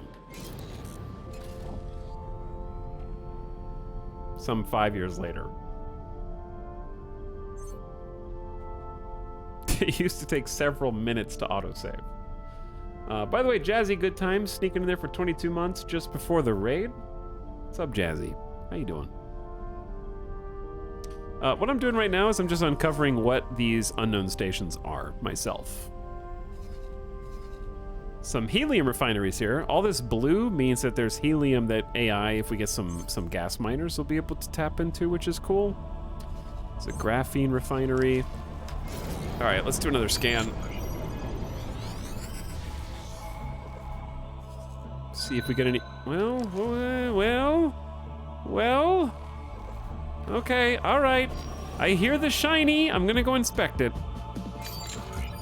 Get greedy. I wasn't planning on exploring this much, but it's a piece of candy. I gotta go get it.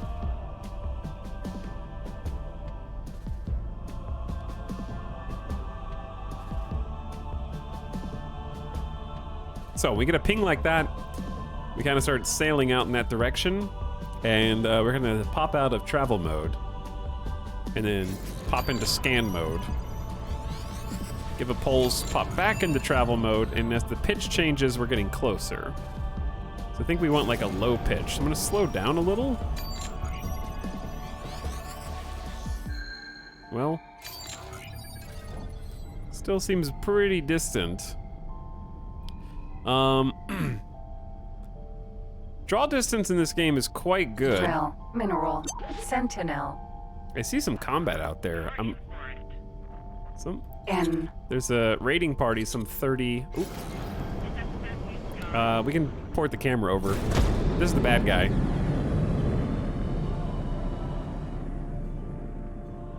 They're having a little duel out here. Discoverer, Vanguard.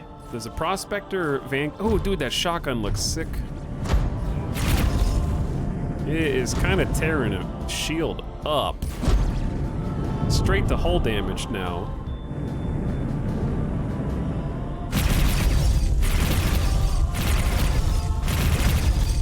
Uh-oh. They're turning the tables. Oh, no. Oh, they both peeled off. All right. I'm just going to be minding my own business over here. Where the heck was the lockbox that I was just looking at before that? Where the heck? Where am I?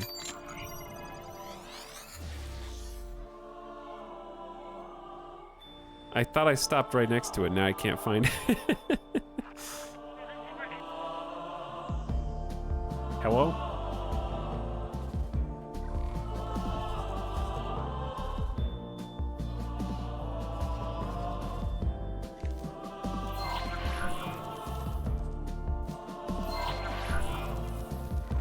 Okay, maybe I should just like pick a direction, go that way, then turn around. I hear ya. But I don't see ya.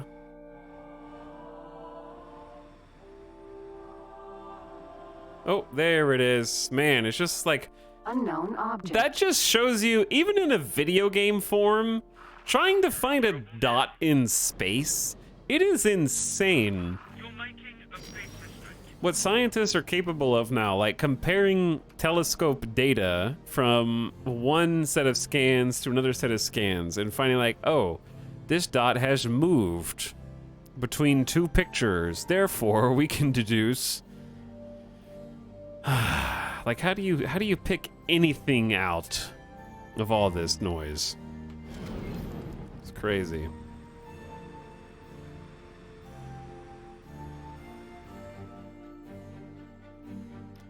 Okay. Easy does it. We need to shoot the locks off. Carefully. This is like surgery.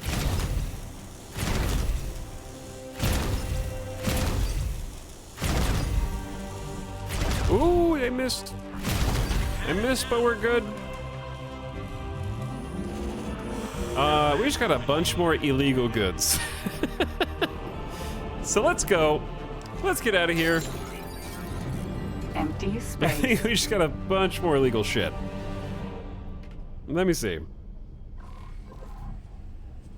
We are not supposed to have all this. Yeah, our pocketbook's kind of loaded right now. 5 advanced targeting modules is not illegal. The bypass system is, and the slicer is. That one's hard to sell. Dude, this is a dangerous area. There's a Queensguard ship here we're gonna be passing 20 kilometers away. 2? Oh damn, we gotta go fast. Don't shoot me. Empty space. Please don't hit me. Just keep on going. Don't look, no good Samaritan business here, alright?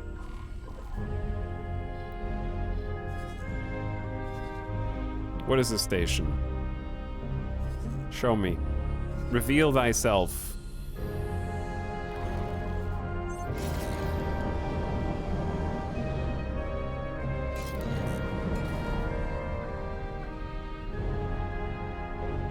What is this? Someone's attacking this other station, I think. How is this station still unknown?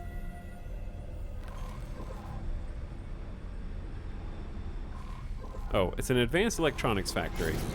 Okay.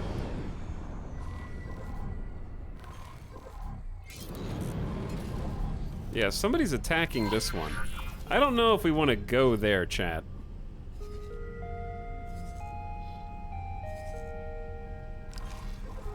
Seems risky.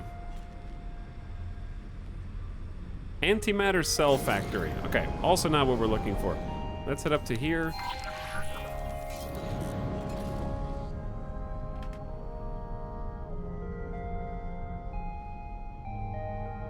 Mr. Werewolf, thank you for the 12 months. Happy 1 year, by the way. Appreciate the prime. Welcome back. Rikun as well for 12 months. Hey, 1 year subs at the same time? Pomping it. Unknown station. Hell yeah. Dude, I'm having a great time in space. But yeah, once again, if you're new or you want to know what this game's about or what we're doing, then by all means, feel free. What I'm doing right now is, I don't want to tell chat because I don't want to get backseated. I enjoy just surfing around, finding things myself. But we're gonna do a pulse, see if anything pops up here. Hey, okay, that's what we're looking for. That, I think, is what we're looking for. Where is it? It's not appearing on the HUD.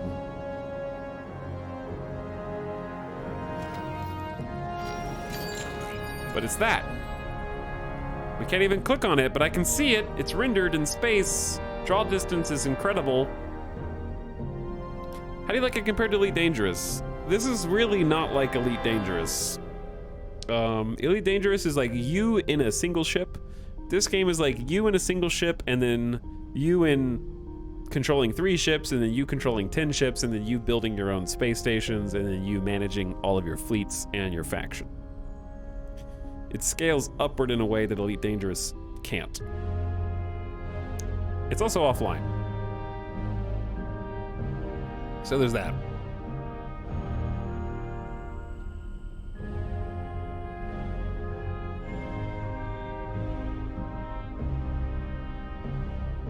But yeah, we were a bandy around the phrase EVE offline.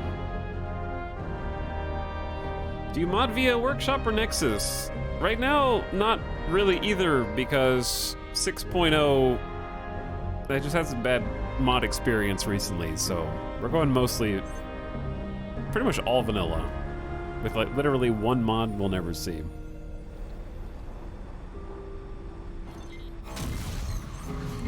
Entering system. Grand exchange. Oh, right. This is a good place to be. Grand Exchange. This is where we were doing some mining before.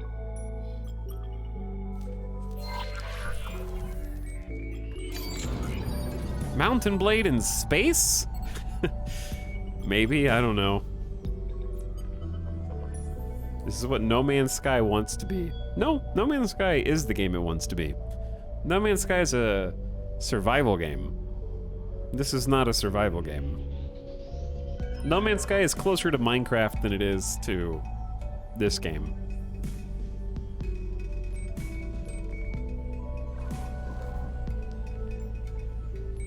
Is your stuff still illegal in this faction space? The reason I'm going this way is that exact thing.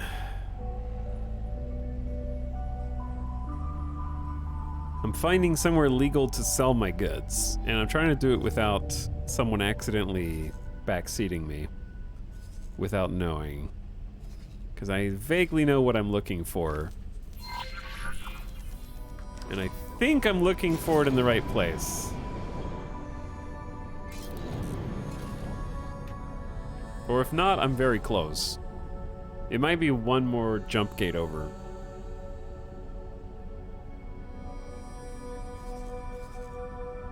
Stations.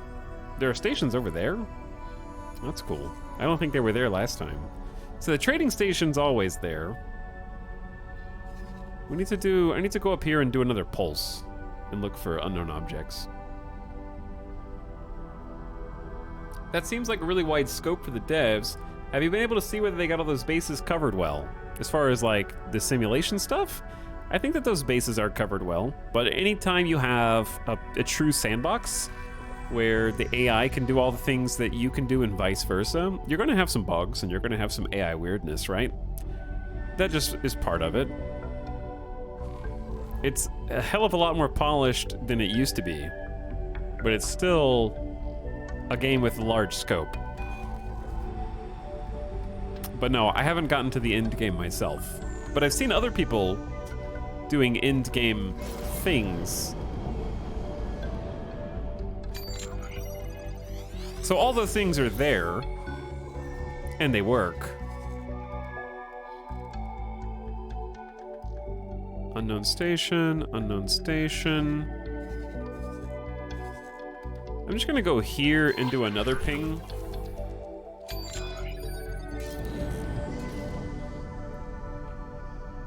Is this only first person, or is the camera third person too? You can go into third person, but I think it's best played in first person. And then there's like a cinematic view. And then there's actually cinematic view.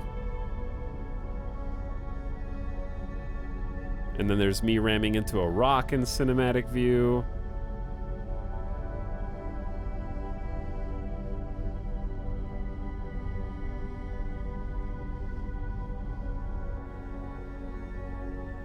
So it has a really good aesthetic. Oh, this is what I'm looking for right here. A superhighway. Turning is hard in travel mode, but we're going fast, 2,500 meters per second. There's always room to go faster. Empty We're in space. a relatively crappy ship. The first-person perspective makes the ships seem huge. They do, yeah. You can also do this, of course. Elite. Vanguard. No. This is my ship. Stay back.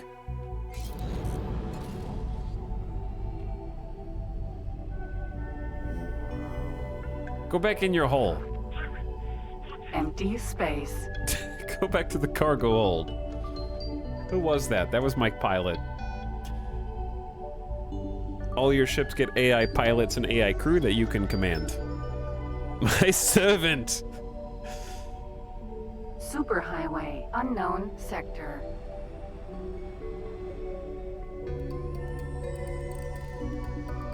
Now the problem is I want to go back to mining, but the place that we were I forgot I was gonna have to go this far. It's fine, because I think we're gonna make some big bucks where I'm about to go. I'm going here so I can vendor all of my goods in a safe place. Which, by the way, smuggling is a thing in this game. Piracy is definitely a thing in this game. You can get scanners to check people's cargo holds. There's a system by which you can use Marines to board other people's ships. You can't, I don't think you see the Marines, but the system is still there. Can you charge people tolls? The toll is, I blow up your ship, and this is my ship now.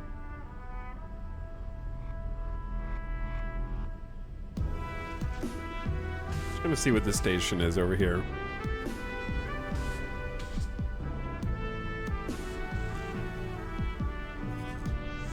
Okay, not what we want.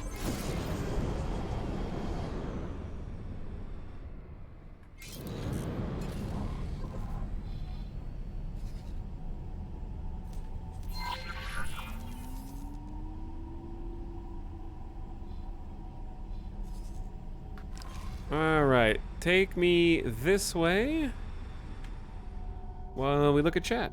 Hi, chat. If you claim a sector, you can run your own police force with AI policies. I don't know how deep the AI policies are, but yeah. Can you board other ships and shoot guns? You can technically board other people's ships, but maybe not the way you expect. So I might buy this, but what's it about? Divine Madness, just find the VOD and watch the last 10 to 15 minutes of discussion, so I don't have to repeat the entire last 15 minutes of what we have just been talking about the entire time for you. I'm just kidding. Welcome to stream. I'm not kidding. Do that thing that I just said.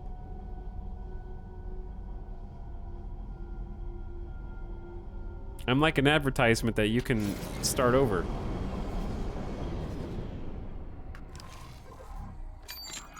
It's a space sandbox, EVE offline. And I mean that.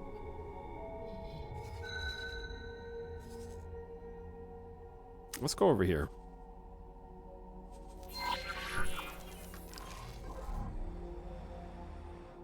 And if I can't find it here, then I might defer to chat.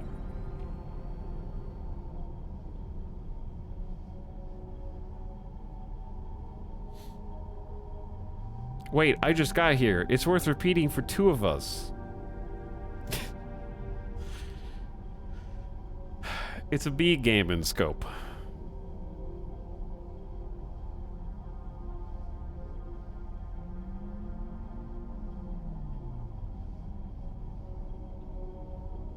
Big game. Too big, some would say. I just got here too. That makes 3. How many of you just got here and where did you come from, huh? The ether?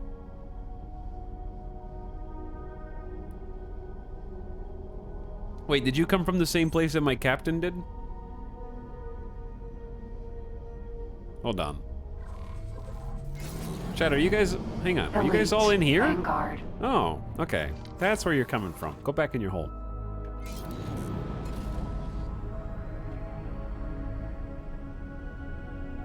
How are you tonight? Doing good. I'm feeling good. Yesterday sucked, top to bottom. Much better day today. Which reminds me, let's save. Had a fresh start. Been enjoying the space vibes. Listening to some endless space right now. We already do have a second ship. I am working on getting a third now. I'm working on getting a medium vessel. And I think we have the goods. I just need to sell them. So that's what I'm currently there's probably easier ways to sell them, but that's okay. I'm doing it my way. That's the fun part about Sandbox. There isn't a wrong way. As long as you're not dead. As long as you don't get game over screens. Entering Grand Exchange 4. Okay, it's definitely not in Grand Exchange 4. That's okay. I'll do a pulse anyway.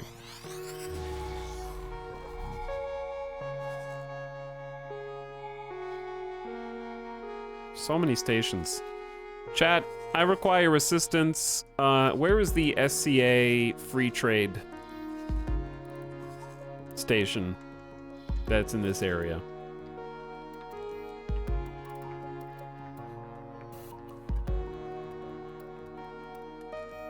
People arrive. I'll drive the ship. People leave. Back in the hole. No help.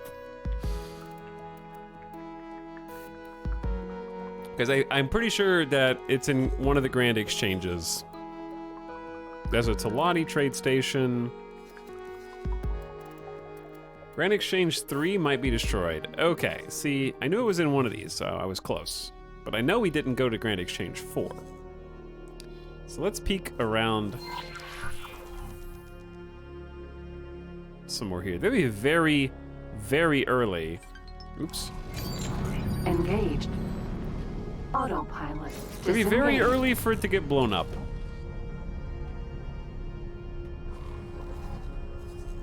Like, I swear in our last campaign it was down here. It was like Talati Trade Station and then SCA down here. Just saw it on your map, it's got some damage. What? You saw it on my map?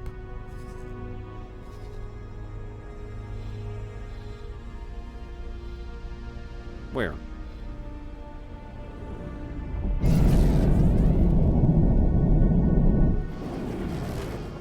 Entering Grand Exchange 1. Superhighway Grand Exchange 3.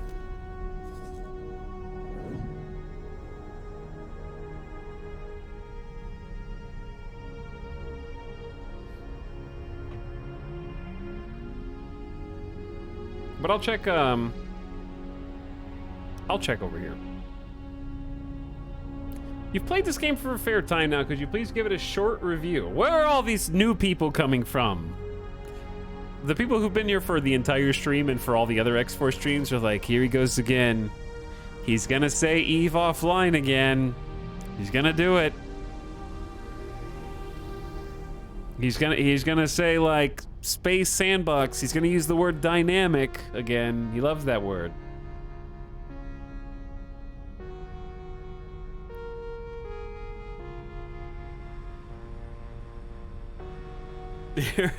Here it comes. He's gonna tell me all about how the AI and their factions can dynamically expand, exploit, export, expert, excrete, extend my car's warranty. You know, he's gonna say it again. The X's.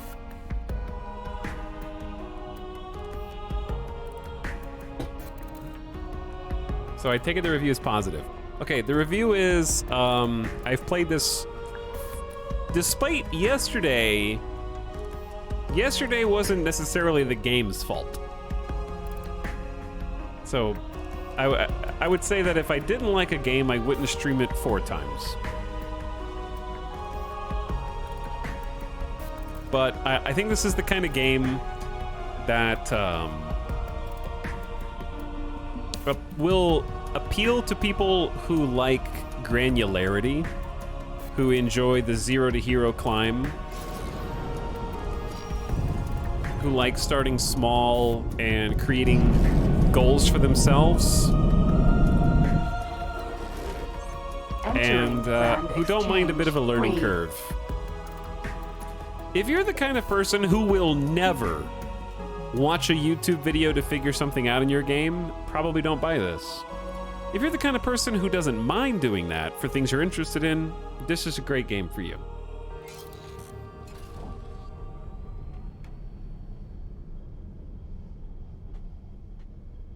And also, if you don't mind that things take a while, like we're traveling right now.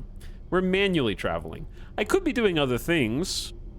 I could even maybe have the AI do this for me. You can kind of automate a bunch of things if you want to, or you can be really hands-on. And space is big, and it takes a while to go A to B sometimes. But yeah, this is a fantastic game to, if you're playing single player. Like for me, I love these bits of having to figure out how to do everything manually. This is not what we're looking for at all. Because it gives me time to kind of like talk about different things and have some downtime is nice. And you can like watch a YouTube video, listen to a podcast, enjoy a stream on the other monitor, and actually chat in it while you're doing things. It's that kind of game. It's not super duper fast paced, like gotta go fast action.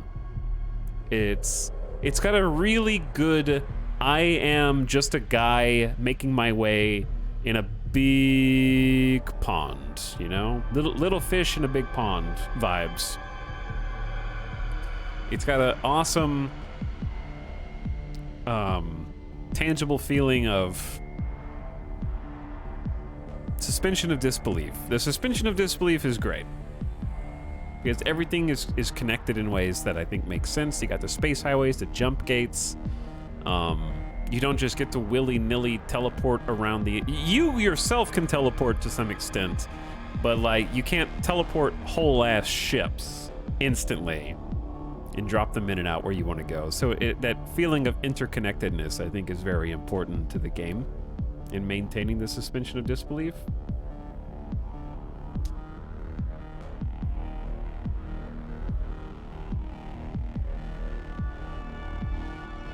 But yeah, I think it's a great game. I have a lot of fun with it. I like it quite a lot because I love sandbox games. Where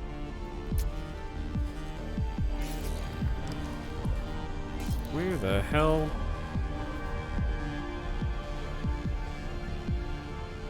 I'm gonna do another like scan out here once I get a little further.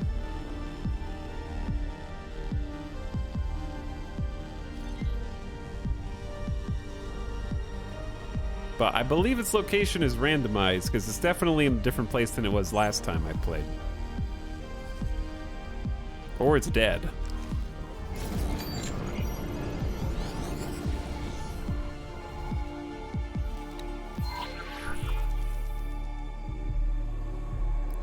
There's another station up there.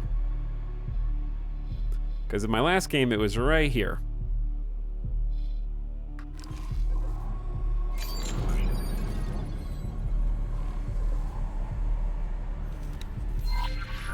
Go check these out while we're floating around.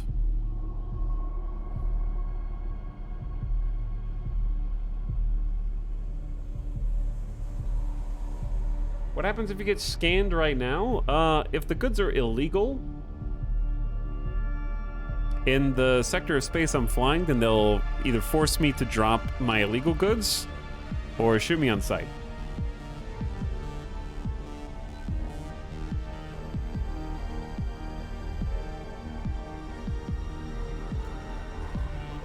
But I guess it depends on, like, I don't know if you're a repeat offender if they just start shooting on sight at some point, I guess.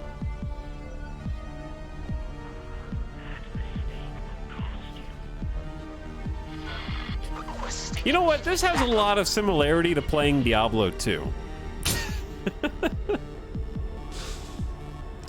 Well, a silicon refinery, that's good to know where that is. Actually, I'm gonna go... Shut up! Why? It does, okay? Because in D2, you're like... You get a random tile set. You're trying to find the boss. And inevitably, the pathway to the next floor down is going to be the last hallway that you go down. And then I'm saying inevitably here, the last stations that we look at is going to be the station I'm looking for.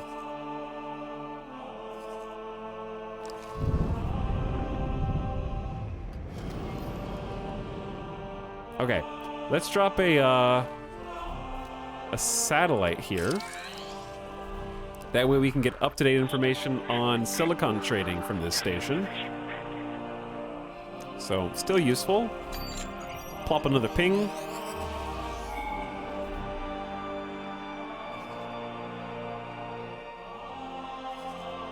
I think that's it up here. Let's try going this way.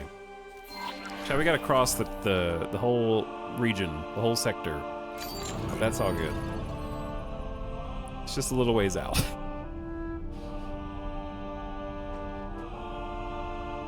There's only 2 stations left.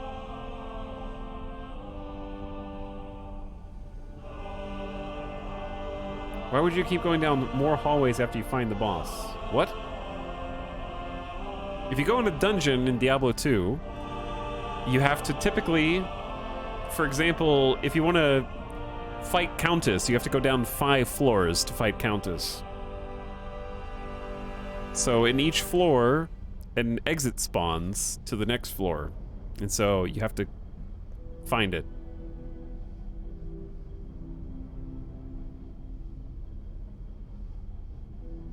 Or if you wanted to fight Andariel,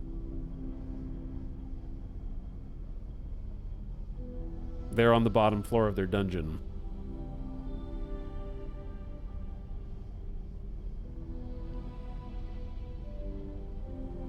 Question, how long does it take for trade offers to expire?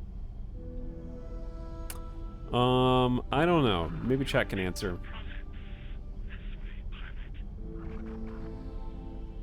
That's trade offer information. The trade offer is usually still there after the information expires.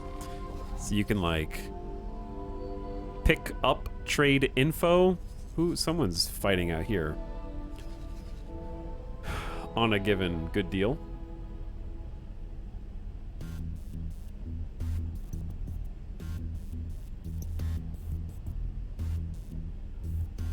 But yes, the trade orders will stick around until they're filled by somebody.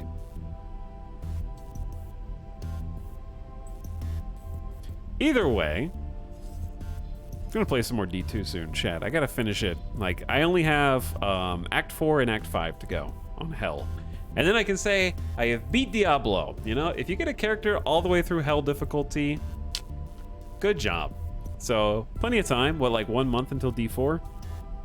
I want to play D3 at least. Like, I'd like to still stream Diablo. Diablo 1 and 2 would be fun to stream.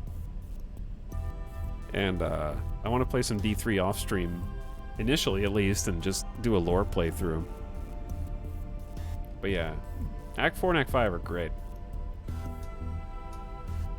How's our other ship doing? It's just parked right now. I could tell it to go mine it by itself, but I don't want it to get blown up by pirates at random. I'm a little nervous after the last campaign. There it is, chat! The SCA pirate base! It's the second to last station. Totally different spot from when we were playing yesterday, the day before. It's here! It exists! Pirate base. Good job. All right, I am gonna put down another satellite here. I feel like the SCA pirate base has got to sell some interesting things. Docking granted. So I'd like some real-time updates on what it's trading. First try. It's easy. So what we're gonna do is land here, and the SCA pirate base is basically a friendly free trade base that'll let us part with some less than legal goods at a fair price. So let's bring this in for a little landing here.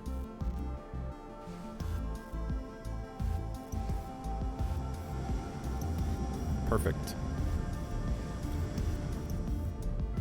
Tox, you tried Torchlight back in the day. I loved Torchlight 2, yeah. Torchlight 2 is phenomenal. I don't know if it holds up, but it was good fun. I think I played Torchlight 2 before I played Diablo. Because Torchlight 2 was like, what, 2011, 2012? Something like that? When did that come out? When did D3 come out? I don't even remember what year these games released.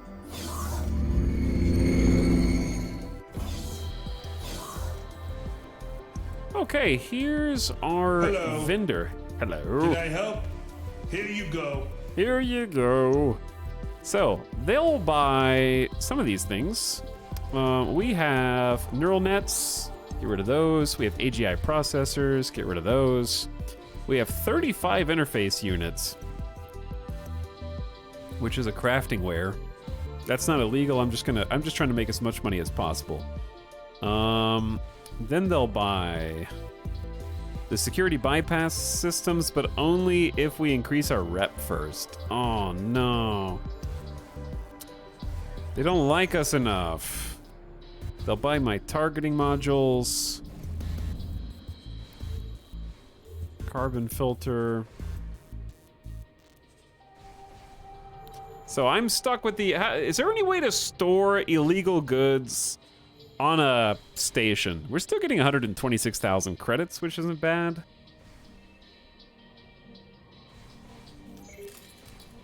So we have 169,000 now.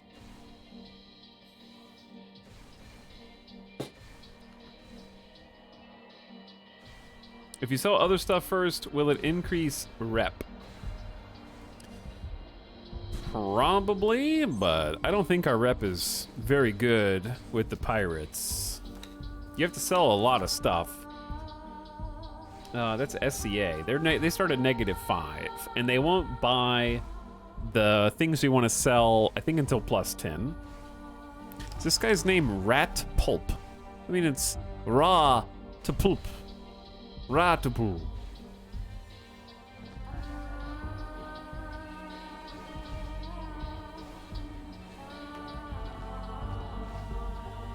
Ratapool. Crafting bench. Nothing to craft right now. Okay, well, we still got some cash. So, while we're here, we have two choices. Oh, actually, this is a good question. Chat, are asteroid fields randomized save to save? As in contents of their, like, density and quality.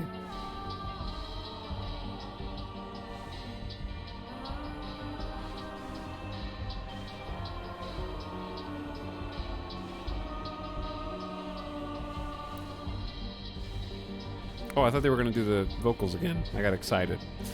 Well, since we've explored everywhere else, we may as well figure out what this last station is. Why not?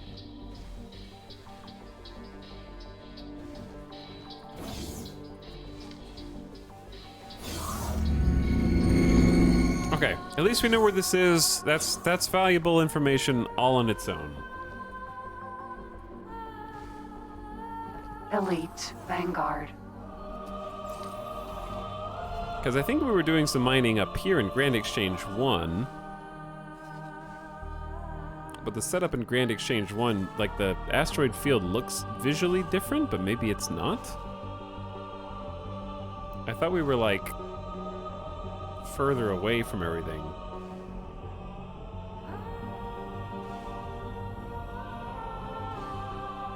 Tox, could you tell me the purpose of this game? Lol, here we go again. Okay. Nox Lolo, I will tell you the purpose of this game if you tell me how you arrived at my Twitch channel.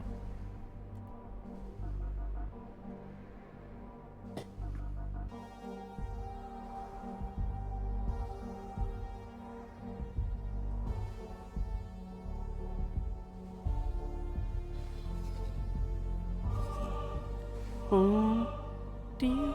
Recommended by Twitch. Oh no.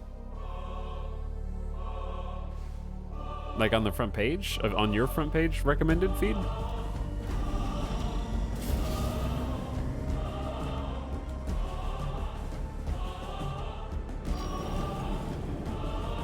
Yes. Okay. Well, the point of this game is it's a space sandbox. You make your own path, you make your own story. I'm choosing to be a fledgling asteroid mining company. So we just bought our first space miner, and we're gearing up to get a second one, but it's a bit more expensive. So what I really need to do is find somewhere that has a good density of rock with a decently located silicon refinery.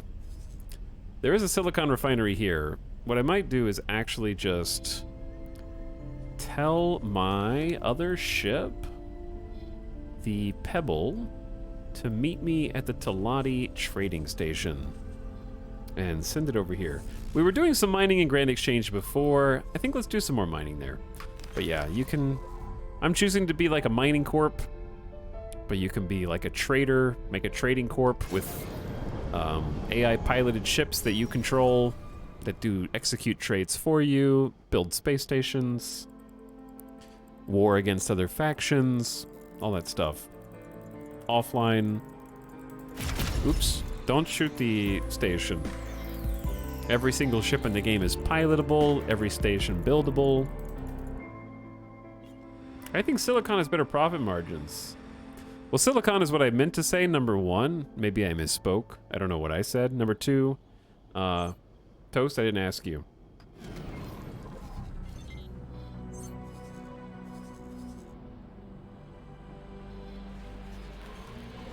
No offense.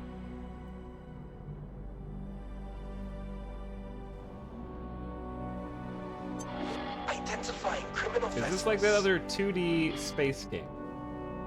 Sure. Hello, Italics. How you doing?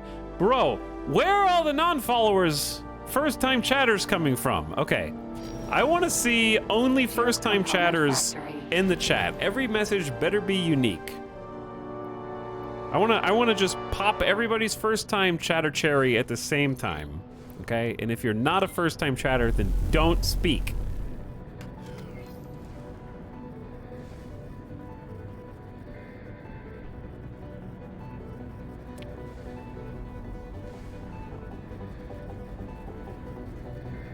I only see 2 first-time chatters.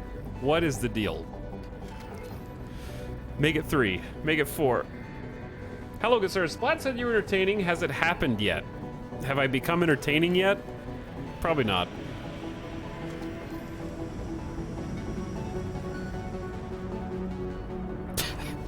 Successfully done. We got like 6 out of the woodwork. Welcome. He hates subs. He hates the subs. Why did I land on the shield factory? Because I'm too busy talking to chat. We gotta wait for our mining vessel to get here anyways. Hi, first time you're here. Hello. Hello, Erratic. Basic but cool. Yo. Okay, so anyways, mods, I need you to click on every first time chatter who just typed and is not following this channel and ban them immediately. It's basically 95% of them. They've revealed themselves. They're now sitting ducks, easy targets. Take them out. Imagine speaking in my chat without even clicking the follow button. Tisk tisk. You think I'm gonna audit your chat history for free?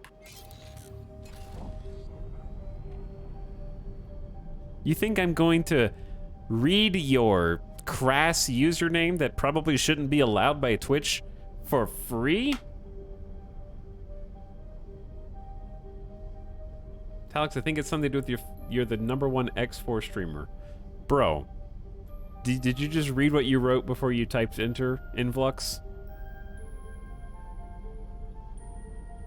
X4, so hot right now. Everybody's looking for X4 content, but nobody can find it.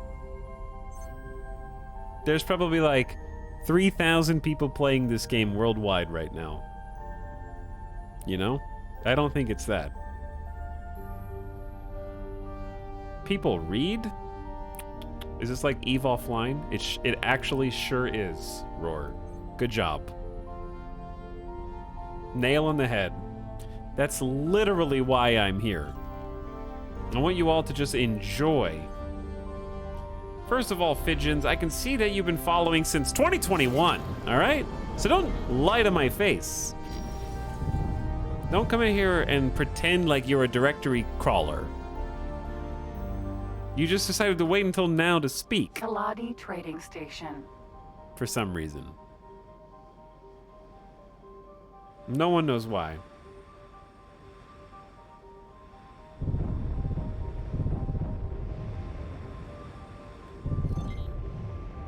Ooh, maybe this is like Elite Dangerous. We got mail slot landing. This is the most Elite Dangerous landing yet, actually. I've never seen this kind of station before.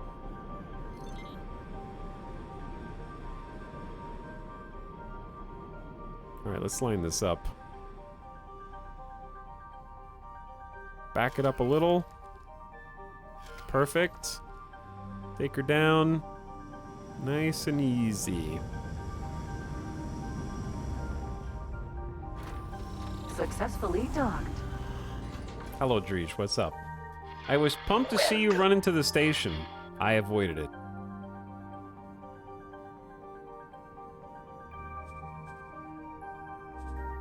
Okay, now we wait. Because there's an easy mission here. What is this? Fix a leak? Is the pebble here? Oh, maybe the pebble's here. No, it's in Black Hole Sun 5. Okay. We're still waiting on it. It's 80% Eve, 18% Diablo, 2% Elite Dangerous. Don't forget Star Sector, and there's probably more. It's probably like, you know, it's got loot box locations for all the stations, so it's basically a gacha game. Alex, don't be nasty with your comments, please. Shut up. Okay?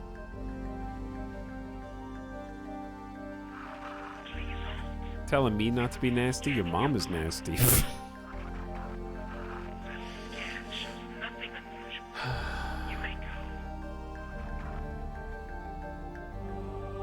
I followed EJ here a while back. You were playing X4 then and it looks pretty slick. Trying to learn more about the game. Come on. No, it's a good day to do that, weather guy.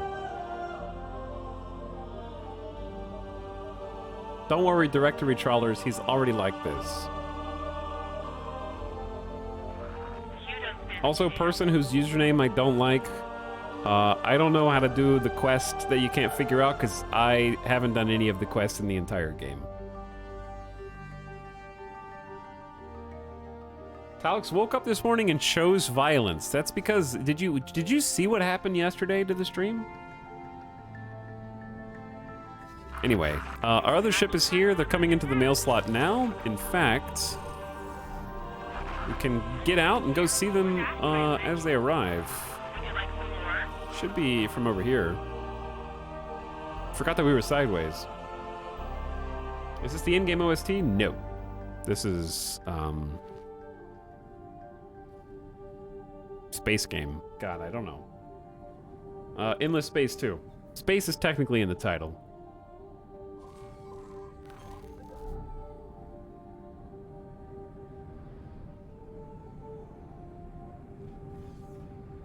Why does your ship look like a handheld vacuum cleaner?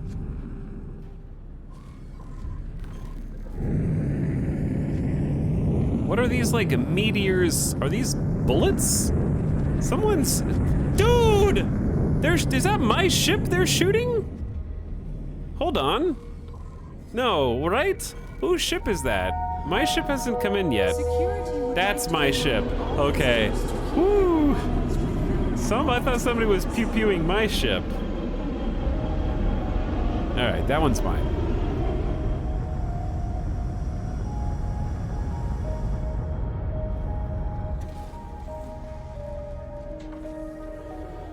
Okay, easy on the throttle.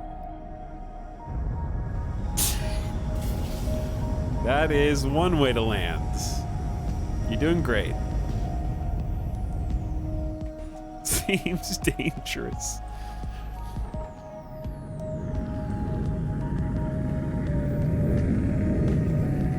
Anyway, handheld vacuum, something because it sucks. I don't know. Like it's the worst ship. It's probably one of the worst ships in the game.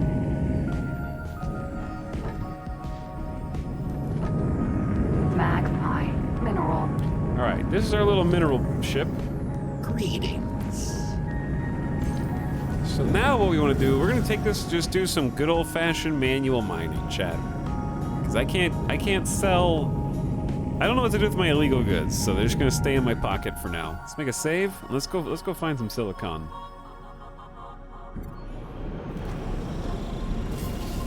We haven't been quite as fortuitous with getting hooked up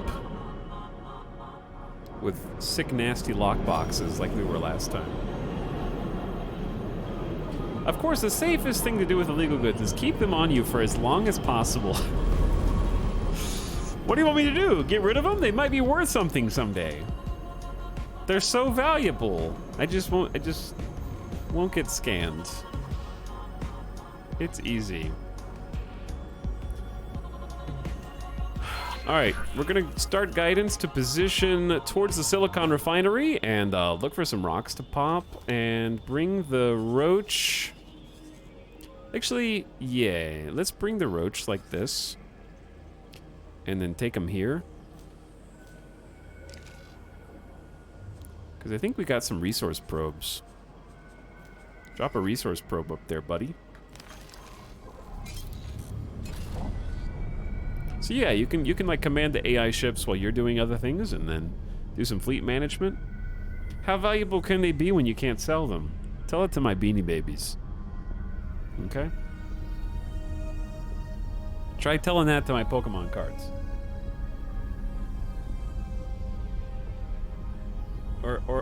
Or my plethora of extremely valuable NFTs, which I definitely have a giant repository of. Empty space.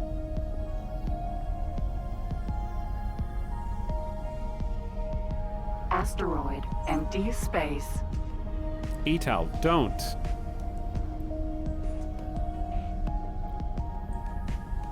Think about all my Marvel Snap NFTs that I have.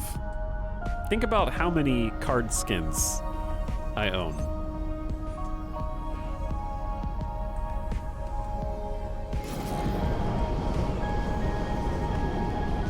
All right, anywhere inside this red constitutes an asteroid field. And now, the hard work begins. Let's go to a little bit denser space over here where there's a few more rocks. Etal, most of these shadows were born years after Beanie Babies stopped being a thing. But the fact that they're not a thing is what makes the reference still relevant. And also, I feel like everyone has heard of them in some form.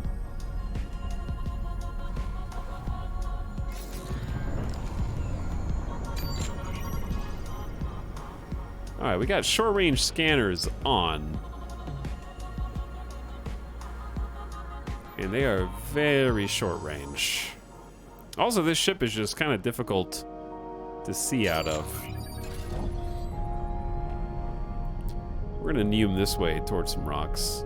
And then as we pick up speed, switch gears, and then just kind of drift at like 500 meters per second until we slow down. Apparently, you're not allowed to go fast.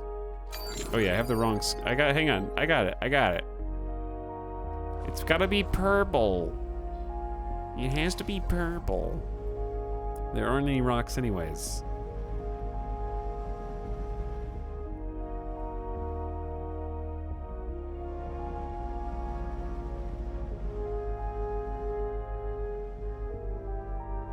Okay, a little further. Where's our friend?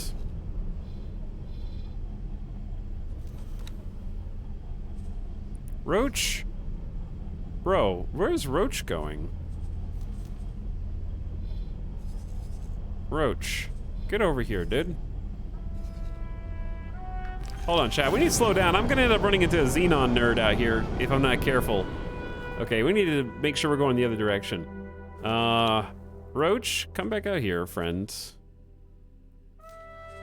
Give me a resource probe.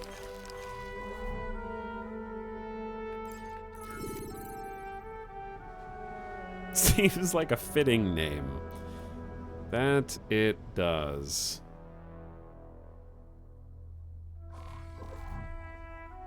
Okay, we're just gonna set a waypoint. And we're just gonna kind of head towards that waypoint and then scan for resources as we go. So I want to build up some speed.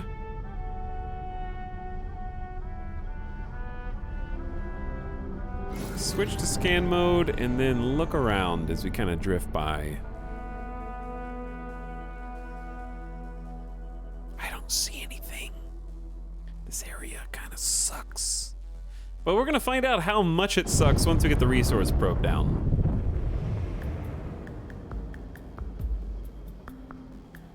That'll give us a much clearer indication. Now, where the hell did you go? You're all the way out here, dude.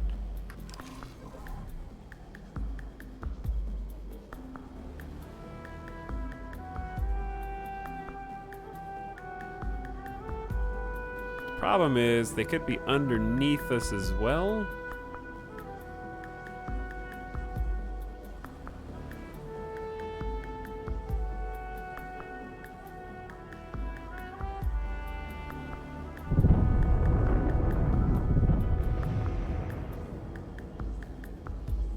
I wish we could find, like, well, I'm just going to have to do that exploration on my own later.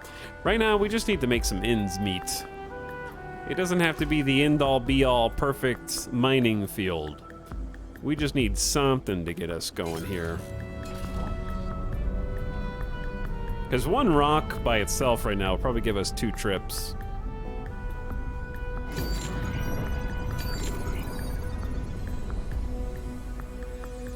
And that won't be too bad.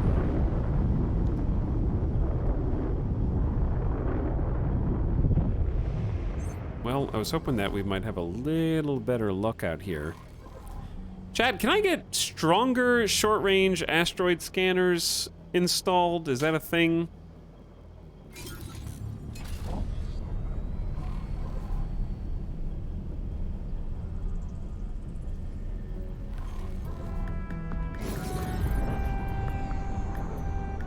Because these suck. I wish Shift Q wasn't a quit hotkey. Who needs a hotkey to quit? Does anybody like, hey, I wish I could save some time. Hitting escape is way too much work. Yeah, I'll program Shift Q so I can quit faster.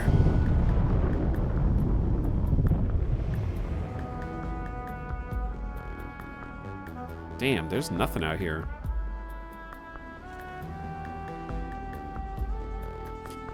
I'm gonna go ahead and just take care of it now so I don't have to just keep complaining about it for no reason. I bet it's miscellaneous. It's not. It's not even a keyword.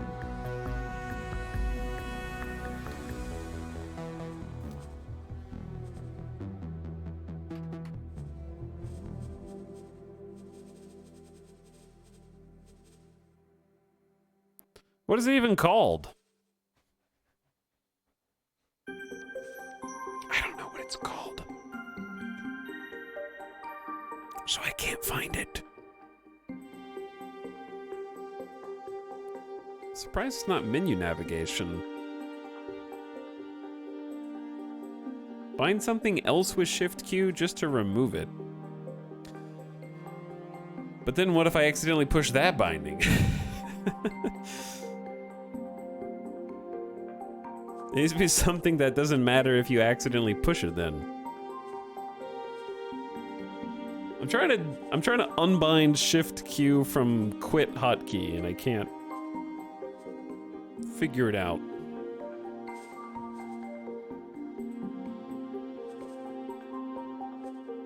How about toggle FPS?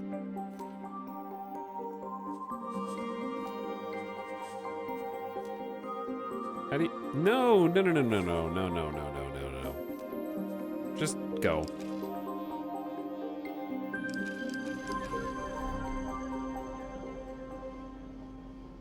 It's fine. Now I have an FPS counter sometimes.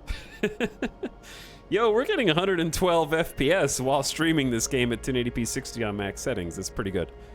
I haven't been paying attention to any of the rocks that we've ostensibly been flying past. How is the resource probe set up yet?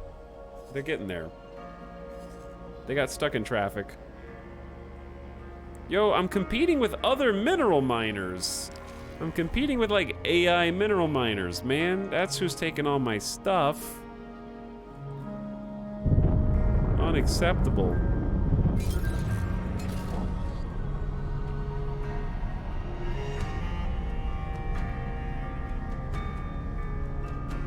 Kill them! Destroy them!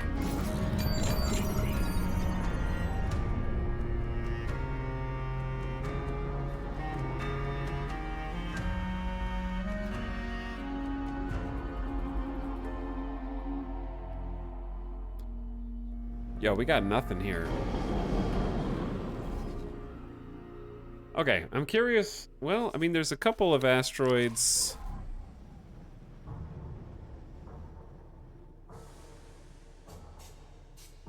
Did I select an asteroid that's 29 kilometers away? You almost there, buddy? You can do it!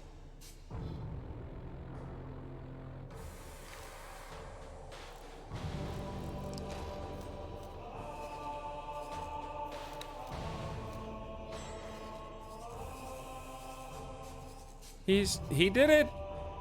We have a resource probe. We got a half star of silicon. It's only 0.024 per kilometer cubed. It's not a lot. That's bad.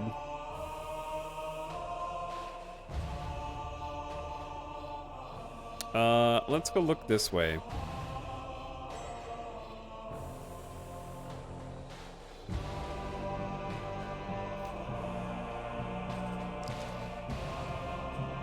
Roach, fly out here, buddy. Actually, let's maybe go to Grand Exchange 1.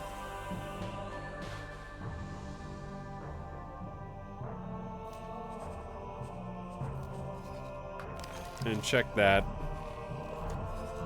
Resource probes are expensive, chat. Every dollar I spend on resource probes is a dollar that isn't going toward... Let's go check some pink. Going towards our next miner.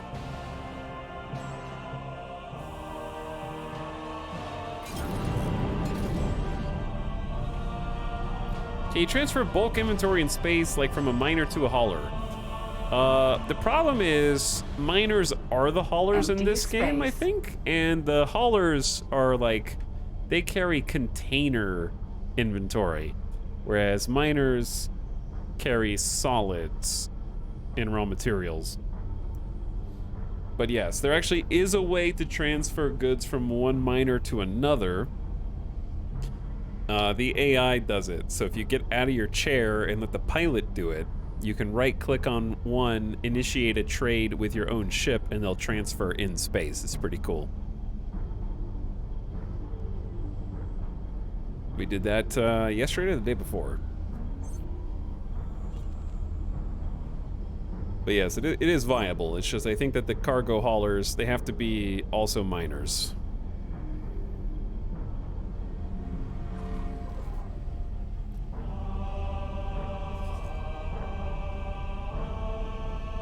Alright, I'm just, like, I see a bunch of ice here.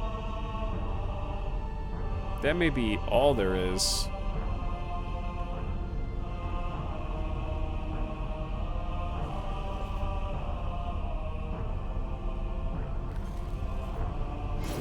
And we can stop and scan any of these. Ice is not really worth much of anything, sadly.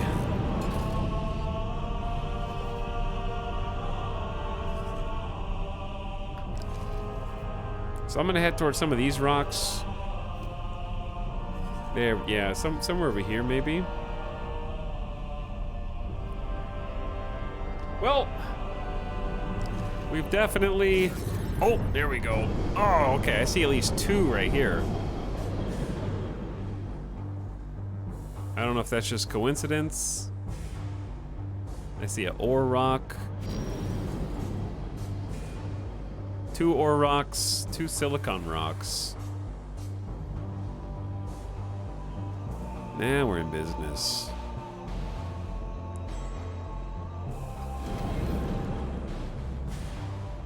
Three ore rocks? Is it cheating to go into third-person mode to look for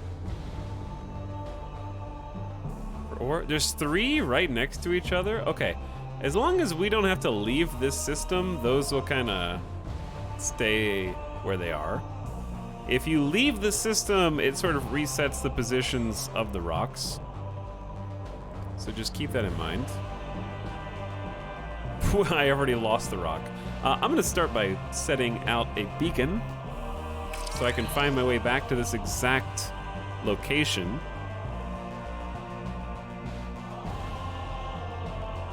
Oh, there it is. There's a few here, so we'll start with this one. This one's got a decent load.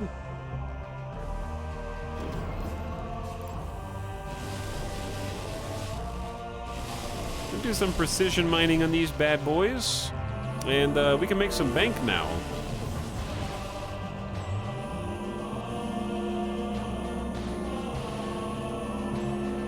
Where did the other piece go?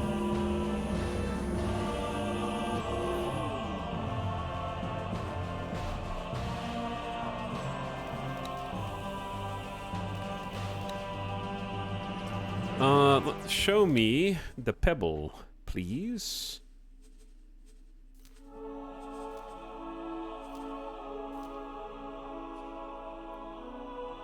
Wait, how did I do this before?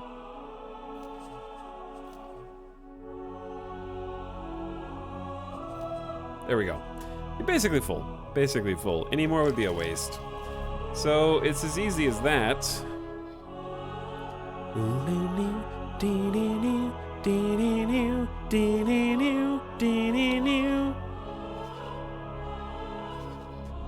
One of the other things I want to do after this, there's a resource node that we're getting ready to deploy there. I'm going to set up another to put a satellite down in between this hull parts factory, this missile components, and this solar. Put a satellite down there. That way we can get some real-time prices and see what they're trading. Chat, what does a Teledonium foundry trade in?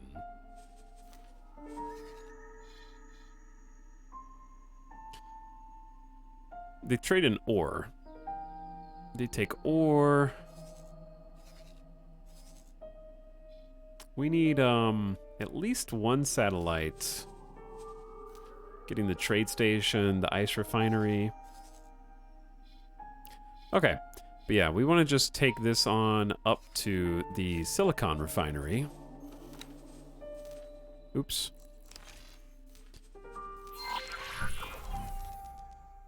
And then ideally,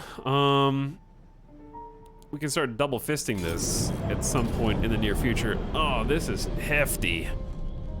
Super floaty. It's very satisfying though. Like, I am rotating as fast as we can. I know that we're also doing travel mode, which isn't helping anything, but good lord. All right, I plopped down a nav beacon so that we can find our way back, and those rocks should stay there, as long as we don't leave this system and come back. That one chunk, those, yeah, 2 chunks filled me up. There was one sort of off screen. This is a very small mining rig. So we're trying to just make some honest money. We're doing things by pulling ourselves up by the bootstraps. It may not be a high-paying job, but it's honest work. And we can go home with a clean conscience. Teledanium is kind of a refined metal.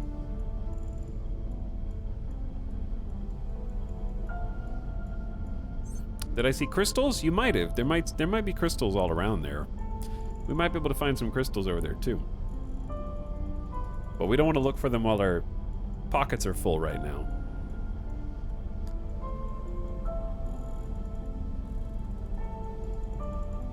Uh-oh. I feel like that was a little close. I just held my breath and tucked my gut in and was just clenching a little bit there for sure. Can you fly a proper battleship in this one? Yeah, you can fly any ship that's in the game. So anything the AI can fly, you can also pilot. And vice versa.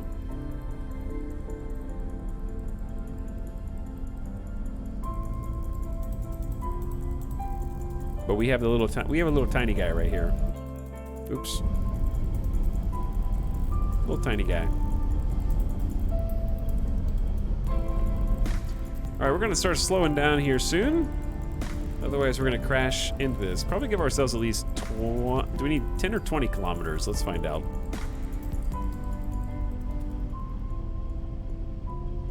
Silicon refinery. Silicon refinery is where we're going to sell our goods. We have a satellite out here so we can get real-time price updates. Price is pretty low right now, but... All right, let's try 15 kilometers. Reverse thrusters going as hard as it can, Cap. Yeah, it's plenty of time there.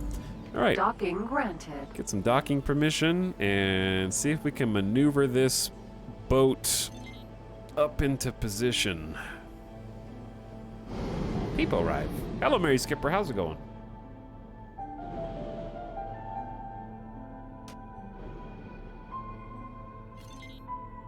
Okay, we're coming in right here, nice and clean. We're already pretty low. What's the hotkey for docking? Shift D.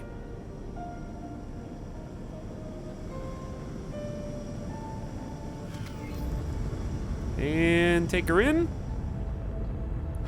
Execute the trade. Get a cool 40 grand. Welcome. Wait for them to offload the ore, which actually happens surprisingly fast at this quantity. Get paid, and we're off. Easy as that.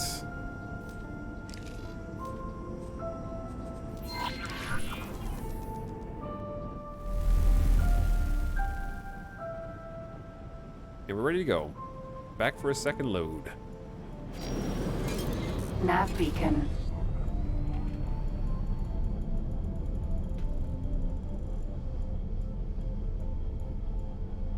Is player mining faster than AI? It's just different. So the AI doesn't really do precision mining, they just blow up the rock. So there's two types of mining. Precision mining is when you see the little highlighted points, you shoot those points and the ore comes out. That gives you higher yield per rock. So it's important for us to do that early game because it's kind of hard to find rocks, as you just saw. So when we get one, we want to kind of squeeze it for all it's worth. The other way is just blowing up the damn rock, which loses a lot in the process. That's how the AI mines, basically. They just blow it up. So it's technically more efficient for the player to do it, but you get to a point where it doesn't matter. The AI simulates it better if you give them, put them in a place that has a lot of coverage with resource probes. So like, we just put a resource probe here, for example. And that's got a good, like, high quality ice. Very low amount of silicon in that field. But if we wanted the AI to mine somewhere, we would want to kind of give them really good coverage with resource probes. And then you kind of have to leave the sector.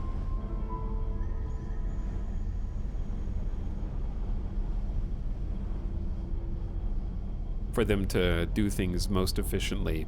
They don't like being watched.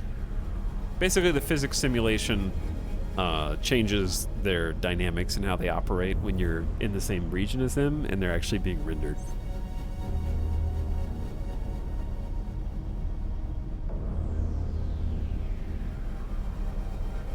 Boss makes $1, I make a dime. That's why I blow up the money rocks. every time.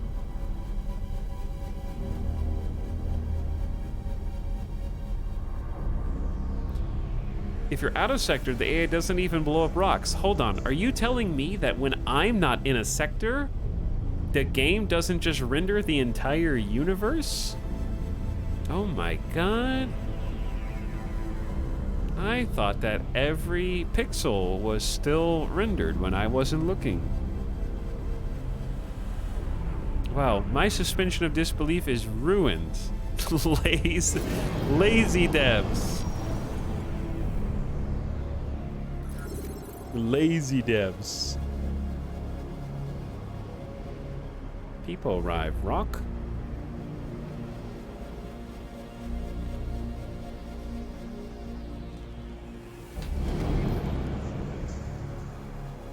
Mod check. Yo, I see tons of ore rocks. Where did the 3 silicon rocks go?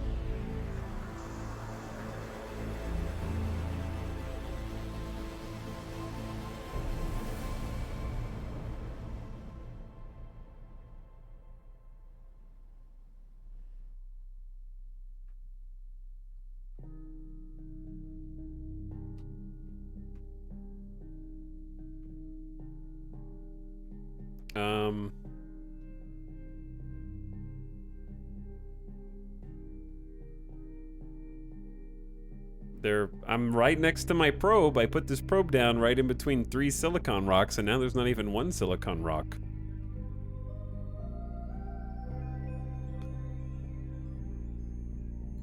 Chad, next you're gonna tell me that even if you don't leave a sector, the rocks randomize when you get too far away from them.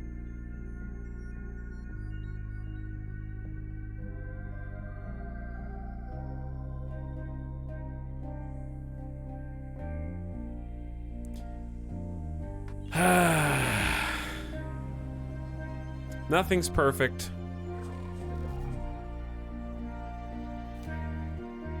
But it kind of defeats the purpose of nav beacons, huh?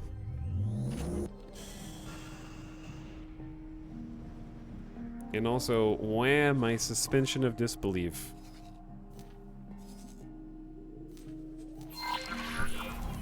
Very unfortunate. It's already hard enough to find silicon right now for us.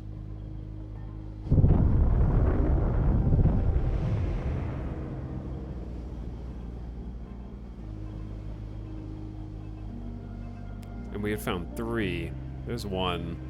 Seems like it's at least a little bit more plentiful here, and I see crystals, I think. There's 2 right next to each other.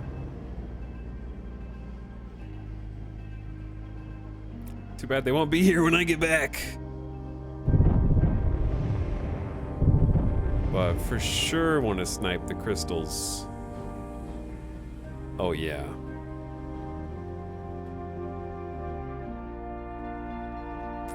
So chat, that little gleam right there, that little glisten, that's the good stuff.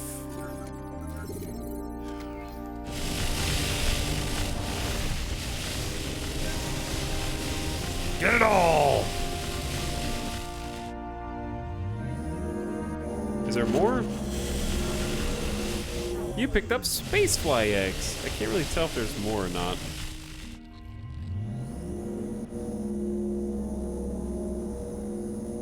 Okay, question. Is this game anything like Eve Offline?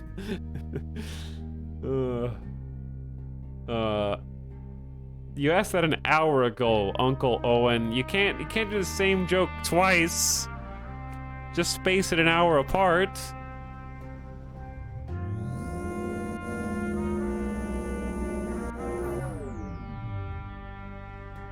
Bots in chat. Talks, if you mine them all before leaving, would it keep them stored as items floating around? Huh, maybe? That's possible.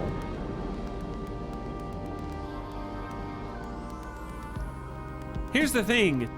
A lot of these people are such infrequent chatters that I genuinely can't tell what is a meme and what is not now. So I don't want to like chase somebody away just because I think that like they're being sarcastic, but they're actually genuinely trying to figure it out.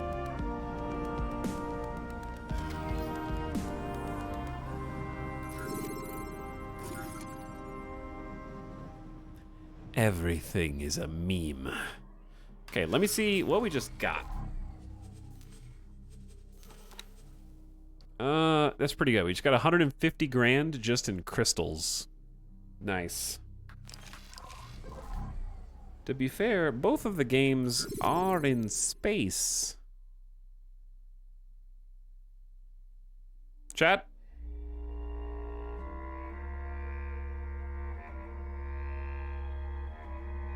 I'm going on a wild goose chase real quick. Yep, I see it. Hell yeah.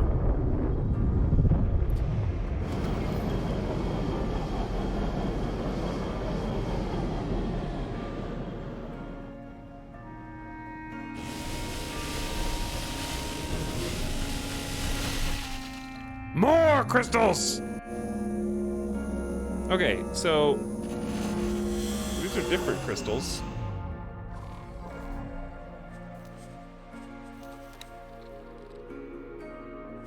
Those aren't worth as much. All right, those are the crappy crystals.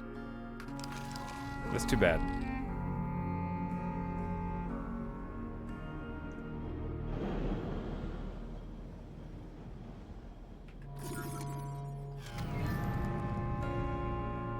But are there more?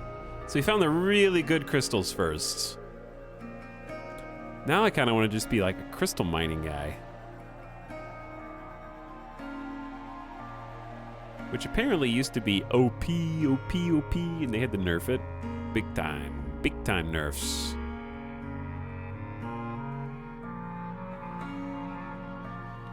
I thought I saw it.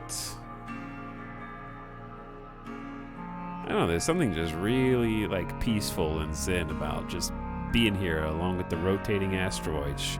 Just rolling around, dude. Something about them.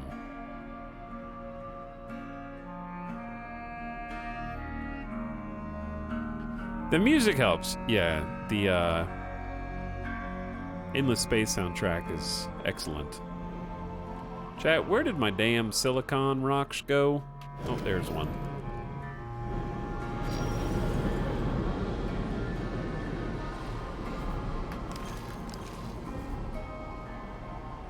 But yeah, if the rock is going to reset anyway, I might just try getting all the ore off of it first. Asteroid.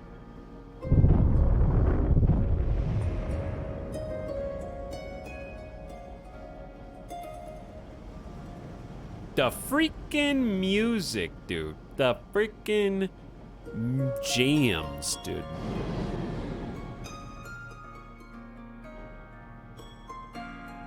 You love to see it.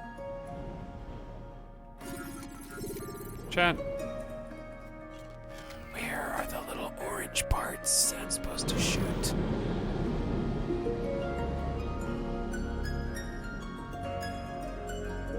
Okay, I have to do this. Hold on.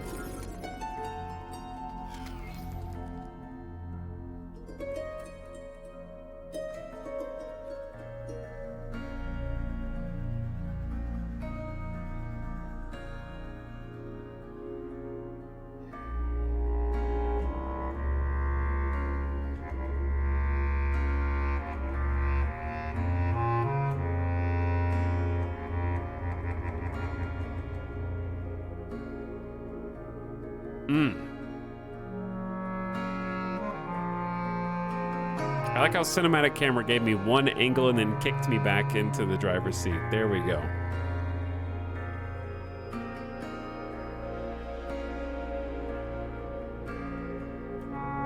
Cinematic space rocks. Let's just do the same camera angle 3 times. Okay, never mind. It was a failure.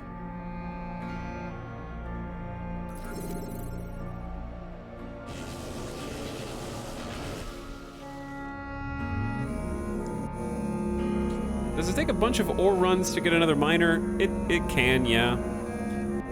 In my case, it won't be that bad. Ooh, I see more crystals. If we keep finding these super sexy crystals, then no.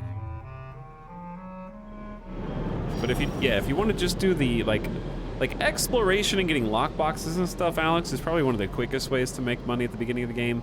You totally can do this and just be a mining guy and just get 40,000 per deposit of silicon that you come across. And that's viable, like it'll work. It might take you a little longer, but then it snowballs, you know?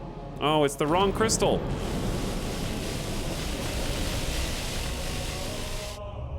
I mean, it's still free money, so I'll take it. It's not the right crystal, chat.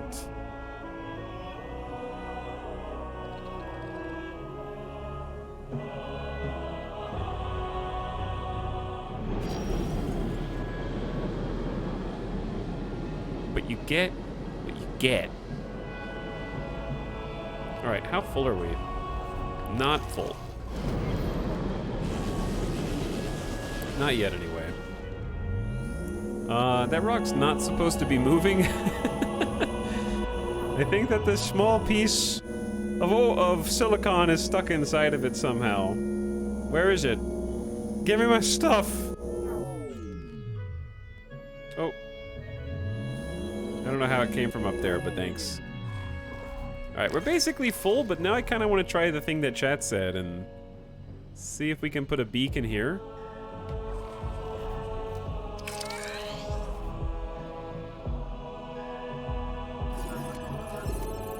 And then just mine the rest of this rock out? Is there a fuel mechanic? There is not a fuel mechanic. You basically have unlimited fuel in your baby ship, like whatever you're flying, but yeah, you have to have energy for stations. Energy for stations is a thing.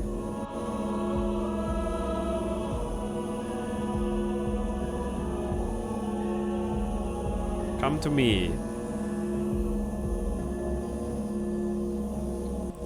All right, now we're probably full. And now I'm just gonna blow up this rock. Maybe. Well, hold that thought. I'm refreshing the scanner to get some new spots. Scan harder! Alright, how much, it's still got a bunch in here.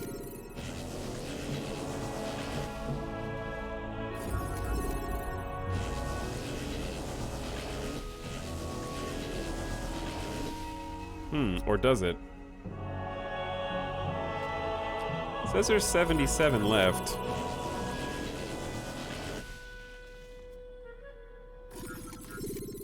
Where am I going backwards into the shadow of something large?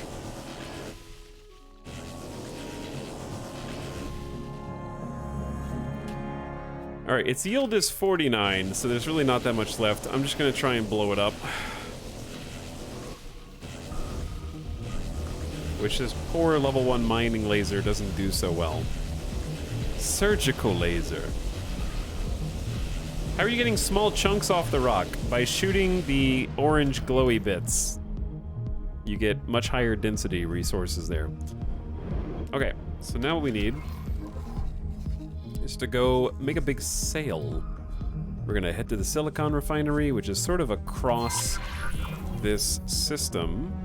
And I'm curious if the little bits will be there when we get back. Travel mode engaged. We'll be back for you, Beacon. We'll see you in a moment. We should make a save as well. But yeah, by shooting the little orangey bits when you're in the scanning mode. Sudden Laser, thank you for 20 months of sub. How you doing, Sudden Laser? Speaking of surgical precision lasers. Well, I'm very excited about this haul. We're getting very close to getting the medium miner. That was a good run. And then we'll really be in business because we can stay out there for a little longer, have both the ships go. Bigger hauls. How much was the last medium miner? The way I had it outfitted was about 500K. And we're about to shoot up. We're at 200K right now. And we're about to make at least 200K, I think, on this trip.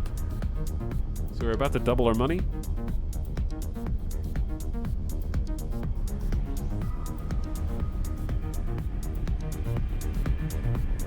Oh, we're getting down.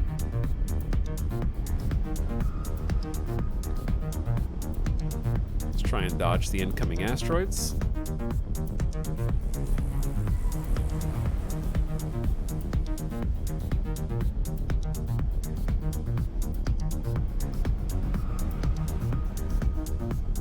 Very carefully.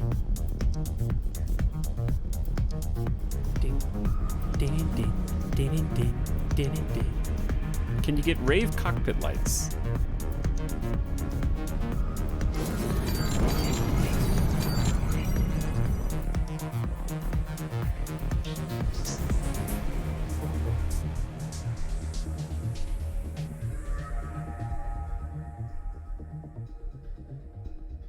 That's as close as I can get.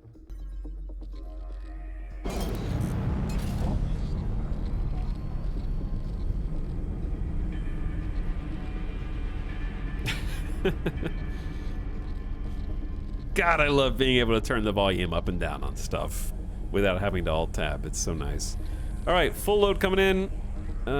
Let's give ourselves like 15 kilometers to slow down again, because inertia is going to try and carry us headfirst into the station.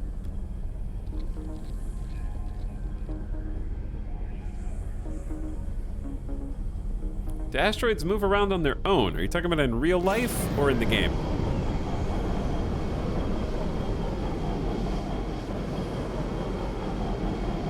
In the game, unfortunately, video game limitations apply. And when you get far enough away from them, the rocks more or less despawn. And then when you get closer to that asteroid field, they respawn. Silicon refinery. So that's just by nature of making it so you can have more than 5 frames per second while it tries to render every single object in all of space.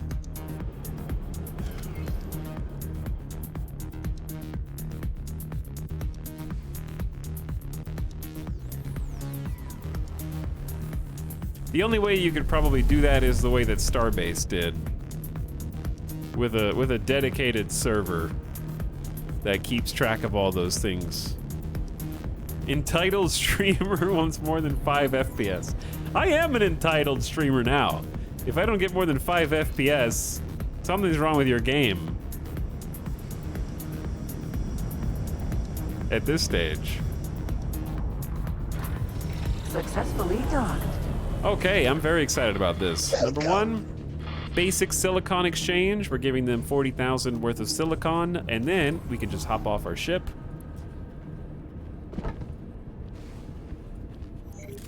Get on out of the space dock.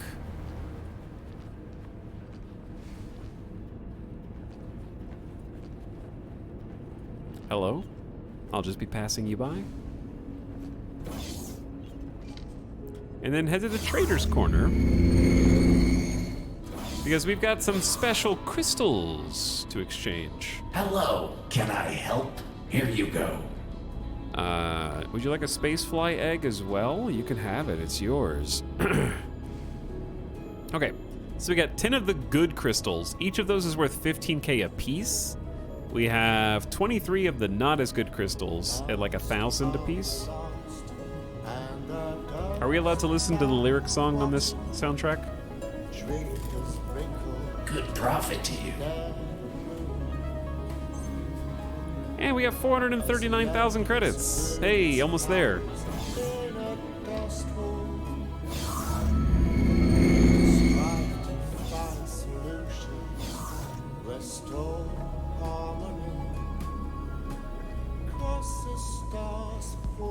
I don't know if we're allowed to listen to this. Who sings this?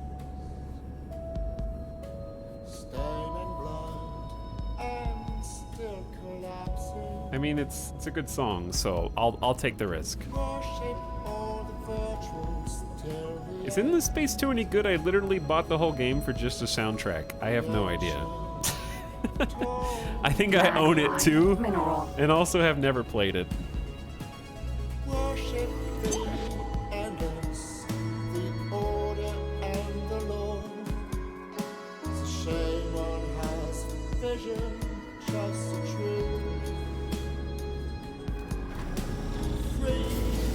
These are the space vibes. So what is wrong? Who is this guy? Civilian ship. Oh, it's a civilian criminal. Get out of here, criminal. Okay, back to the beacon. We've had good luck. Oh, dude, I forgot about our other ship. The Roach.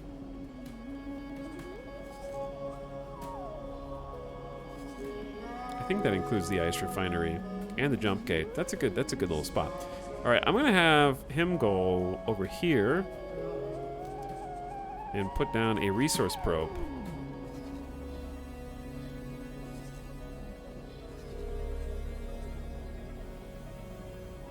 What did I just do? Oh, I moved it.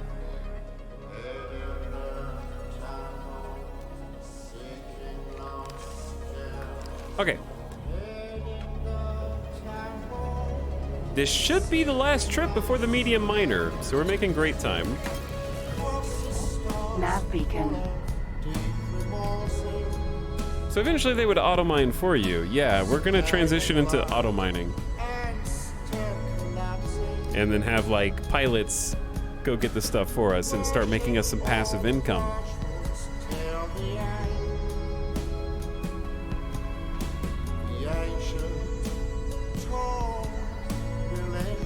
Once we get a few ships under our belts, so that way we can have them be like just mining and taking care of business, and we can go do other things if we want.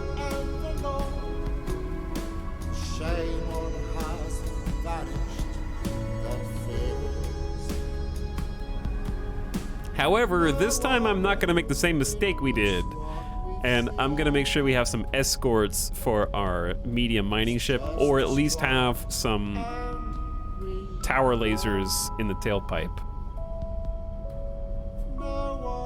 That way we don't just get caught off guard and then just get randomly under attack and blown up and then have the same situation.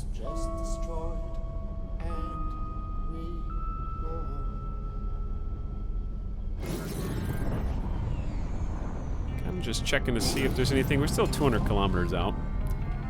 That being said, we need to take a look at some combat vessels. Chat, I'm assuming just like a fighter or two, if we get a decent enough one, is acceptable, because I don't think we're going to get attacked by like a full-ass raiding party. I feel like it's going to be more like one Xenon fighter. So I'm going to do some combat ship comparisons. And pick out one or two fighters to just escort the mining. Like, obviously, when we have one medium miner and one small miner, maybe just one good fighter is enough. If we expand to a second medium miner, maybe we get a second fighter to escort. Just kind of take one step at a time, you know, left foot, right foot. Keep up with production.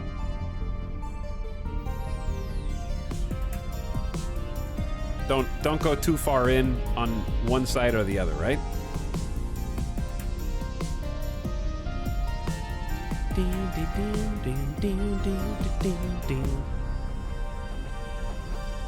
Some of the Endless Space songs have lyrics. I think this is the definitive edition of Endless Space that we're listening to right now. So I think it just has like all the songs. Very robust soundtrack. Okay, moment of truth time. We're back to our nav beacon. I'm curious if any of the debris that we kicked up from the rock that we blew up is still here.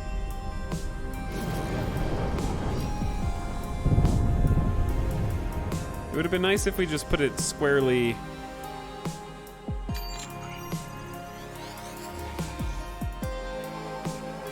I feel like it probably despawned, but I don't know. It's okay, because there's another silicon rock over here. A few more. So it's actually pretty dense as far as silicon goes. This feels like we're finding a lot more.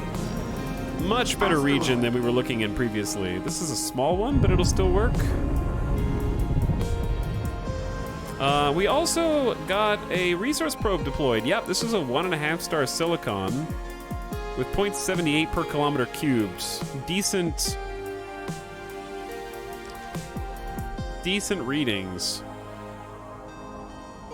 Okay, chat, help me remember how to interpret the data from the resource probe. The stars are how rich the individual asteroids are, right? And the blue bar is how... I think I got this wrong and I was corrected yesterday, so just tell me.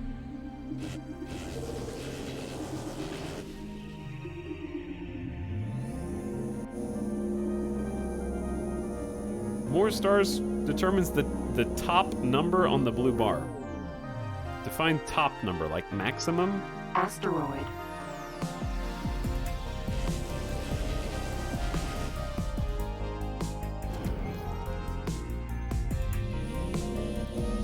I am the one whose explanation made no sense.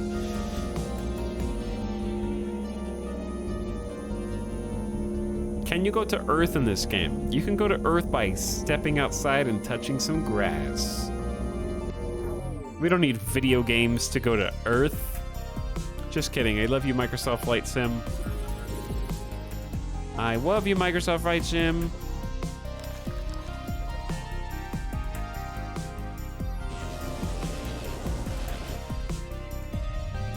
But that means going outside. We can't have that.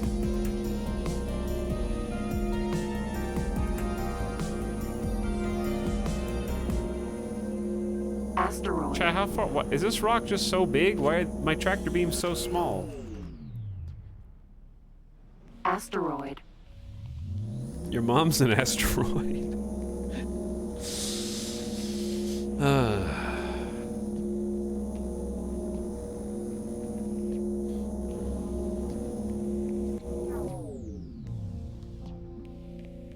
Bro, WTF. I'm just saying, do you see how lumpy this rock is?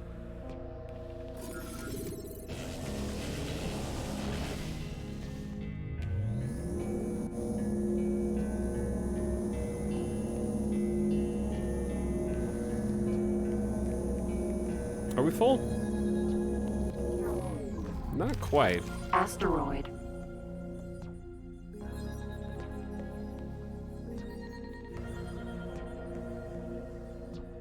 Ding. Your mom can't be an asteroid.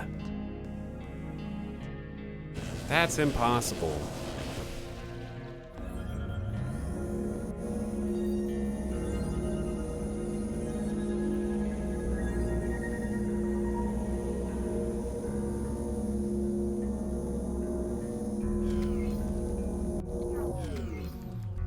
She may have some asteroids orbiting her, though.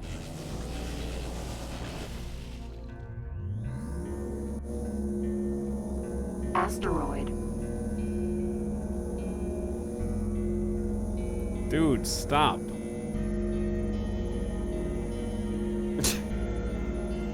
Oh, wait. We are full now. All right, let's try and find... Well, I should have tried to find some crystals before we did this. I'm crying in the club right now. Yo, I'm crying in the club right now, bro. Okay, chat, if you see a sparkly on your screen, you have to point at it, okay? And then let me know that you see it. It has to go sparkle, glimmer, shine. I love it when, like, the cockpit's in the shadow. But your webcam isn't showing. So you're saying there's no sparkle or shine?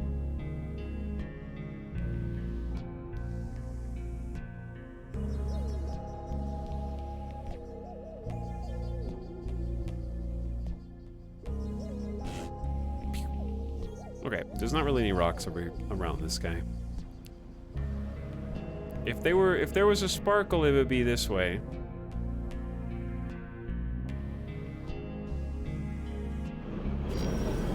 I can't tell if I see one or if it's a weird angle. I think it's just a weird angle. Because if we can just find like one good crystal, then we can just do this all in one trip and go get the medium miner right now. That would be amazing. But it could be on any side of these rocks.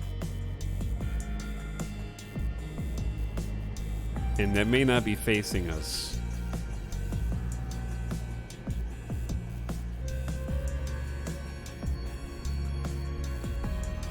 But you can see it from pretty far away.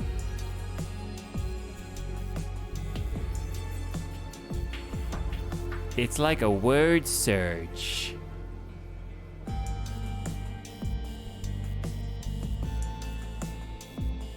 It's easiest when you just kind of like hold the camera still for a minute.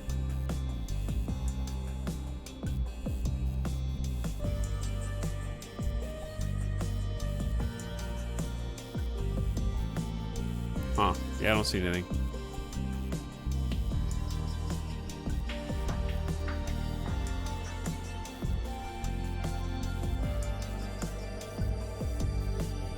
Wait.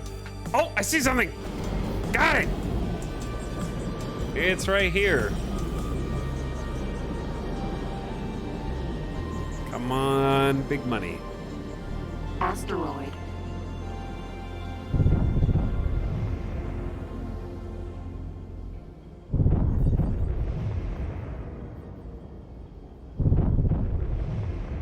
Give it just a little push. I think it's on this one for sure.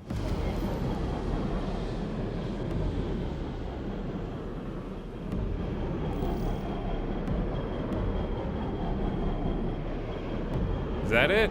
Purple?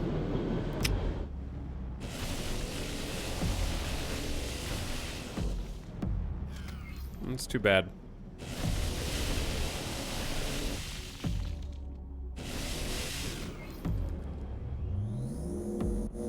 I think we want the yellow ones.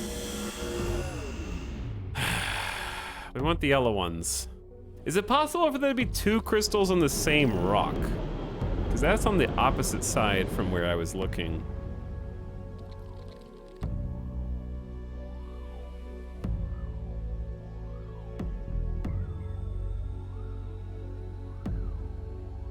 Which might just be a coincidence, or it might have just been the angle.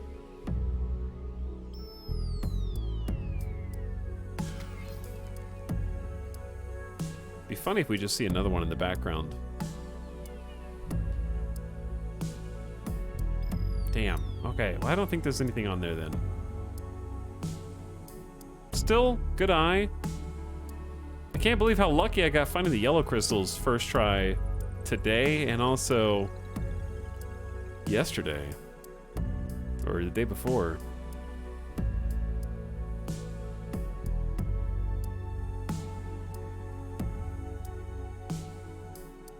We crystal hunting, fam. Because crystals, basically, they go into my inventory, not the ship inventory, so it doesn't weigh us down anymore. Because the ship inventory is already full.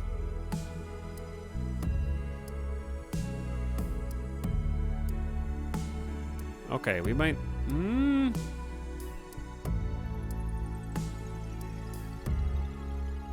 I feel like what I think I'm seeing is just the lighting being weird.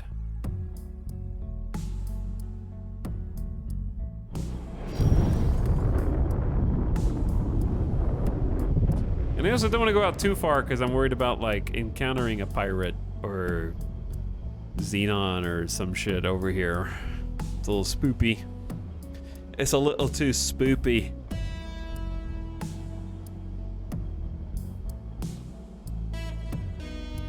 Okay, I don't see anything else, so we're just gonna go.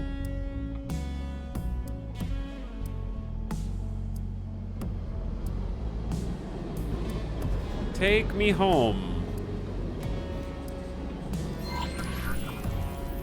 Let us travel across the lands.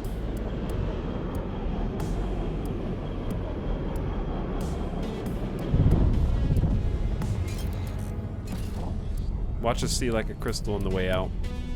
Oh, dude, there's a shiny up there. I can't believe there's no day-night cycle in this game. Shaking my head.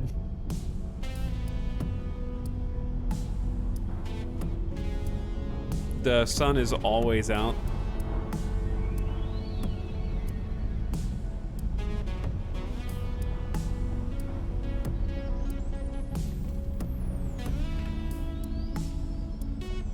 Okay, there we go. Let's make a quick save as well. Are we still jamming to the same soundtrack? Hell yeah, we are.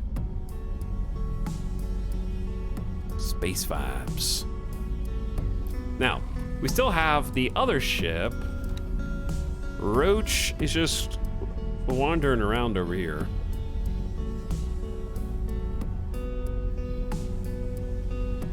I'd say...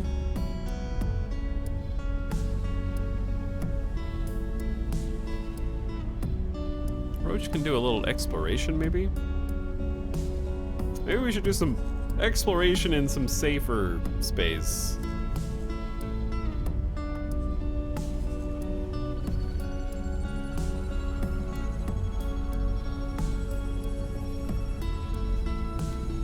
Let's also maybe put like a satellite in some places.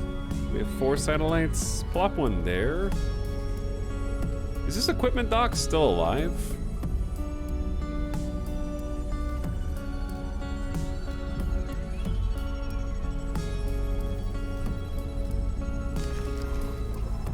Okay.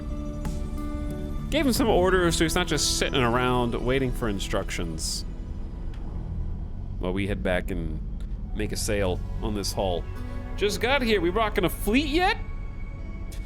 Almost. We're almost got the cash for the medium miner. So we have we're about to condense what we did in 2.5 streams down into 6 hours. Actually, like 5 hours. So I feel like that's pretty good. This may be the final sail we need to do.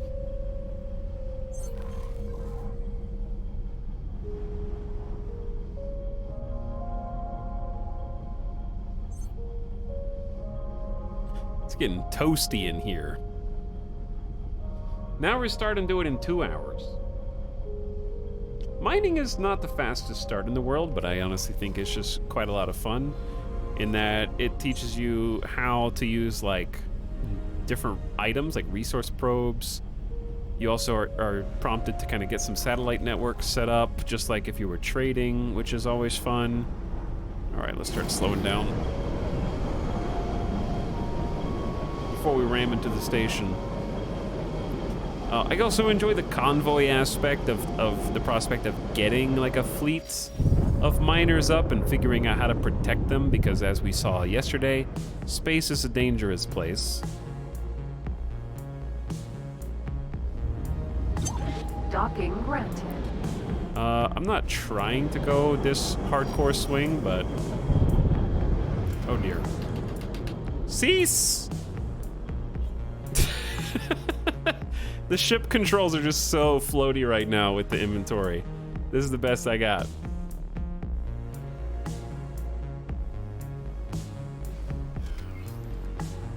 Is there an auto dock? There is, yeah. You can get a docking computer. But I enjoy the manual docking.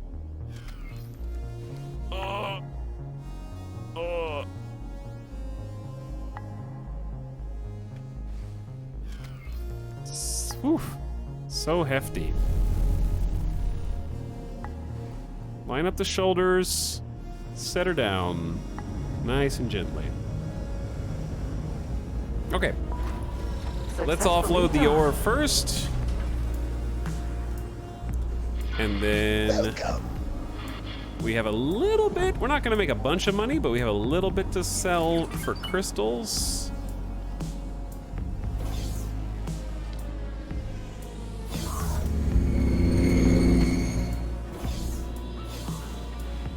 Can I help?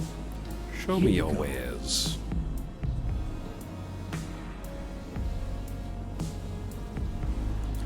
Okay, that's 496,208. Is that enough?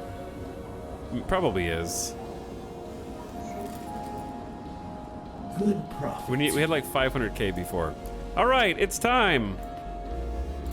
New ship time.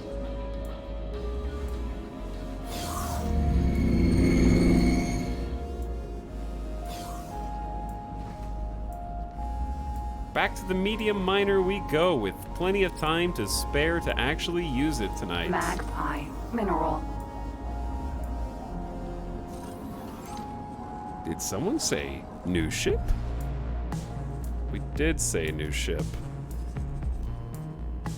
Okay, so we're gonna grab a Talati medium miner, and we need to go to a Talati wharf.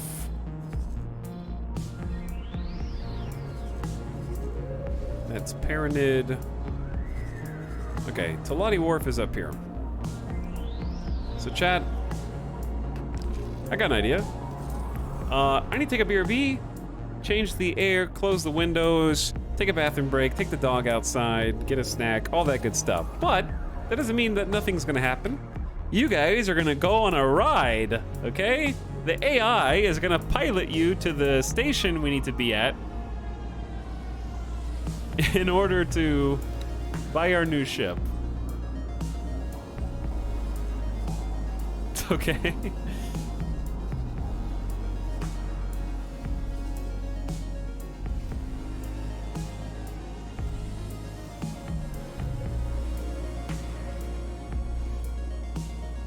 Change the air, as in air conditioner, yeah. All right, Pebble. Fly chat to the Talani wharf, and then dock. All right, good luck, chat. Enjoy your flight. I'll be back.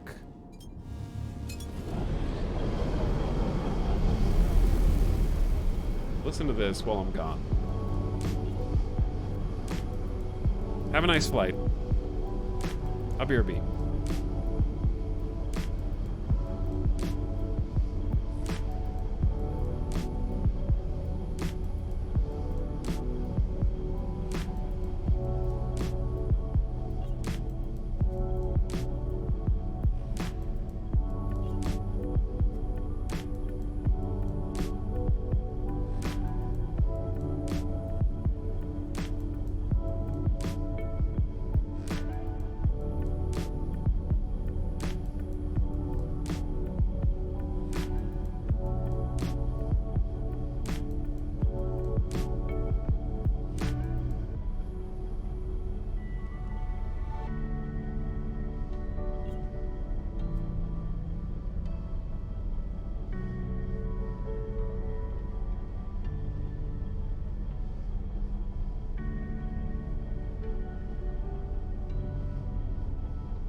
Why are we still flying?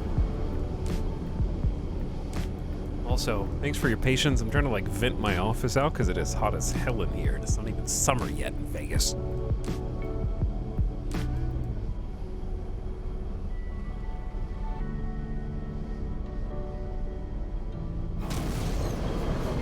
Entering system. Black hole sun.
Okay. Well, looks like I didn't miss much.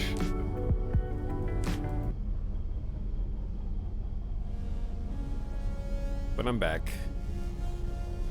I think Corsair like ICUE turned off, and so my computer was not cooling properly because the software is buggy. I'm assuming the AI's driving just really slow.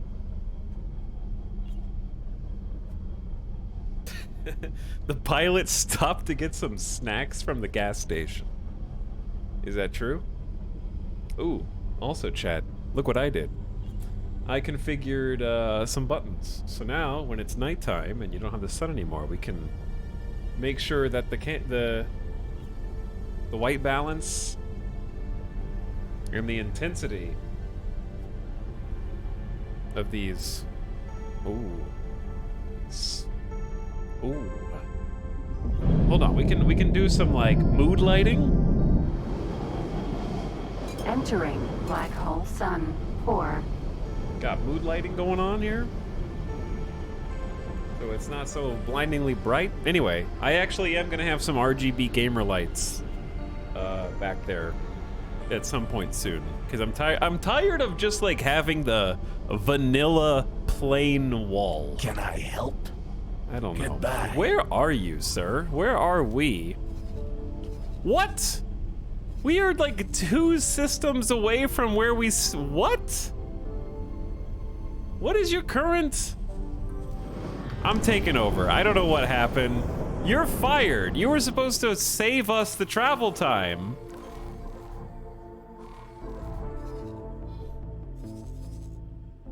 Unbelievable.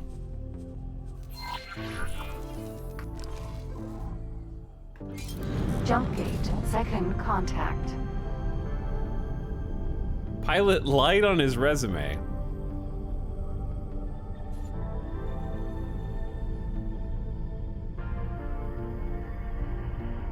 Is there some sort of plank this guy can walk on your ship?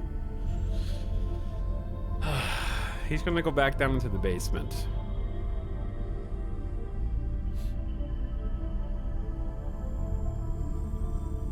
Island life, I have no idea what that is, but I hope it was cool. Either way, yeah, this is just like some light configuration so it's not like a actual star is shining into my office late night. But yeah, my PC right now is struggling because like I think the fans are just like, oh my god, you're choking us out with the heat.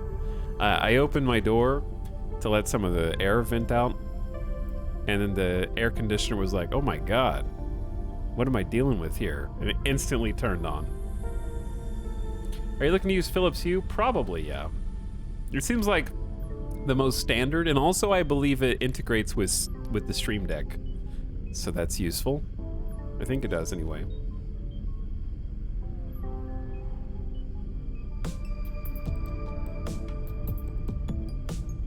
But yeah, I can get us there myself. It won't take that long. We're actually almost to the highway. Autopilot. All right, autopilot. While you're doing that, how's the Roach? I think the Roach is docked. The Roach finished its job, got a information satellite down, revealed that there's a silicon refinery here. Ooh. In that case, go put a satellite next to the silicon refinery. And then maybe dock there.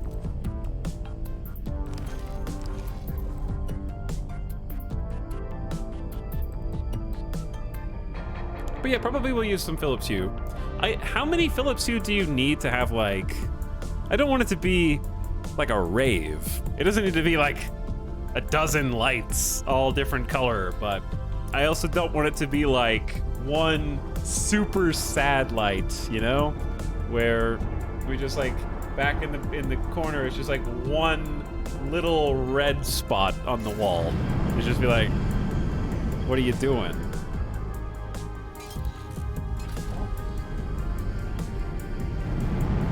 Something in between would be good.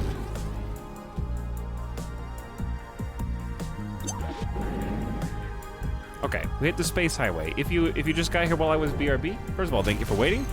And what we're doing right now is we're about to go grab a medium mining vessel, so we're getting a ship upgrade. Which will carry about as much as 3 times the load that this ship can carry, roughly. So the runs that we were just making for 40,000 credits, we'll basically have 4 inventories worth of silicon that we'll be able to start selling. So the money will start to snowball a bit. And then I want to take that money and acquire like a combat vessel that can escort the mining ships.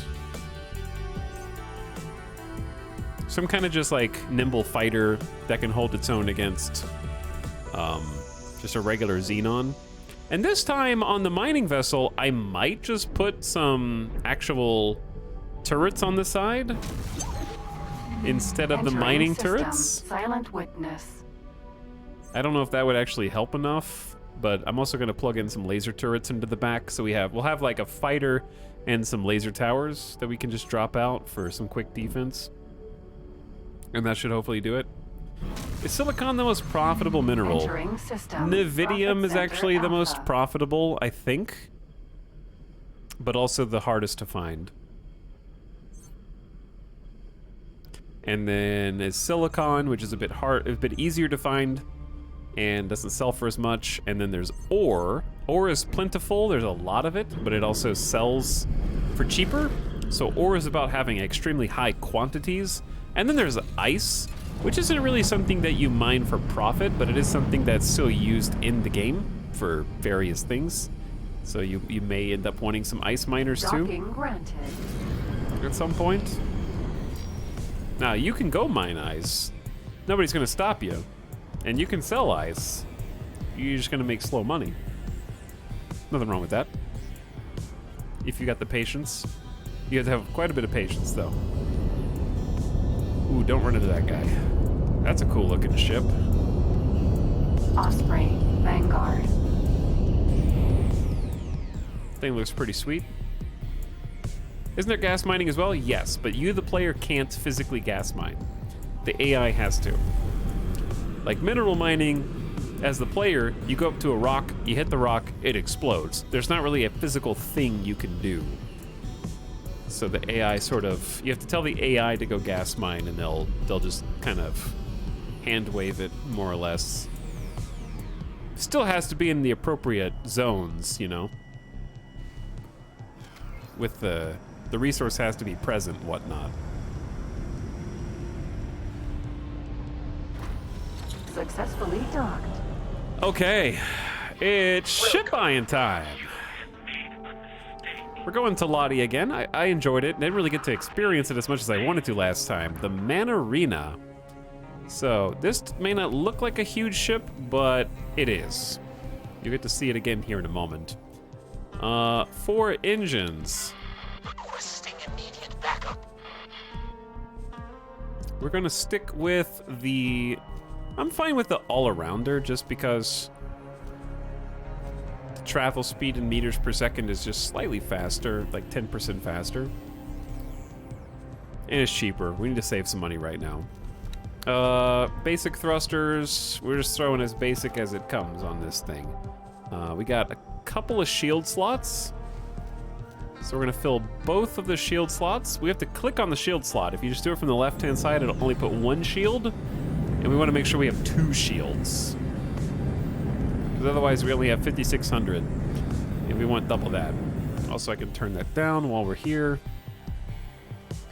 For our weapon, we'll go down here on the center hard points. Just a regular Mark 1 mining drill, because we do not have the extra 100K for a Mark 2. And honestly, it's not going to help us right now anyways when we're manual mining. Now, turrets go on the side. This is where the medium has the ability to shine, where the small does not.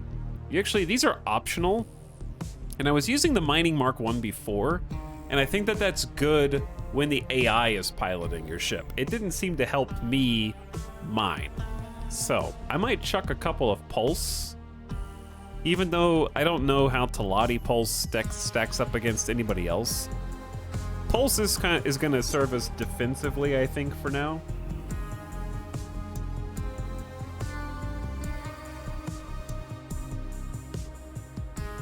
I'm not honestly sure if that even matters, but I assume something's better than nothing there. Just to help keep us alive. So average turret output in megawatts is, or just I don't know what MW stands for. I think it's just damage. Damage output of all turrets averaged over 6 firing directions.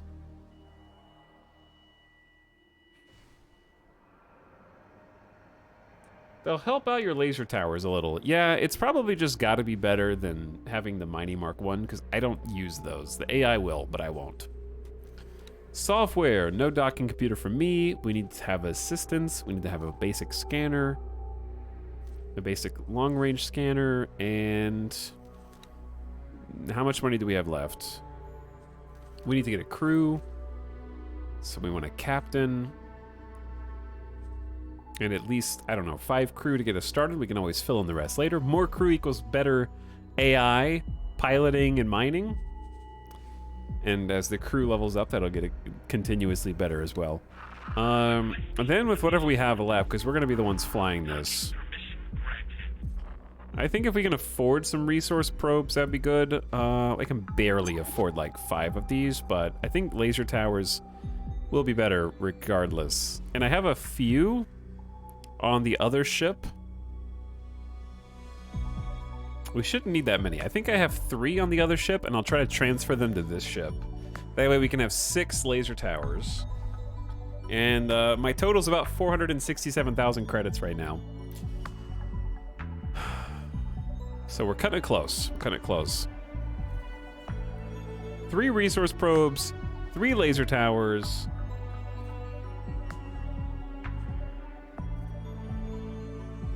One nav beacon, and I have less than 1,000 credits to spare to my name. So, unless I forgot anything or miscalculated, then we're gonna add that to our cart and lock it in. Do they have all the resources?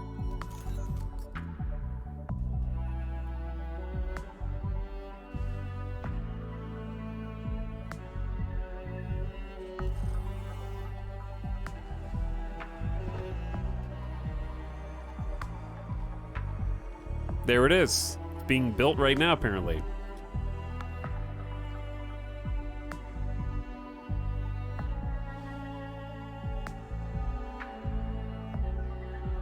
It's pretty big.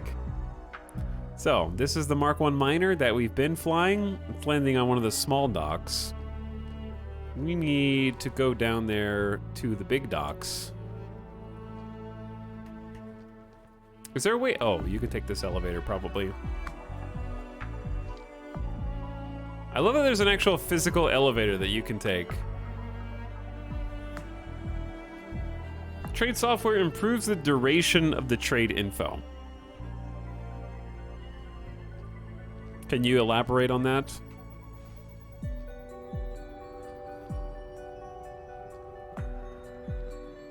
Because I think you're right. I don't think we need a trade computer. Chat, say hello to the newest enormous rocks mining rig. This is our new home.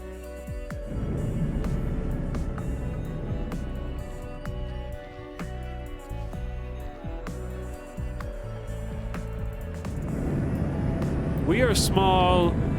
Mining ship is big.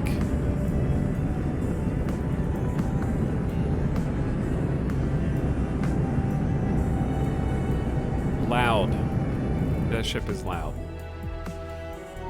When you discover a trade offer, it has an expiration time after which the trade offer disappears from your map. An arena, mineral, vanguard. Is that different from just having satellites around a station to know what their buys and sells are? Did we not get crew for the... Who's supposed to sit in this chair?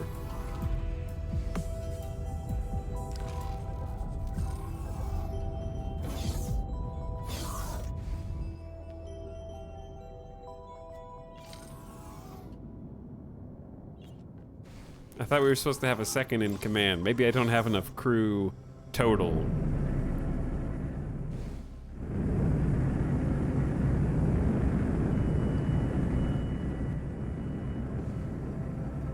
There she is, chat. Our new baby. Got the big E. This thing is sick.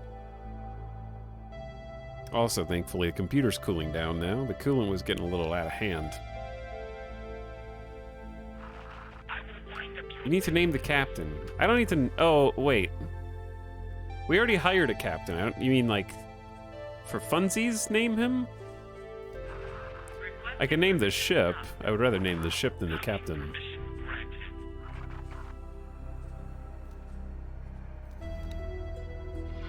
Alright, we had a pebble.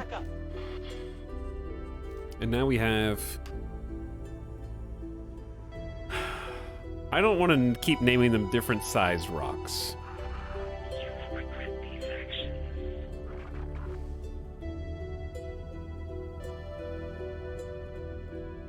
So, what can we name this that's rock themed, but not just a rock? That's a step up from Pebble. This is where ChatGPT would come in. Because, yeah, Boulder makes sense, but I kind of want, like, a two-word name. You know, like, every good ship has, like, two words.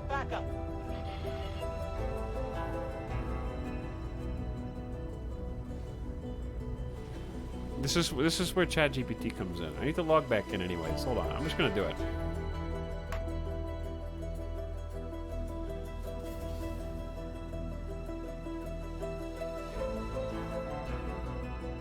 It's been a while. Oh wait, I'm already logged in. Name me a mining... Okay, actually... Give me a list of 10 unique names for a mining spaceship of medium size that primarily mines silicon. Make them like historical Earth ships. Earth ship names. All right, ChatGPT, what do you got? The Quartz Clipper, the Crystal Galleon, the Silicon Seeker, the Mineral Mayflower, the Silicon Santa Maria. Why are we doing Thanksgiving? What's the Thanksgiving theme?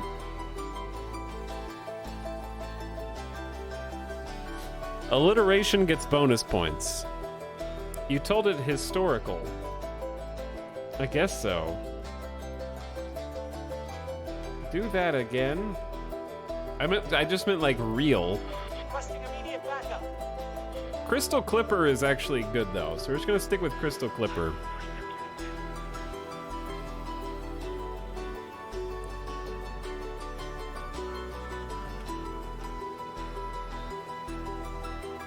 It's a good name.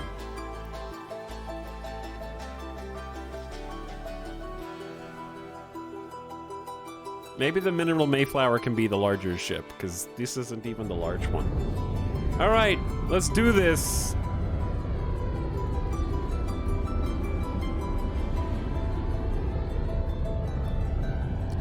Do I actually have to make one of them the captain? We have a relief pilot.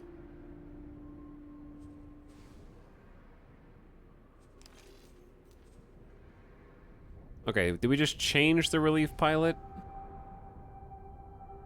Yeah, okay. This should be fine. Whew. Next,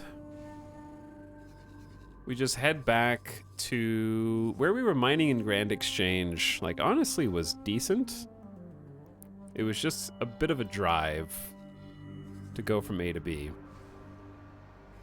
That was the only downside, really. We might just poke our nose into the other side. Where is the roach?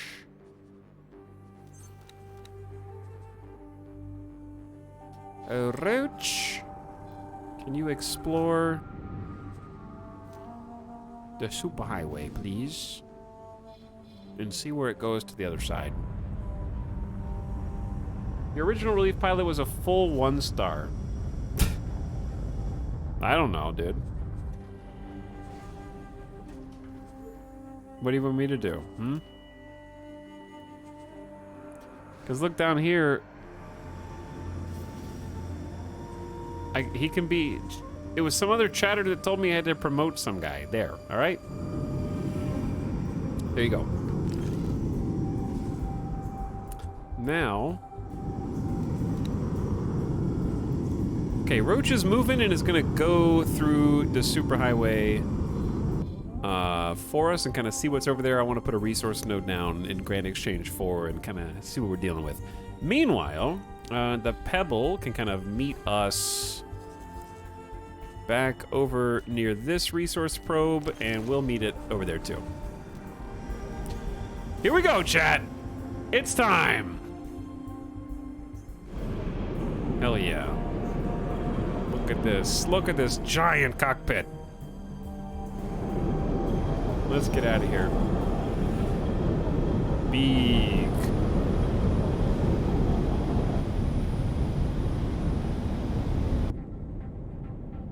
Tuck those landing legs away.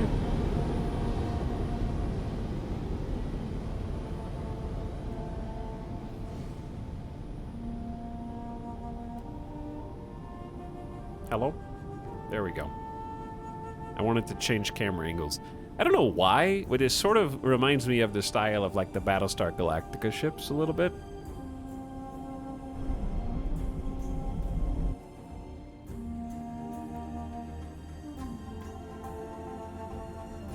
All right, I don't think I set myself a waypoint, so I'm gonna set myself a waypoint.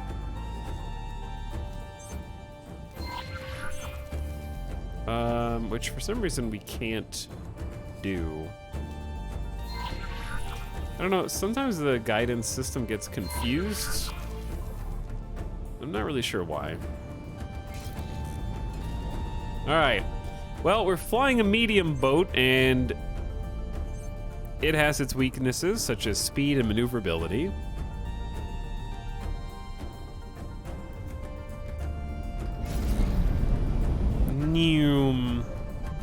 That seems dangerous, but it works.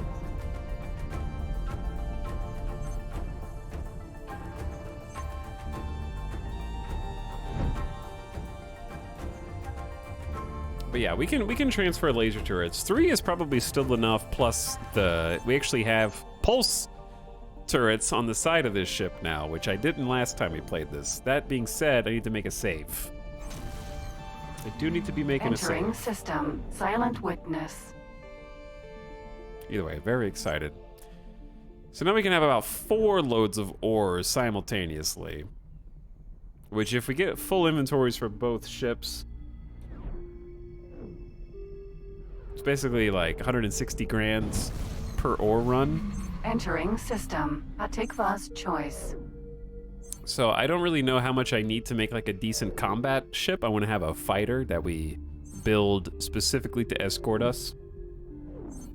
Because, like, if I get attacked by even a single, like, I don't know how it'll fare now that we have some lasers, and now that we have some defense, but without the defense, one single Xenon fighter is enough to destroy this ship, because we were sitting ducks before.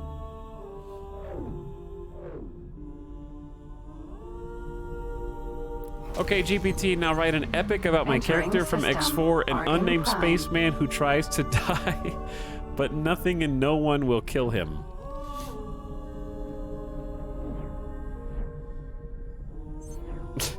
I feel like it would probably come up with a pretty good story for that. Do you know how many systems there are in this universe? I would just Google it, because I don't really want to know.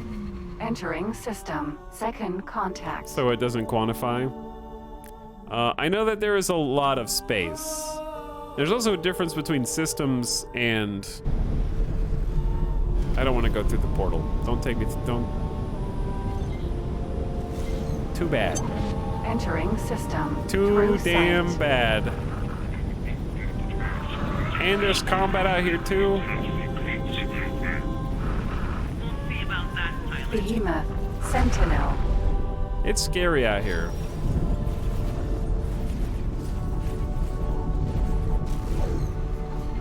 Entering system. Second contact. Okay, here we go. Now we're heading the right way. Jump gate. Black hole sun. That's the way. Someone earlier said GOG had it on sale. Yeah, somebody earlier said GOG had this on sale. I'll check that. Oh, damn. It's $25 on GOG. Ooh. And all the DLC's on sale, too. Ooh. For 50% off. I don't think I've seen the base game for 50% off. That's about as cheap as it's gonna go. Now, if you gotta have Steam, then you gotta have Steam, I guess. I don't know. But GOG is legit. 25 bucks is a steal. GOG's extremely reputable and respectable. I like them a lot. I actually just bought a number of games from GOG recently.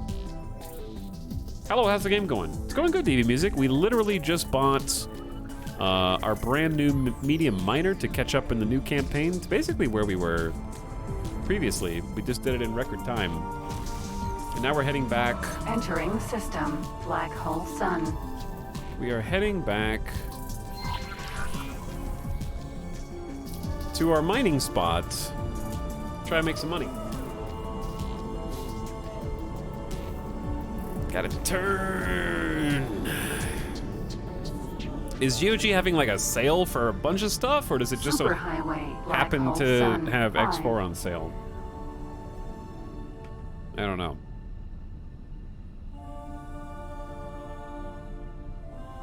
But anyway, as far as systems go, there's a difference in systems and sectors.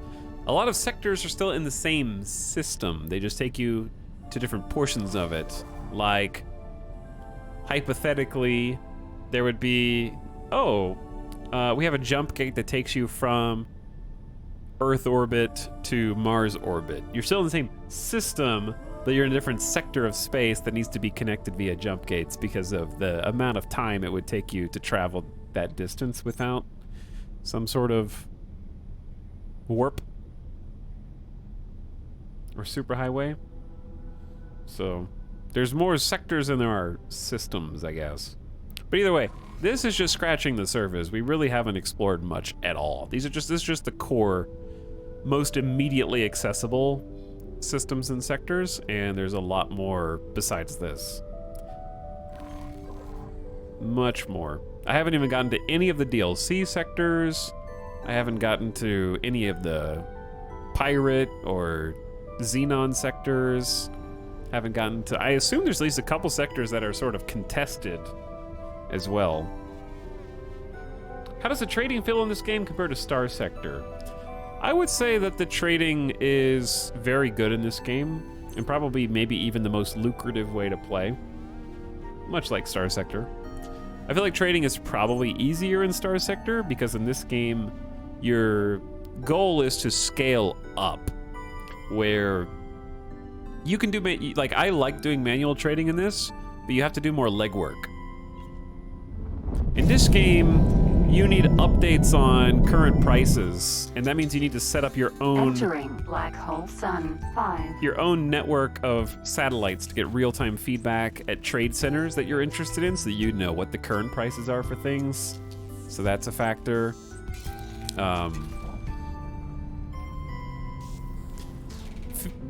Dealing with the fluctuations in price, not just while you buy and sell things manually, which I did a bunch of space trucking a few years ago when we played this last. The hard part is once you start scaling up. So I feel like it's fairly intuitive to do your own trading. You just need to do the legwork, set up an information network so that you know real-time prices in different regions of space where you're interested in trading. Then you have to figure out what is worth trading. That's the hard part. It's probably like, what's worth my time and what can I actually make good profit margins on? And then once you make some money from that, I think the hard part is getting the AI to do trades for you, which I think is a lot easier now than when we played it last because it was sort of based on their pilot skill level. If they were a certain pilot skill level, they can do profitable but more efficient trading the higher the pilot level they are. Yeah, in X4 you have more passive profit. 3 first-time chatters. It's a space cell on GOG. Nice. Hello, first-time chatters.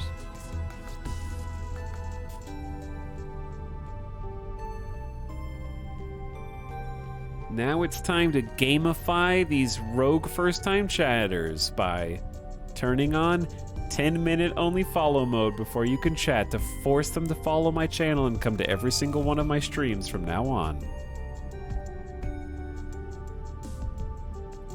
Right? That's how that works, I think.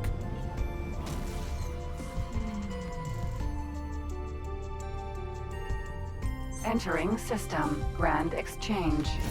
This is where we want to be. And our other small mining ship is already there. Did I make a save yet? Let's make a full save. This is an important section of the game, getting the next big ship. If this gets blown up, save's over. Empty space.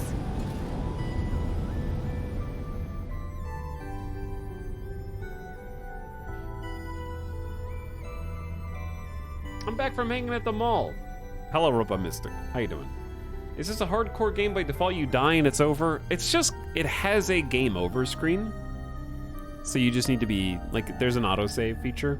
So it's not hardcore in that it's not implicitly Iron Man. It's just, if your character dies, there is no respawn. But if your ship dies, you'll be automatically ejected in an EVA suit. The catch is that Xenon and other enemies will target your EVA suit, kill you, and then you get the game over screen. So I wouldn't say it's hardcore by default. You're sort of intended to just reload a save. Unless you're just playing crazy Iron Man. Magpie. Mineral. Look, it's our ship. Look how long it takes me to decelerate. And this is with an empty cargo hold, which is terrifying.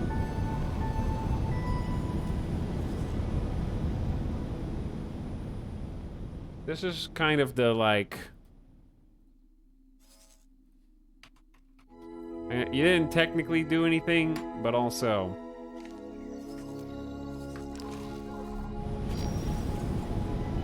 Check the command.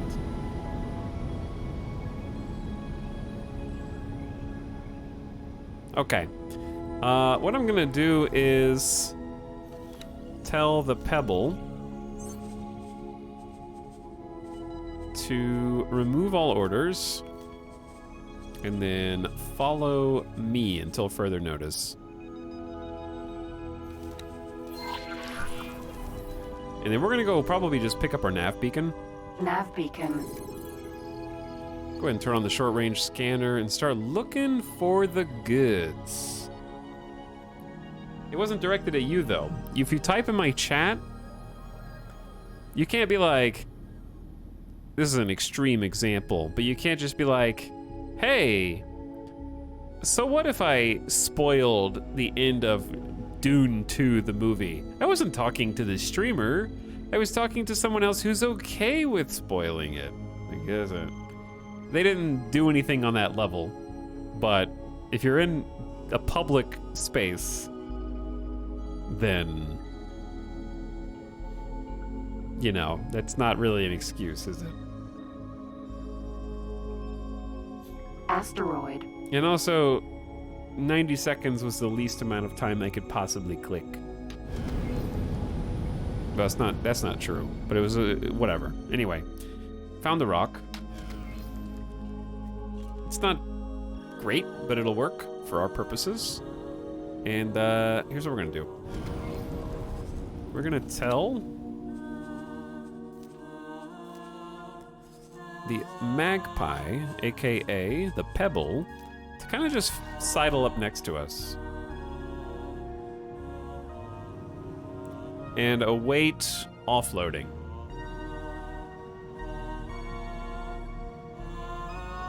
All right, let's refresh the scanner. Here we go.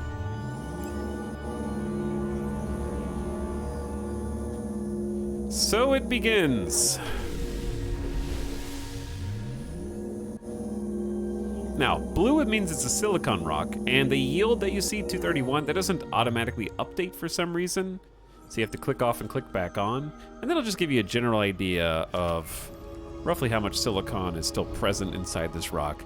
And it's totally fine to just blow it open as well, but we'll lose out on a lot of the materials if we do just blow it open. Unfortunately, since my ship is so large, I am articulating around the rock as fast as I can right now. Like, it's rotating and I'm rotating around it, and I can't go any faster than this. Now, refreshing the scanner does help too, because sometimes it'll find other pockets that weren't there before, but that are there now. So the larger rocks are a little bit more obnoxious for this because we're looking for the little glowing orange parts. How much have I picked up already? We got about a quarter of our cargo hold is already full, and I kind of want to like look around and see if there were any more silicon rocks here.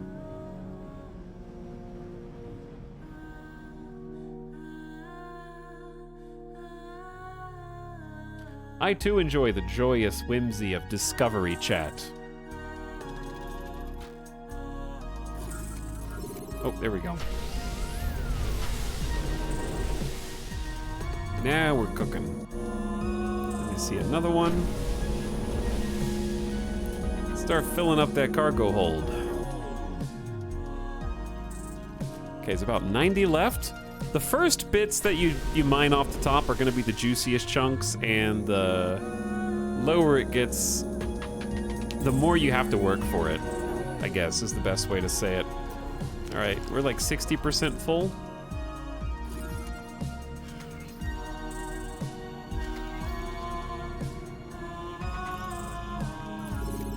And I do see some ore behind it. Oh, there you go. I just need to be a little closer. Because some of these are really small.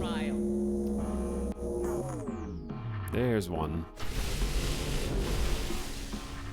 Okay, we're probably got as much as we're gonna get from this guy. So I'm just gonna blow it open now. The whimsy of discovery, the whimsical joy, the simple pleasure of discovery. My streamer? I don't know about that. All right, we got a little bit here and there. We're not quite full, but check this out.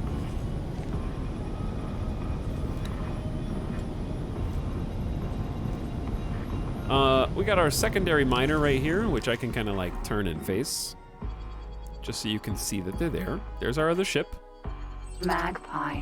Mineral. Call it by its name, Pebble. Thank you. Now, when we're in system with our AI co-pilot, the most efficient way that we can utilize them is by telling them to come here and then executing a trade with us. So I can click on them, right-click us, transfer wares, and we're gonna give them some of our silicon, as much as they can hold. 3,500 meters cubed.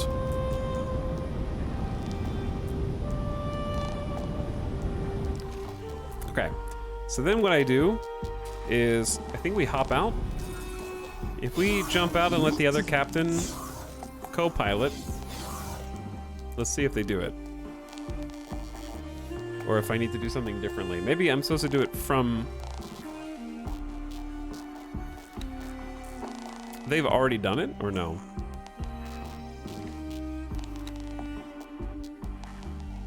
Remaining cargo after orders. They're waiting for the signal.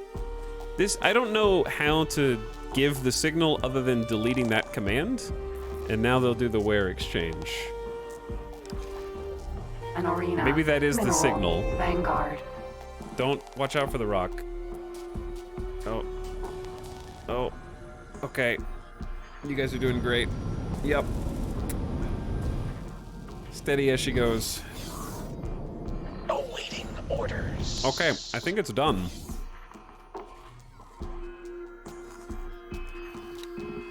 So they've got 3,500, and we can just go ahead and tell them to head over to the silicon refinery. We've got, let's see, they're buying for 112 there, and they're buying for 131 over here. So why don't we take them to the 131? We can make a little bit more money. And execute a trade. So the pebble is off to make the trade. And then we can go back and fill up a little bit extra cargo. But for that, I need to find another ship. Nav beacon. Oh, I wanted to pick up the nav beacon anyway. Mad Dog, thank you for gifting a sub to Alex for Alex. Enjoy your gift sub, Alex. 30 days of no ads. The best emotes on Twitch, right, chat? Morning, what's up, Hammer? Chat, who here is just waking up? Ooh, see, that rock didn't come into view. We have to be within 10 kilometers for asteroids to be picked up by the scanner. What's up, Zap Guy? I'm kind of waking up. You said you just got home from the mall? That doesn't count. Mr. Doctor sharing 27 months. Hi, Mr. Doctor. Thanks for subbing yourself. Much appreciated. Nav beacon. All right, we're going to deactivate this nav beacon and scoop it up into our cargo hold.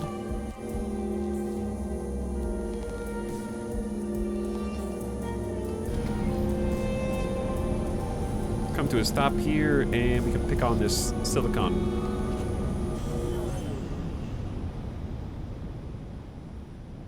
I'm playing with my lightsaber. Don't admit that in public, Feng Shui. That's kind of stuff we keep to ourselves. We use our inside voice. We're only we can hear when we talk about things like that.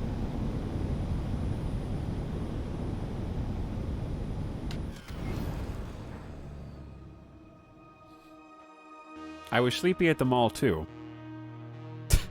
Asteroid. Fair enough. Okay, this asteroid actually just doesn't have that much. Let's do an experiment. If we're at 4880 right now, right? 4880. Let's see how much, like, how much silicon we get from just blowing this rock up. I'm curious. It's probably not very much. I feel like we did this experiment before. I think I'm gonna regret this, but that's okay. Let's see, 4880.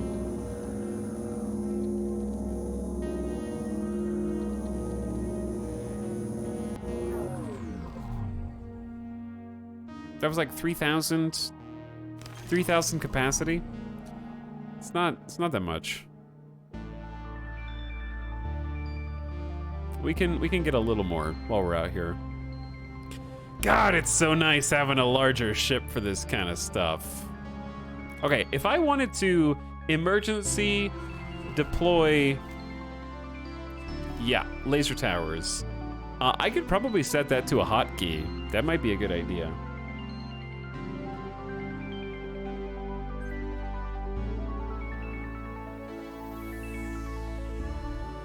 My wireless mouse is currently flashing red. It says it has 5 hours left, which that's a pretty good amount of time. But yeah, I might want to set that to a hotkey.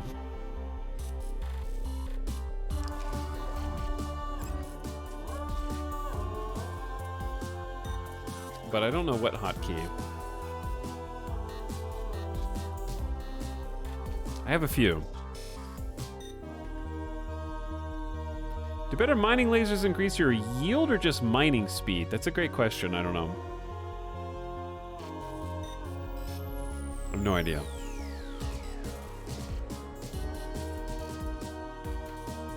Okay. So if we wanted to quickly deploy a laser tower, I could set that to anything.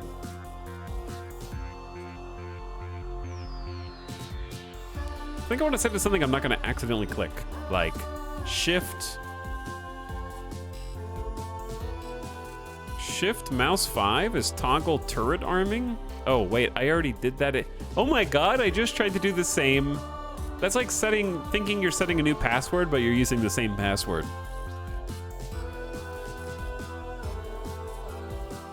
Okay, in that case, maybe Shift mouse 4, but then what if I get them confused? Oh no, there is no shift combination. That's unfortunate. What about control? Can you not do like alt? You can do alt, but only alt. I'm sorry. Can you not do combo keys?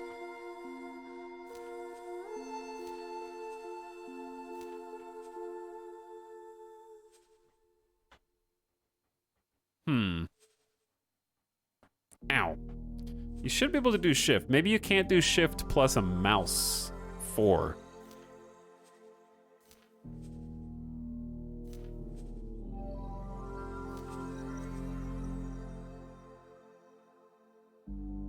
Huh, that's unfortunate. Okay,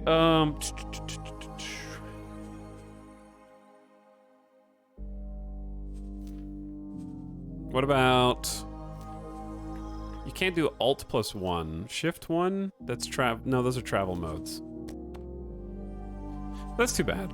I guess mouse 4, but I feel like I'm gonna want that for something else.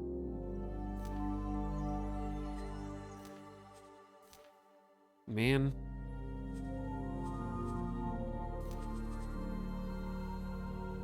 Control 1, that's kind of hard to hit. Control 1 does work, though. Okay. Because, yeah, it might be nice to have resource probes and nav beacons and satellites. Control 2.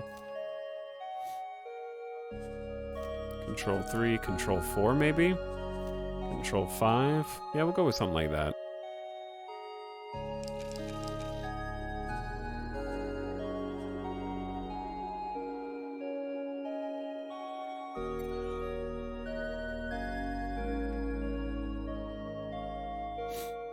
Alright, what we were doing was just... I got distracted. I should probably test this to make sure it works. But that's all good. I gotta be careful how I steer this thing. Because it's heavy now. It comes in hot. Your mouse battery has one more mission left. I am gonna charge this tonight. I have actually been very happy with my wireless mouse. For the longest time, they kind of just had a stigma in my mind where it was like, ooh, there's a rock. Where it was like, they don't have as good reaction speed. There's a delay. How can you possibly use, like, a wired mouse is better. Think of the milliseconds. The wired is just so much better. The problem is, first of all, that's just not true anymore. And second of all, more importantly, I have just had a really bad time with wired mice in terms of like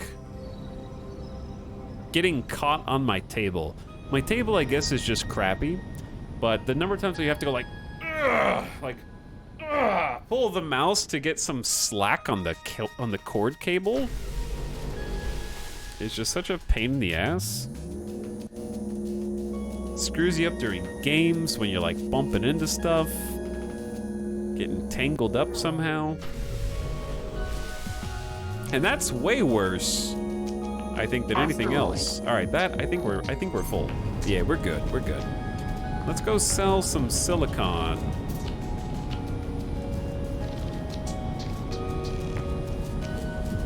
All right, that's a little far. The amount of time I feel like it would take to get to the silicon refinery to sell the silicon may not be worth the profit that we're making. But that's okay, let's just go. I need to do the math and see how much more or less we're making and if it's worth. Jump gate, black hole sun.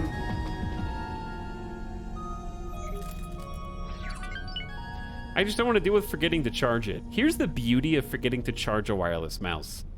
You charge it with a wire. And they make the wire that plugs in with a USB to look like and feel like a regular wired mouse. So when you forget, like, it's kind of like the old Mitch Hedberg joke, you know? Like, escalator can never be out of order. It simply becomes stairs. That's what a wireless mouse is now. You just plug it in and it's a wired mouse until it's wireless again. I have literally plugged in my G502X mid-raid pull and had no issues.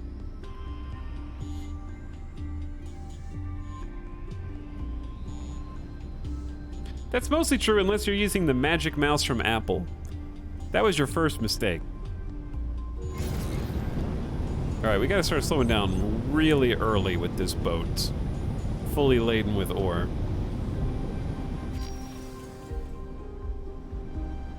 Like, we're still cruising in at 1,000 meters per second here. Oh my. Wow, I can't slow down at all. Dear Lord. Bye! See you later. I'm gonna turn around now.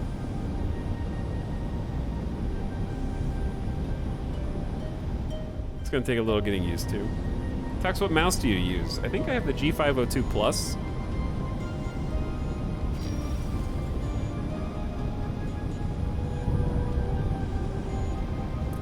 Kerbal acceleration. Did they make it back to base? The AI? Yep. They already made the transaction. So we got the 46,000 from their sale.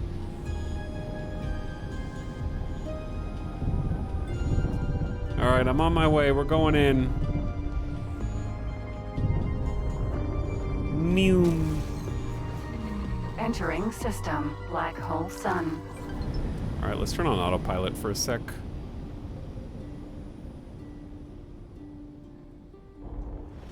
Actually, I'll handle it. Superhighway, black hole sun. We're probably, like I said, I think we're going too far to make the sale. We need to find something that's closer and more consistent, but for now it's fine. Yeah, let me see. G502. It's a G502X Plus. Yeah. That's the stuff. And I've been very happy with this so far. It took a little getting used to, just because the mouse, like the mouse buttons are a little bit more sensitive than what I was using before, which was also Logitech, but it was like an old school Logitech. So they're a little more tinny and light on this mouse, but it grew on me. At first I was like, I hate this mouse click sound. I hate it. And now it's like, oh, yeah, it's a nice mouse. Oh, yeah, I like this mouse. It has a good palm feel. I have always loved the mouse that has that little lip under the thumb that you can use for, like, because I'm a claw gamer. I have like the mouse claw grip. I don't do like the flat palm. And it's a great claw grip mouse because you can just push down on that. Oh, I guess I can just show you, huh? No gamer gunk on this. You can see it flashing red here because it wants to be charged. But this thing right here, like, being able to just, like, push down with that and get leverage, I really like that. That's probably my favorite part, too. Good for claw grip. Probably good for palm grip as well. It just keeps your thumb from off of the mouse pad from scraping it.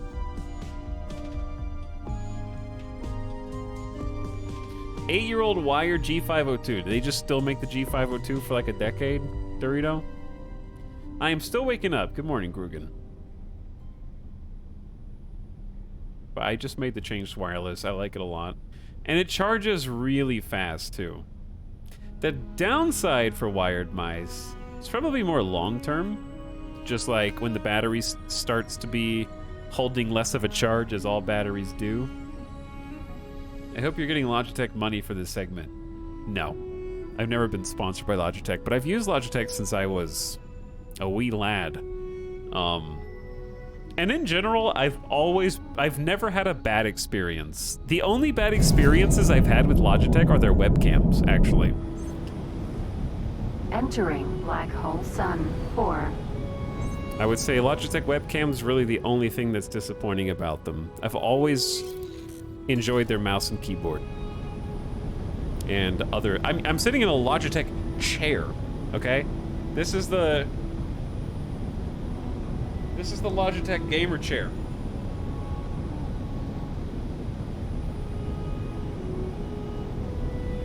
You know? And it's comfy. It is really comfy.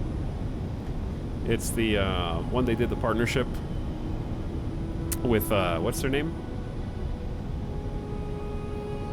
Herman Miller? Yeah, Herman Miller. They did the, like, Logitech X Herman Miller partnership. And I got this a couple years ago. It's a good chair.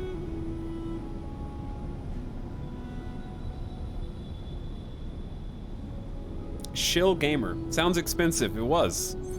But imagine your job is to sit for 8 hours a day. Well, 7. Let's just say conservatively 6 to 9 hours a day.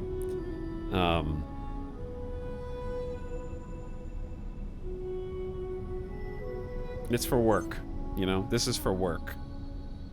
My job is to sit 9 hours a day, then you should get a better chair. Unless you're not self-employed. In which case, that's the benefit of being your own boss. Is I don't have to sit in like a lawn chair just because my boss is too cheap.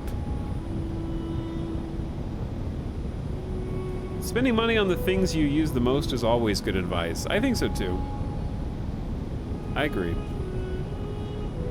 Autopilot disengaged. Okay, yeah, we need to be slowing down here. Docking granted. We gotta bring this chunker in.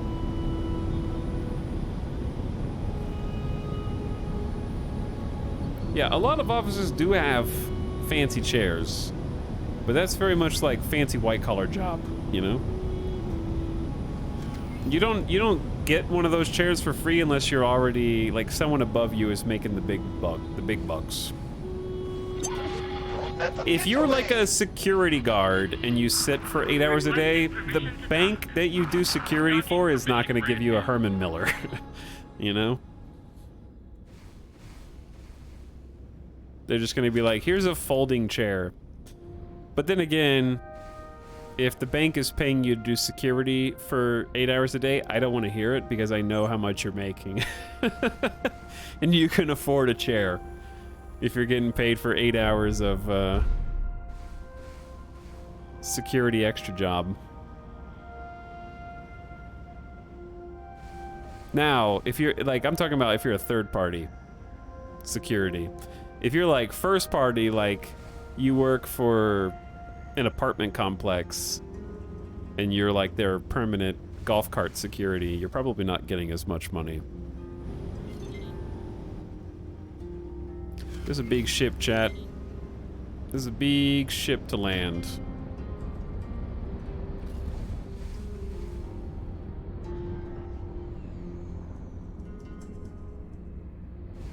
What made you get the Logitech Herman Miller chair rather than just a Herman Miller? I'm gonna be honest with you. What made me get it was there's too many Herman Miller chairs and there's only one Logitech Herman Miller chair. So it really just narrowed the number of choices down by a lot. And I was just like, I don't know, I can look up 100 reviews on 6 different Herman Miller models and not be able to make a decision. Or I can just buy the new one that's just coming out, which was well reviewed as well. Like, it had stellar feedback. I didn't see any negativity around it. So I was like, I'm just gonna go with this. But also, I think aesthetically, I don't really like the chairs that are fully mesh, and those are the most commonly recommended Herman Miller chairs, are the ones that are like total mesh back. For some reason, I've just never liked them very much. And this one has like a fabric back instead of mesh. So that was another reason. All right, we landed finally. These ships are doing, I don't know what. Let's make a sail. Welcome. Cool 132,000 in the bank. Let them offload it. And we're almost back up to 200K right now.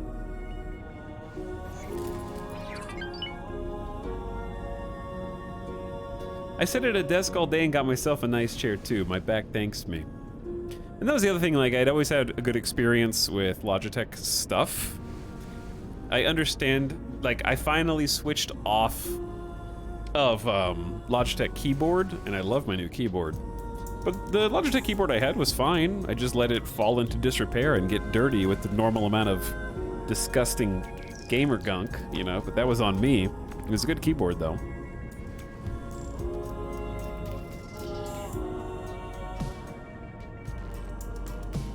So, yeah, I've been fairly brand loyal since I was a kid, and the only disappointment I've had is some webcams. So, stick with it. All right, off we go. Is my friend here?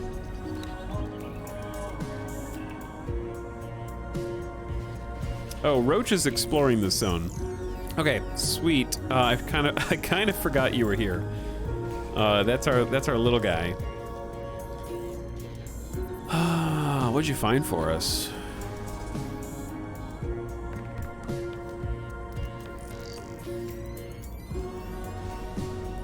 I want you to go over there. Microchips, Claytronics. They did find a jump gate, so that's interesting. Teledonium.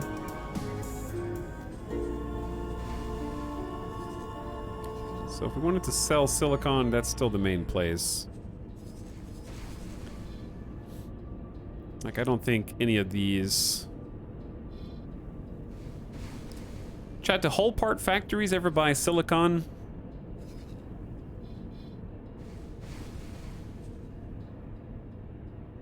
Okay, let's do this. Crystal Clipper, that's me, and the Pebble. So I'm gonna tell the Pebble to kind of meet us back where we were doing some mining before.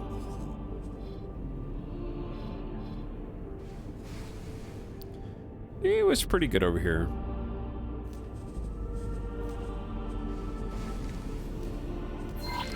Okay, on dock, we made our cash. We got 179,000 in the bank, and we're off for another run. I don't know, somebody asked earlier how much a fighter was gonna be. I don't know, we're gonna have to just experiment. I'm assuming at least, like, my guess is like 300,000 for, like 400,000 for like just a baseline fighter.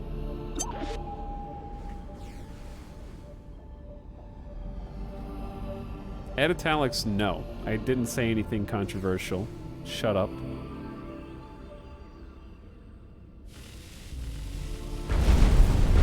Who is exploding? Terrifying. Superhighway, Black Hole Sun, 5.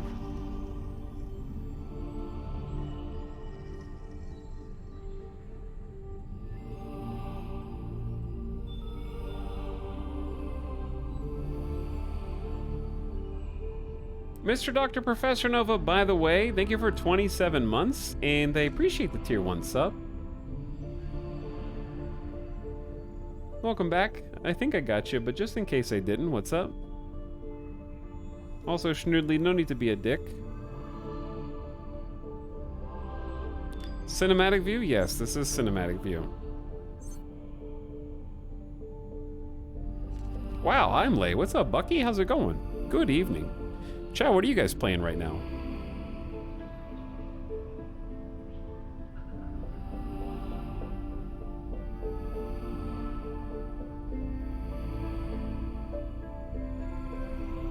Twitch chat. This game. Alright, do you think I can just go through here at full speed? I guess I could just turn on autopilot. Autopilot. Engage. That'll help.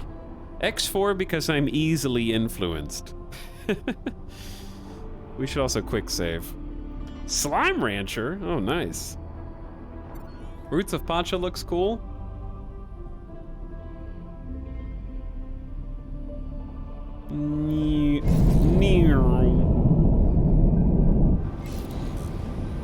Entering black holes.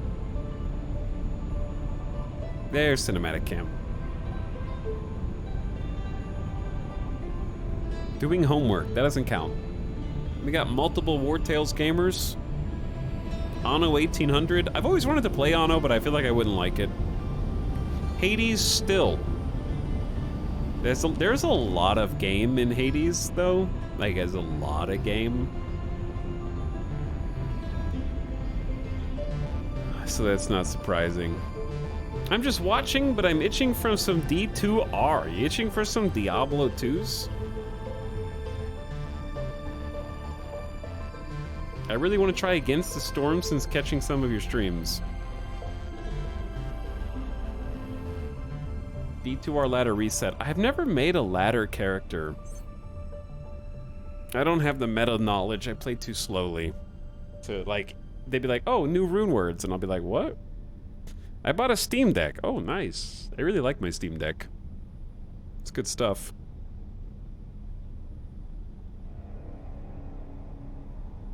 I've been snow running. Snow running is definitely one of those games that I think is possible with the new PC now. I can actually play at high settings. I'd like to get a wheel. I want to get a steering wheel. Entering system. Grand Exchange. Dota and Space Station 13. Those are wildly different games. But yeah, SnowRunner I think I would actually love. Like, SnowRunner is this, but on the planet with the wheels.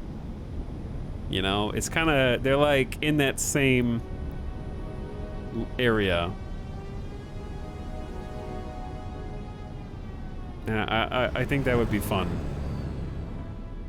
Got back into Zomboid after watching your last playthrough. Zomboid's good. We'll definitely do some more Zomboid once the update hits. Assuming it doesn't take a significantly long amount of time. Autopilot. Disengage. All right. We're here. I went here because the map kind of looked like an asteroid field, but as you can see, it's basically all ice. Which I think is kind of what we ran into the last time. Awaiting orders. All right. Follow me. Pebble. Actually, just go over here. Excuse me. Empty space.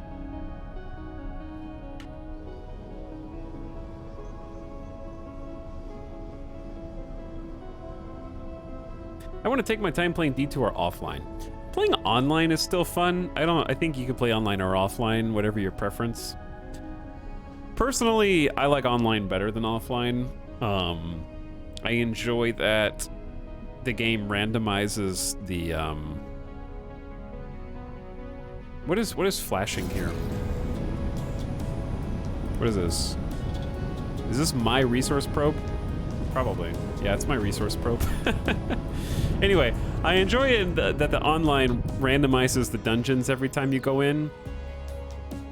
And in offline mode, it keeping the same dungeon every time you go in is a problem for me because awaiting orders. Like offline gaming for D2, when a dungeon doesn't reroll, you know exactly where the doors are. You know exactly where you can teleport past enemies. And it turns into hard spinning at the casino, where you log out, log in, the map's the same, so you go teleport, teleport, teleport, teleport, find a boss, kill, didn't drop, log out, log in, teleport, teleport, teleport, teleport, kill, log out, log in. You're doing it so fast that it's just like hard spinning at the slot machine. If you don't know what hard spinning is, it's when you're playing a slot machine and you hit the button as fast as you can. So normally at a Vegas slot machine or any slot machine, when you do like, oh, $1 spin, boop, it takes $1 and it does a little animation and it's like dung, dung, dung, dung, right? Hard spinning is like you push the button and when you push it again, it skips the dung, dung, dung, dung, and it goes, and you push again, and you push again, and like, I gotta win, I gotta see the bonus. And I think playing offline for me would be a problem like that because you stop actually playing the game and you make it into like how many times is it gonna take for this to give me what I want? Skipping the gotcha roll animation, basically. Yeah. So I like, if that's your thing, that's fine. I am judging you still, but it's fine. I understand. Awaiting orders. As someone who's physically played the slot machines, I've never hard spun, but I get it. How close? Oh, we're in Divinity World? Yeah. How close do I have to be? There we go. Now they're coming to me. This asteroid's spinning fast, which is both good and bad. It's good because we can kind of see the shiny spots. Asteroid. This one's got a decent yield. Asteroid.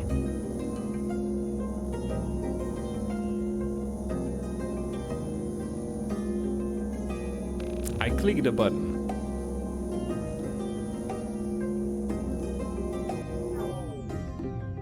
To farm, yes, it's a slot machine. Yeah. It's a slot machine that you don't have to really pay any money for, you just pay time.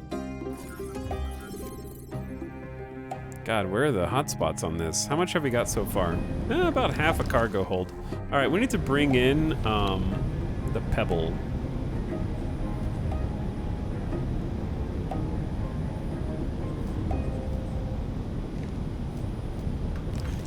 There we go.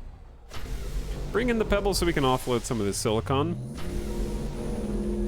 These are the kind of mining ops I'm really enjoying. I want to get like even more ships. But yeah, for online, I feel like I'm actually playing the game, and anything that I get in online is sort of like more precious because you can't do the thing that I was just describing. I don't know what soundtrack this is, but the Red Strings Club original soundtrack. Is that a game? Is that a video game? Kind of looks like it.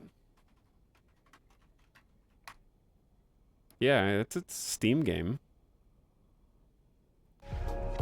Alright, chat, you have to tell me when it goes to the next song, because I kind of like this one. Sounds like a strip club name. Maybe? Who knows?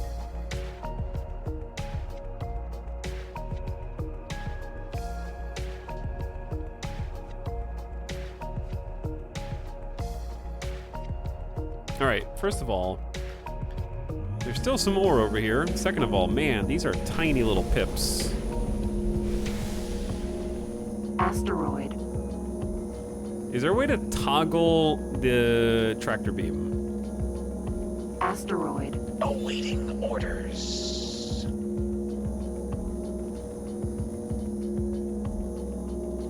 Okay, we're sitting on almost a full inventory now.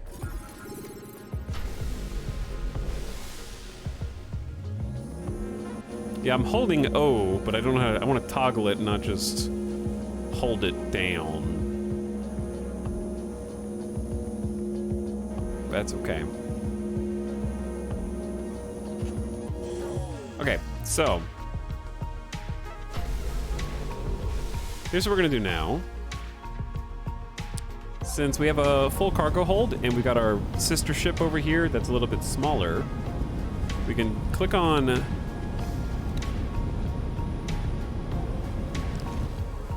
why am I moving? Actually, now that I'm here, let me get some more ore. And that'll just sit there for a minute. Perfect. Okay, anyway. Get our sister ship. Use it to right-click our ship and do transfer. Give it all... Okay. Hold on, I gotta check the music. Give it all the silicon that the little ship can hold, 35 hundo. And then... I can just stand up from my ship. I don't know, there might be an easier way to do this, but this has been working. Mineral, Vanguard. The commander sits down, and I do...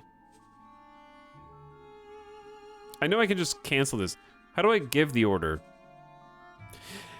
Who gave the order? Who gave the order? How do you just tell them to execute? Talk to the guy. What? I don't want to have to talk to him. I'm a millennial. Can I help? Proceed with current orders. Oh, okay, that's cool RP though. You just talk to him? Anyway, so the two ships get close to each other.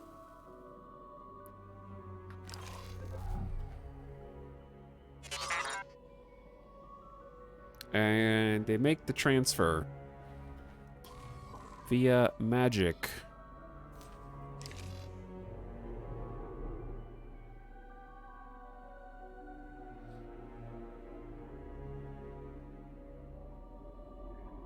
Okay, music.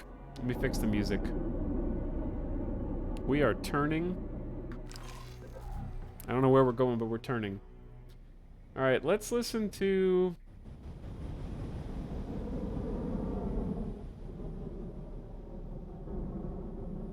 the other Endless Space 2 soundtrack, because I was enjoying myself.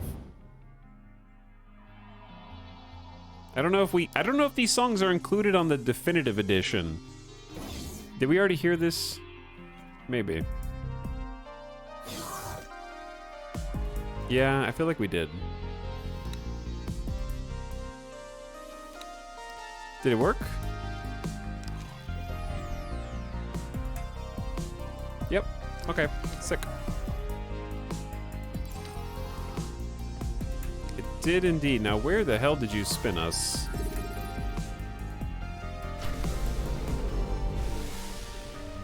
Asteroid. Okay, so all these other chunks that we had already kind of cut down, we're just gonna tractor beam them all to us. And then blow up the rest of this rock. And just grab whatever's left. Big rock. Asteroid. Thick rock.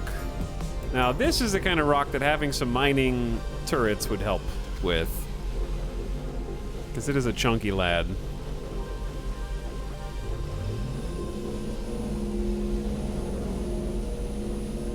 Probably not much left.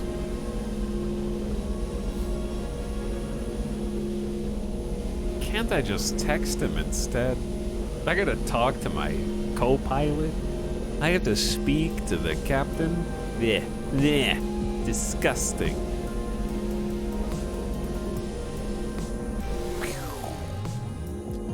Huge explosion. Asteroid. Okay, we might have to get a little closer for some of these that are like 2.5 kilometers away.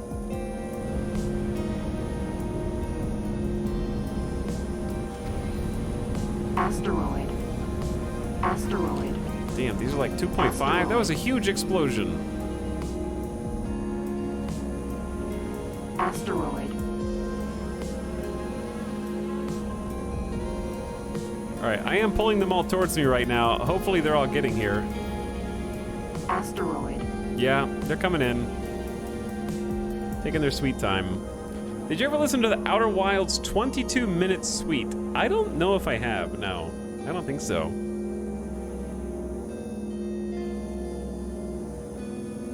I think once we get this, we'll have enough to at least, why are you not? Oh, are we full? Oh yeah, we're full. Okay, good job. We did it. I was like, why isn't it moving closer? So here's the thing.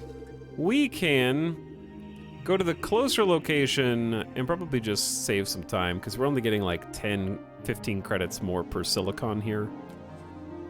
Chat, what's 15 times 13,500?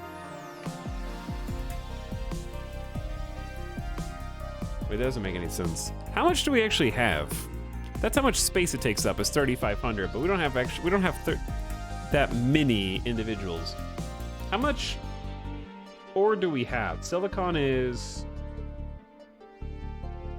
I think it's 100. I think it's 100x. So if we have 3,500 meters cubed of space filled up, then we actually only have those 10x. So it's like 350 silicon, I think. So it should be like 13,500 divided by 10 times 13. It's only like 17,000 credits. 18,000 credits. And we have to go way further. So we can just tell the Pebble to go here, execute a trade. Lock it in. Then I can start guidance. So this is the in-system spot. It's significantly closer. It's not 2 jumps away like the other ones are. Make a little bit less money.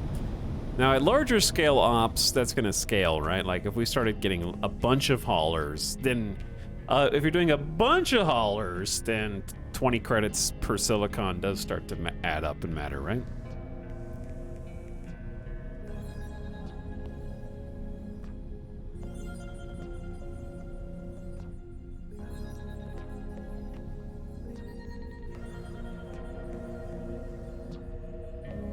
Away we go.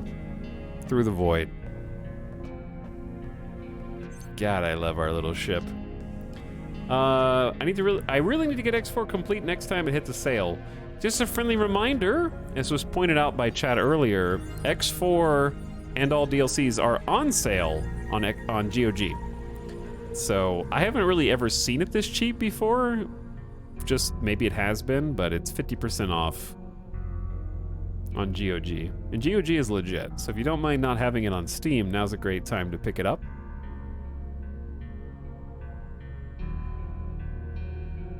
Very fun.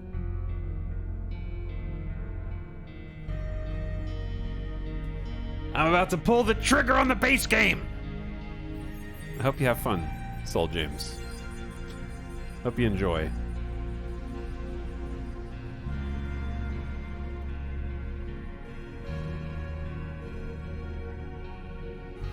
For real? Hell yeah, dude, for real.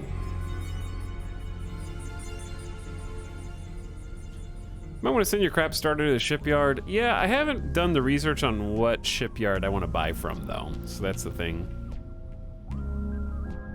I've had the freelancer itch for over a decade. I'm having a great time in X4. It's just, like, the space vibes. I'm not going to say they're unparalleled, because I think Elite Dangerous and EVE all have their own fair share of space vibes, but I think this has the single-player RPG sandbox experience of you don't feel rushed because you're not really competing against other people directly. You're just doing your own thing. And that can make a difference. A little bit more relaxing in that way.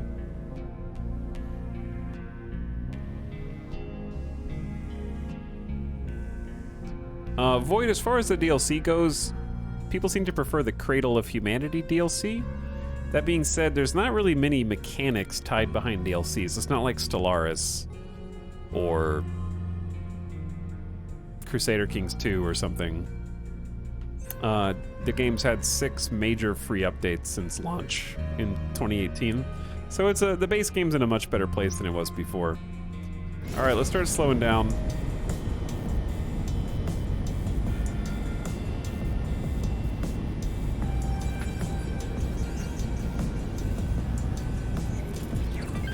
I don't really like Gamersgate while I walk. But that's just me. I really don't like third-party Steam resellers. I don't trust them. Chat. We need like 40 kilometers to slow down. But yeah, like, the worst offender is G2A. I'll never buy a G2A game. Green Man Gaming used to have some great deals, but that one was better than G2A. Never buying off a G2A, no way. There's just too much shit to wade through there. Like it screams scam the entire way down. Excuse me. Docking granted. That means there's a pirate in here, but I'm just gonna peepo land. Is that a thing? Peepo land? Surely they're not attacking me. Stop your attack immediately. You will now suffer the consequences. What? This is Sector Security. Comms channel open. Reporting an attack against this station. Acknowledged. Criminal record has been updated. Successfully docked. Whose criminal record has been updated?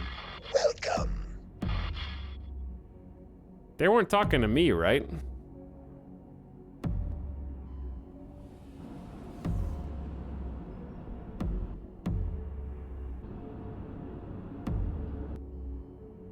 Your turret took them out. What?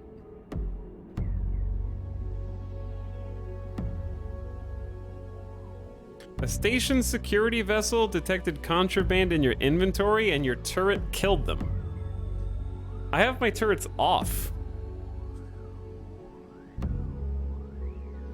And then I landed here.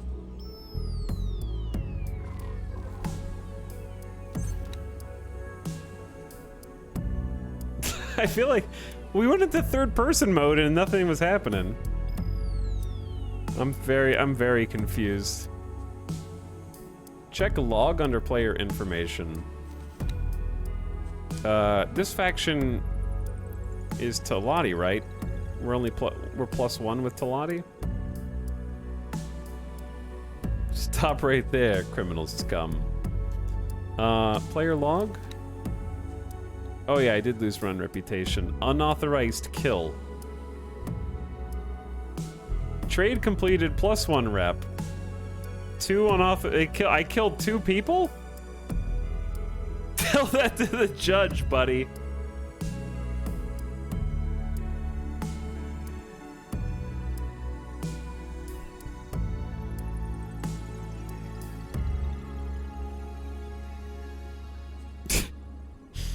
Taking me to space court.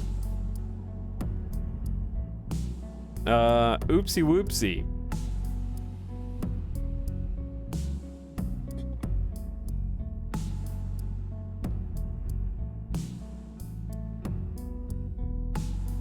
Check them for loot. I didn't know that you could do that. At least we didn't lose that much rep, but, my bad. This is the gift sub sound. Trial. Chat, you know what the problem is? They're only buying 418. We have filled their buy order.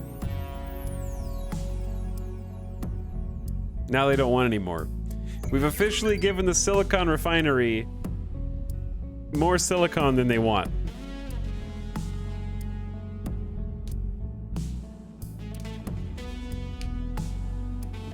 Well,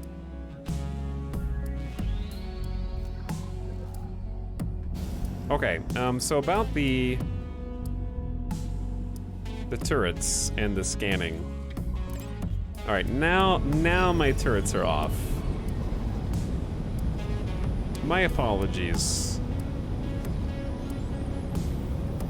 I may have murdered 2 innocent ships, but they had it coming.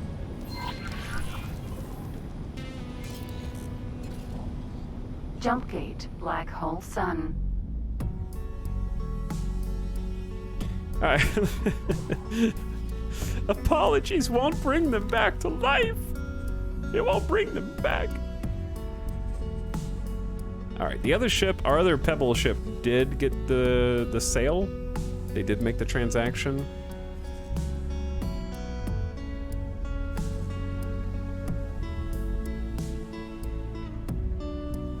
I'm gonna have them dock at the Talati trading station, I guess. Because there's some decent ore over here that we were just tapping into. Problem is we have to go a little further to get it now, huh? Where's the roach? Oh, I forgot about the roach.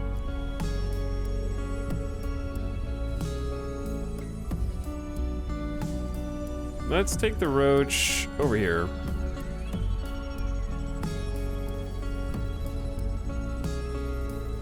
I need to get out and do some more scanning myself of some different areas.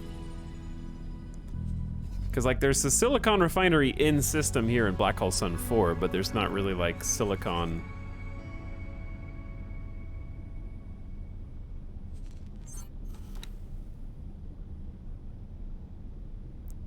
And, yeah, it's super sparse in Second Contact.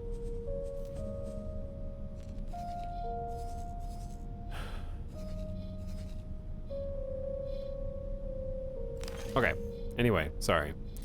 It's okay, we're flying regardless. So I'm just in the map while flying, which, by the way, if you get the game, that is a setting you have to toggle, otherwise going to the map kind of slow you down. Mac it stop, feng shui, I see where your true loyalties lie.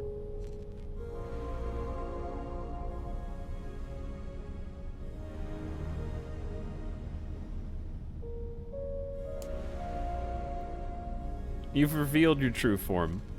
How much space does this game take? I have all the DLC, and it's like, I don't know, 40 gigs?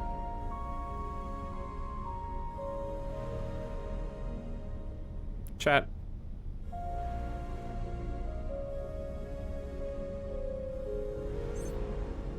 The base game, I think, is like 25 or something. It's pretty reasonable. Yes? Hello, I am Chad. It is me. Ugh. Turn! Turn, damn you! Ugh.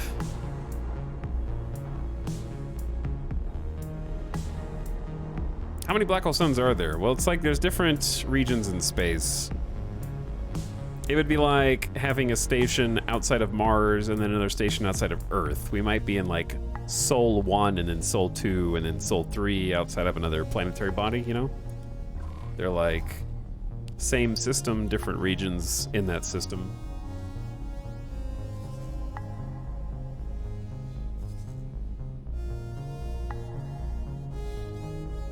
But yeah, there's gotta be a more efficient setup as far as like selling to like that silicon refinery is decent, but now they're not buying anymore. We sold too much. Superhighway, black hole sun 4.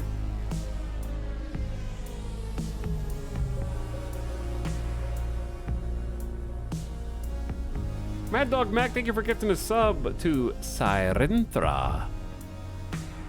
Enjoy your gifts of Sirenthra and the next 30 days on the house. Dr. Scrambled Eggman, getting down. Appreciate the 8 months. Welcome back for one more.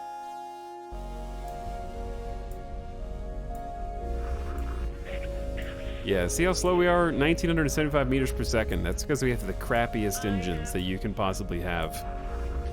So if anybody decides that we're dead, we're gonna have to depend on the turrets to kill them. Which apparently, they've had a demonstration. It's these guys right here that just auto-fired and nuked that guy who scanned us. Guess what? I got to keep my inventory, didn't I? They don't like my my bypass system and my security slicer. Entering black hole. All right, why do we go so fast out of the chute there, dude? You're gonna yeet me into like asteroids at full. Why are we going like full speed? I'm passing the turn. What the hell?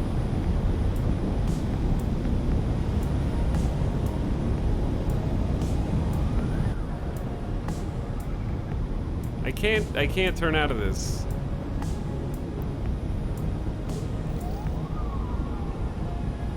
This is as hard as I can turn to port. No, this is Endless Space DLC soundtrack.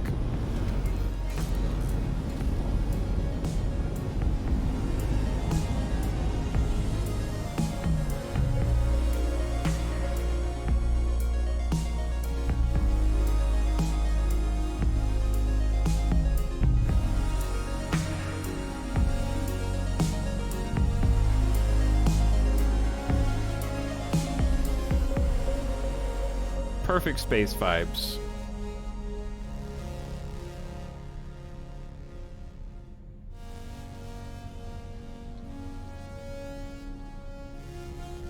We're space trucking now, aren't we? Hell yeah. Okay, where is my sheep?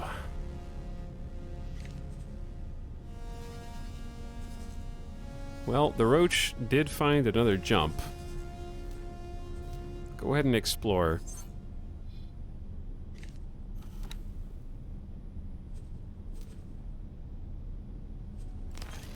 Go see what's on the other side there for me, friend.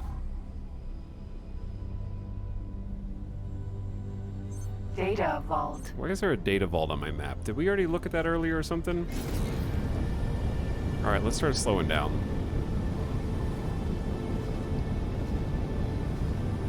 Where did we find Nopiliosis Fortune 6?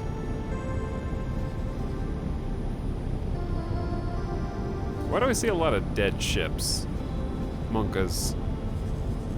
Let's go back.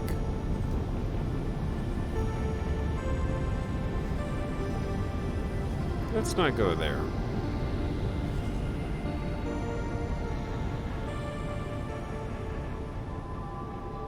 Let's do some safe exploration of Second Contact Flashpoint or something. Oh, we stopped a lot faster. I guess my hold isn't full. It's not maxed.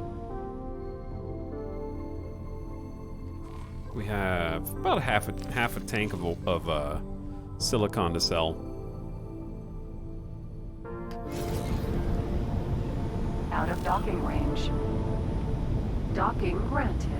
All right, let's try not to murder the local forces this time, shall we?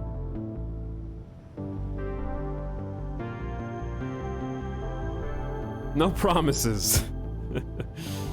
No promises.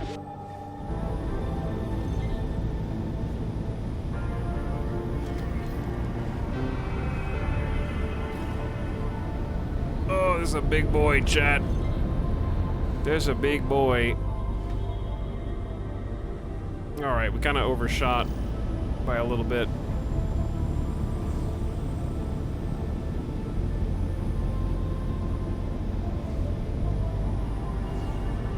Back it up, back it up. Okay, all right. Too far.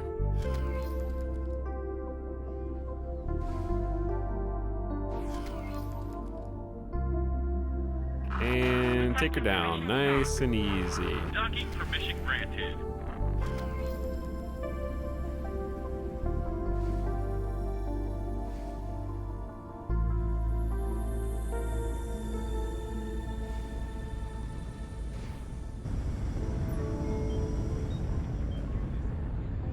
Beautiful.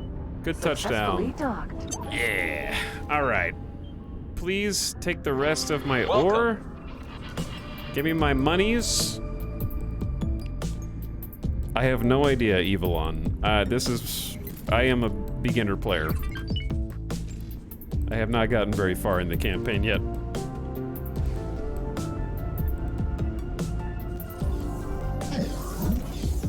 An arena. Mineral. Vanguard. What are we saving up for next? Well, the next plan is buy an escort fighter. That way, when we're out there mining and a Xenon fighter comes along, we don't just die. Now, I do have a couple of turrets on the side now, but I think getting a little escort nimble fighter might be nice. And then after that, probably a third mining vessel.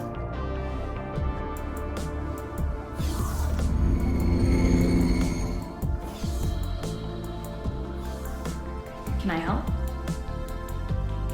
Here you go. I don't know if you can help. I just need to sell... Well, I hope we had more than that, but 22,000 credits is still better than nothing. We have about 362,000. That's probably close to enough to just get a basic fighter with no bells or whistles. Cool game. It is a very fun game, Shoal. We're definitely going to be playing more of this. I might do something different tomorrow just for variety's sake. So we don't do this literally 5 days in a row, but I want to definitely continue this campaign. I think it's been about 8 hours, so we're just going to say this is as good a place as any to call it for the night. It's getting late. Got to get some food. Don't know what's for dinner. Probably got to go pick something up. Then we got this big boy. How easy is it to get into this game? Honestly, Wraith, the way I describe it is, if you're the kind of person who would never, ever look up a YouTube tutorial for anything, it's gonna be hard to get into. If you're okay with looking up a couple, like I've only had to look up maybe like 1 or 2 videos to help me get started on mining. And there are in-game tutorials as well that you can do that'll teach you some things, but you still, like, there's some stuff that benefits from outside knowledge. But it's extremely rewarding. Everspace 2, compared to this, they're just very different games. That is much more arcadey. This one's more simulation, I guess. The combat's still, you know, it's space combat. There's still some arcadiness. But it hasn't been too bad. Like, it's been very rewarding to get into, and it's fun choosing what you want to do. Like, I just decided I'm going to make a mining company whose thing is, we're just going to be mining a bunch of silicon, dude. Let's get it. And then I'm going to make some mining outposts. I want to defend those mining outposts. I want to sell ore to people, whoever wants to buy. And I can create my own space station. Put all the ore on the space station, have other trading vessels come out and buy it from us to offload from the local storage, like all that stuff. Are the ship controls relatively easy? Yeah, I think the ship controls are relatively easy. You just have to learn a few hotkeys from the tutorial.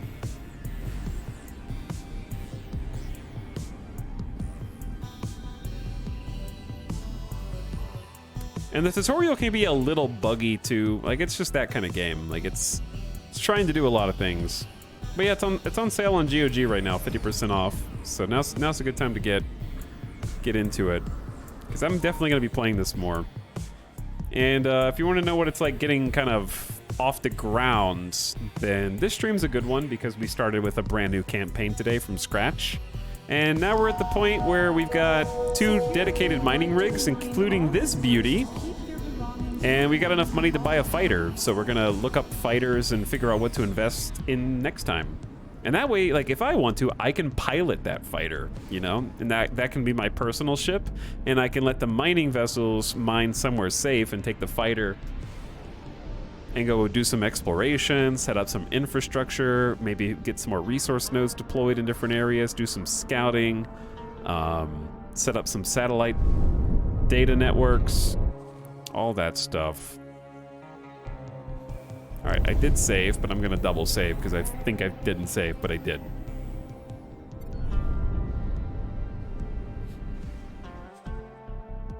But yeah, I've been having a great time. I like it a lot. It's been very fun to play all week this week, and I still am not bored of it. Like, I'm still not tired of it. But we might switch things up tomorrow, just to have a little bit of variety, so I don't burn you guys out too much. But definitely gonna continue this campaign because we're basically like all caught up to where we were before things got screwed, except we arguably are in a better position because the ship has proper turrets on the side to help defend it. We've got inventory of laser defense towers that we can poop out of the ship to help us defend in a hot spot anyways. And we're gonna invest our money that we have into a fighter. So we're basically ready to springboard off, and I think we did everything in really good time today. We kind of condensed the last 2 or 3 streams into one stream, and with a brand new start. So I think that went pretty well. And also, I feel like I'm still discovering new things. Like, it's interesting to see the randomization, how the different like stations can be in different locations each time. Figuring out how areas have more or less resources. Where's good to mine, where's bad to mine. I'm interested to see what in-game looks like. Yeah, mid to in-game's gonna be fun. Get into some more automation and some more kind of fleet behavior programming is gonna be a good time. Chat, let's go say what's up to Avik, who is playing Age of Wonders 4 again. Let's go give him a nice raid. He was hanging out in here earlier, and I think we should go say hi.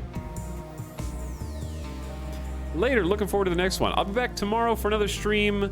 I will see you guys again at probably 3 p.m. Pacific, maybe earlier. If you need stream ping or you need to know when it goes live, you can do the !stream command in chat. I encourage you to join the Discord too, if you haven't already. We got a great place over there on the Discord, constantly getting refined. We're about to be using that a lot more for some things that we're gonna integrate into the stream somewhat, but you can pop over and anonymously poke around, and if you decide you want to show your face, then feel free to say hi in the say hello channel, and we'll be happy to welcome you in. I'll be hanging out over there too, because I like to pop in, especially late night after streams once I've got some food in my belly. So good night for now. I appreciate all of you coming out and making these streams fun this week, and also putting up with the shenanigans yesterday. I think that we've righted the ship, and I'm feeling good about where we are in X4, and I'm still enjoying the campaign quite a bit. So go over there, give Avik some love, check him out, give him a follow. I got a sub anniversary to share, and I'll catch you for the next one tomorrow. So come back then. Bye, Short and Saucy. Thank you, Pat Marsons, for the end of stream subs. Thanks, both of you. Now get out of here.